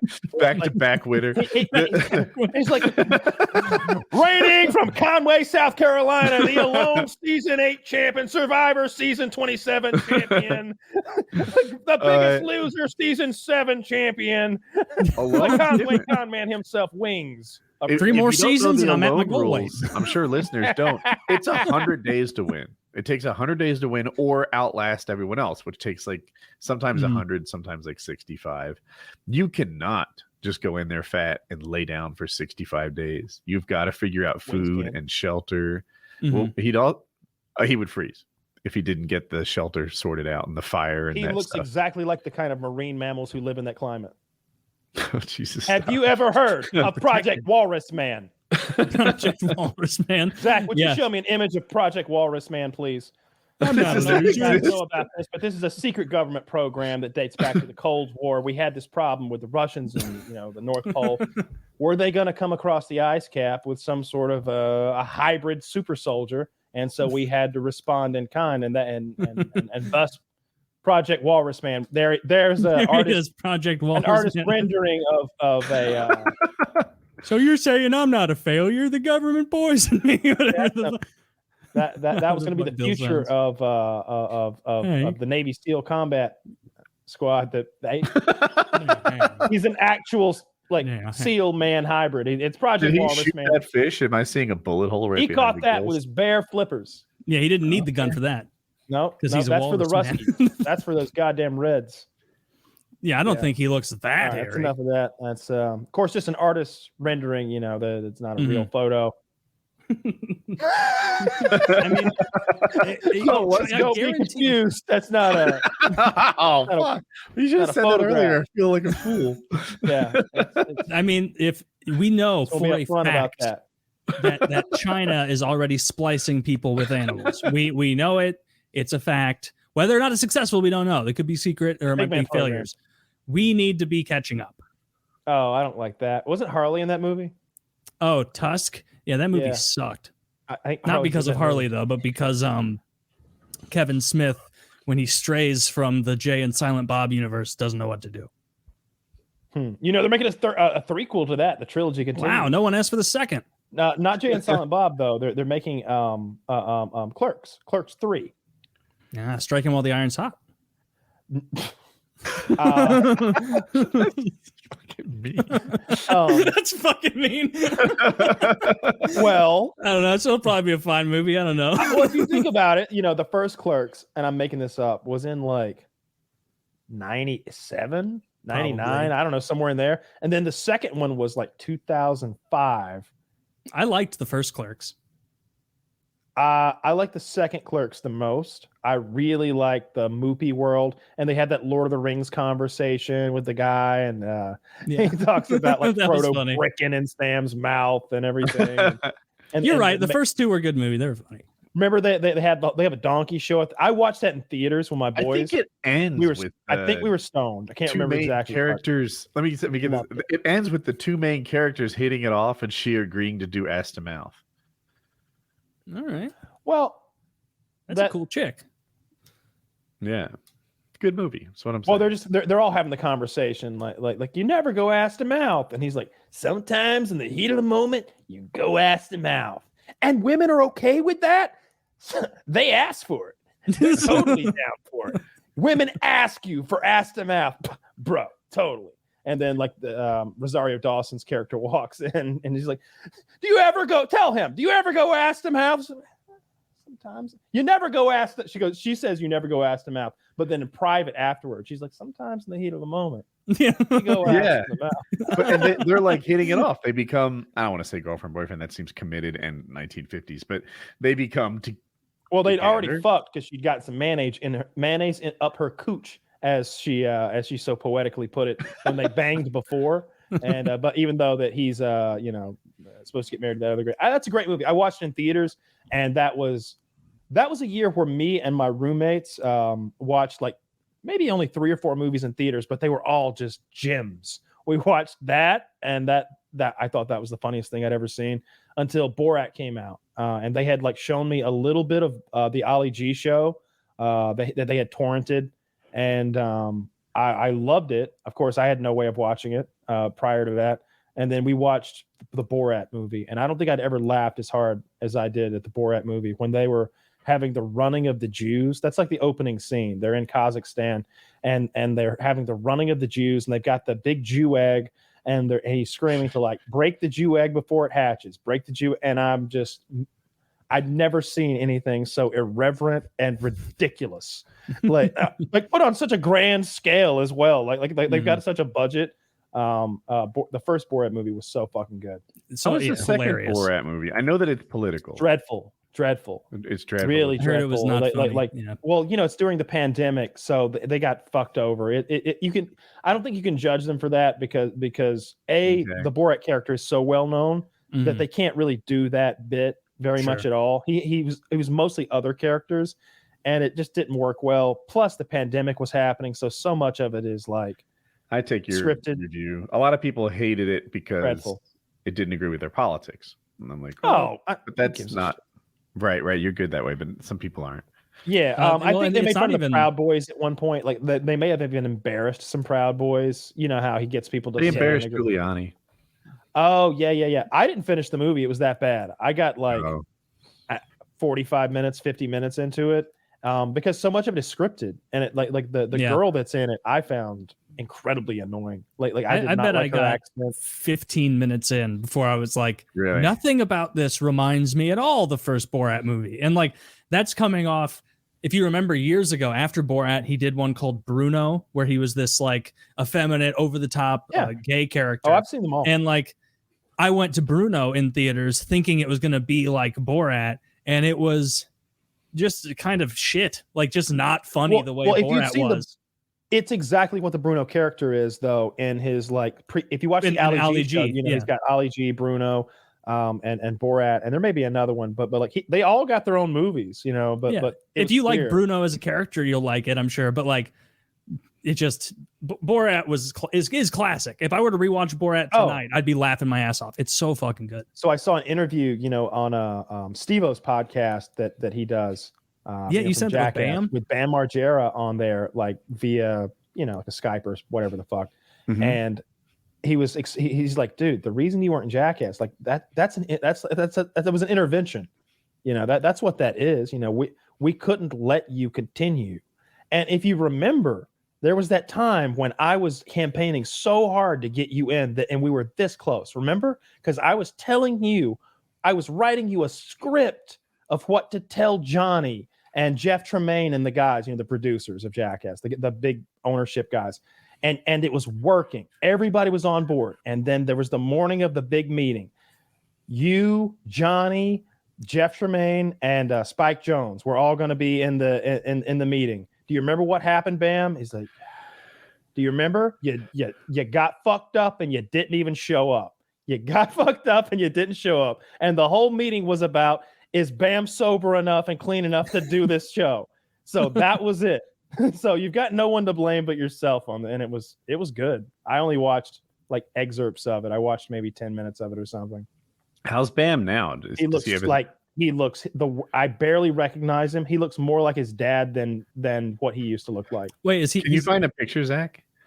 He's sober now, maybe a right? screen cap from like today's interview with Steve-O to see, because it's a look. He looks like big beard, like long hair in his face, sunglasses on. So it sounds like he's fat and maybe grizzly, but do you think that he's just fucked up and failing at life? Fucked up too, everything. Yeah. Oh yeah. Oh, he's not sober after the year in rehab. Oh no, I don't think he did any rehab. Oh, I wish I could find like him like into that interview. Let me see if I can. I can't. Does he have gold teeth there? Yeah, he has one gold tooth. It looks like. Look at those ridiculous tattoos. Those are some bad tattoos, man. He doesn't look that bad here, but today he looked dreadful. Like that is not what he looks like. I might be painting some badness on him. Like he looks like he's high or just been higher, but that might be my own mind. I need to listen to this interview. No, I've never watched Steve-O's show before, but I like he does some good stuff. I also saw everybody likes Steve-O. Jamie Foxx has been working on that Mike Tyson. There you go. That's our boy. That's Bam Margera now. Can you pop around? I just want to see him in different poses. The hairline's going down. Yeah, that happens. Steve-O on the other. Steve-O looks great. He's the best. He's held up the best of all of them. It's because he got became like a sober health nut like probably 12 years ago or something now, right? I thought it was recent, but he looks the best of all. Maybe you're right. I wouldn't have picked Steve-O to be the one that aged the best. I would have picked Johnny Knoxville. Yeah. I'm glad Johnny got. He looks good too. Movie. I'm glad Johnny got to do like movies inexplicably. Like I don't know what happened where like after Jackass became popular enough, they were like, let's just stick him in with The Rock and see what happens. And it like let's put him in The Ringer. I watched The Ringer in theater that's another one that I watched with my roommate. So funny. We left work to go watch that movie on a rainy day or something, and I was like, dude, we got to go watch this movie. He's like, what's it about? I'm like, Johnny Knoxville pretends he's retarded, and like joins the Special Olympics or something. And he's like, oh yeah, let's go. Isn't it funny how movies like that came out in like 2006 or something, 2005, 2006, and like they could not be made now. Even something like Tropic Thunder, they couldn't do now with Robert Downey Jr. with like the jokey blackface, which at the time, like, I don't remember anybody giving a fuck, just being like, yeah, that's hilarious. It's making fun of an actor who's like obsessing over his, at the end of the day, menial pretend career. I think to this day, no one has ever had an issue with that particular performance because he does it so well. And there is nothing mocking about it. It is like I bet black people would be like, yeah, we kind of wish he was black now. Like I kind of wish that guy existed and he was like a guy I could cheer for more. And he was like my dude. Like I don't think anyone gave a shit because he did such a remarkably perfect job. And then part of the story is him laying out, I'm just a dude playing a dude who's playing another dude. Like all that nonsense. You're like, oh man, he's in. But the star of that show, of that movie, is fucking Tom Cruise, inexplicably coming in with. He had two requests to do the cameo. He's like, I want to have enormous hands and I want to dance. And they're like, what? Huge, hairy hands, and I want to dance. Deal. All right. You're Tom Cruise, so whatever, man. Like, you know what I kind of like Tom Cruise in that part is he didn't look good. He wasn't a hero. Tom Cruise is known for choosing roles that make him look awesome, right? In that role, he didn't look awesome. He was kind of a piece of shit, and he was weird, and no one looked at him and wanted to fuck him. No, it was hilarious. It was hilarious. The dance was comical. Like the joke was kind of on him. He was. Tropic Thunder movies. We've talked about Tropic Thunder 1,000 times. We haven't talked about The Room. Good. Have you guys seen The Room? The that jokey movie because it's so bad. I have watched it. Yeah. Yeah. It's dreadful. It's difficult to watch. It's rough to watch because I watched The Room. So there's no continuity. Dude, okay, I disagree. I feel like there's perfect continuity. The plot of this movie couldn't be laid out any more clearly. It is just like, hey, Mark, how's your sex life? Like hi, Mark. They like take you from one part of the plot to the next in crazy, super obvious ways. This movie couldn't be simpler to understand. There's one character who made the movie, wrote the script, and starred in it, and he made himself the absolute perfect hero in this thing, where everybody is a dick except him, and like there's a bunch of sex scenes which aren't half bad. I don't know, they kind of fuck sternums and tummies, but if you can get over that, there's plenty of boob in it, and I'm always down for that. I got a big kick out of The Room. I think it's a must see. I think that movie was serious. It's so bad. The acting is so terrible. Oh, he's trying. So yeah, that's Tommy Wiseau. That guy's name is Tommy Wiseau. He's trying his best. That is his best effort at making a serious film, and he's failing spectacularly. And it's known as one of those so bad it's good, but it's what it's truly known as one of the top bottom three or top three, however you want to look at it, worst movies ever made. I have a better one that is both equally as bad, I think, in different kind of technical ways: continuity errors, acting, script, delivery, all of it. But also it's funny. Like me and Dirty watched it while we were stoned or maybe on acid. Yeah, it was just me and Dirty. Everybody else was outside, and we were high on acid. And he thought it was one of the funniest things he'd ever seen. Samurai Cop. Samurai Cop is perhaps top 3 worst movies ever made. They're trying to do sort of a spin on Lethal Weapon, where you've got like long-haired white cop and mustachioed black cop, and they're LA police officers. You know, drug, corruption, organized crime, that sort of thing. It is remarkably bad. And some of the things that they say, there are these long, terribly delivered speeches because they'd only give them like one take. And this guy's like, you listen to me, you son of a bitch. I won't have you here in my country spreading drugs, crime, and corruption. America is about, and look, there's no cutting. We're just America is about freedom and justice and being able to walk the streets and look yourself in the eye and know that still hasn't cut, still just on and going. And it goes on with this terrible like monologue, like that was like written the night before, and like it's crap, it's bad. And he just and they cut back to the other guy, and he's just like, "Get the fuck out of here, you!" Like, and it's just like, what?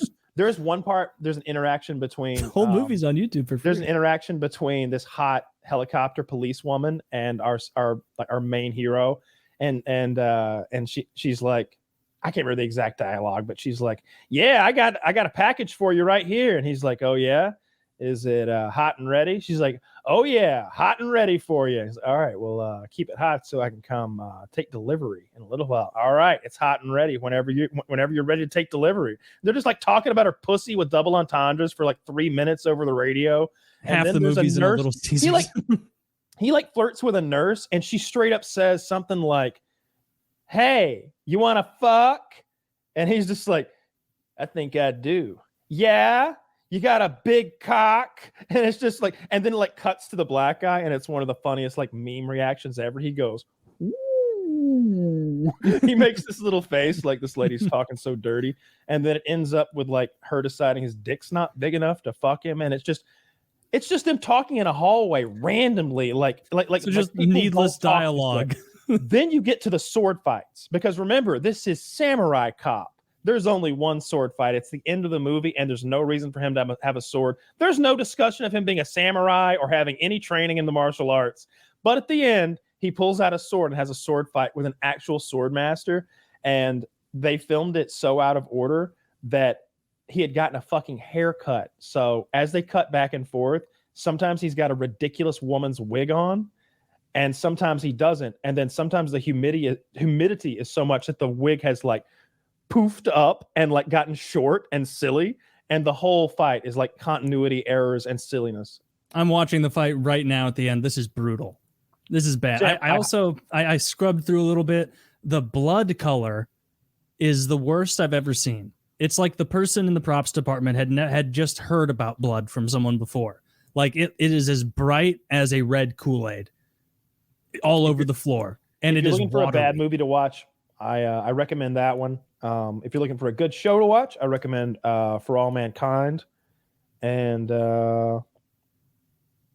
yeah, that's all I've been watching recently. I've just been binging For All Mankind. I'm on season 3, episode 9, I think. You're almost done. Beauty is episode 10 debuts tomorrow. So I'll be able to watch like episode 9 tonight and episode 10 tomorrow, I guess, and finish the season off. And they do a good job of like, season finales are big deals. Like we make a major accomplishment or we do a thing, you know. And so I'm looking forward to the end of season 3. It's a really strong show. That's where season 3 is it out yet? Yes. Like, are they doing week by week, or is it finished? That's what I was just saying. Only one episode to go, and it comes out tomorrow. That's okay. Thank you. I was doing titles. Yeah, 10 episodes. 10 episodes per season. I'm going to explore some more Apple TV stuff once I'm through this. I'm pleasantly surprised with my first show. I think I'm going to try out Severance because I know you said that was pretty good. No, you didn't like Severance. I think most people do though, so I'm still going to try it. Yeah, try it. Here's my take on Severance. It hooked me with the first episode. I'm like, all right, a little slow, but this concept is fantastic. Gotcha. And then it just seemed like it was all fat, all waiting, all unveiling, and I'm like, no, like move this plot, please. But maybe you like a slower burn than me. I will say this about For All Mankind. There is a point somewhere in the middle of season 2 where I literally yelled at the TV, "Go back to space! I don't care about your lesbian tryst. I don't care anymore. I care, just not 30 minutes worth of screen time. It's too much caring, yeah, especially in a space show. Lesbian tryst should be all naked. No, they should have a lesbian tryst show. Again, I won't keep it out of space. I think you're getting to the you're getting to the episode 8, season 1. Who's about to go up into space, or who's going up in the ship right now? What happened? I'm trying not to be so spoiler. Apollo 15 just came back, and they're like 2 years later, and then they bring a better ship, and that's where my episode ended. Okay. Apollo 15. Well, I don't know exactly what you are, but I will say this: there's a really good episode where there are 2 ships that go up at essentially the same time. I haven't seen that. Okay. So one ship is, when you get to the episode that's fun, that's excellent, maybe the best episode, what's essentially happening is there's one ship up there to do some satellite repair, and there's another ship up there, I think, going to the moon. And so there's a bit of an interaction between those 2 ships. They're both United States ships, but the interaction is the coolest thing. I think it's the best episode they have. No, I look forward to that. Tremendous. You want to call it a wrap? Yeah, let's do it. All right. Brandon, anything to pimp? No, nothing at all. Hey, go check out that Wings of Redemption guy over on Twitter. PKA 6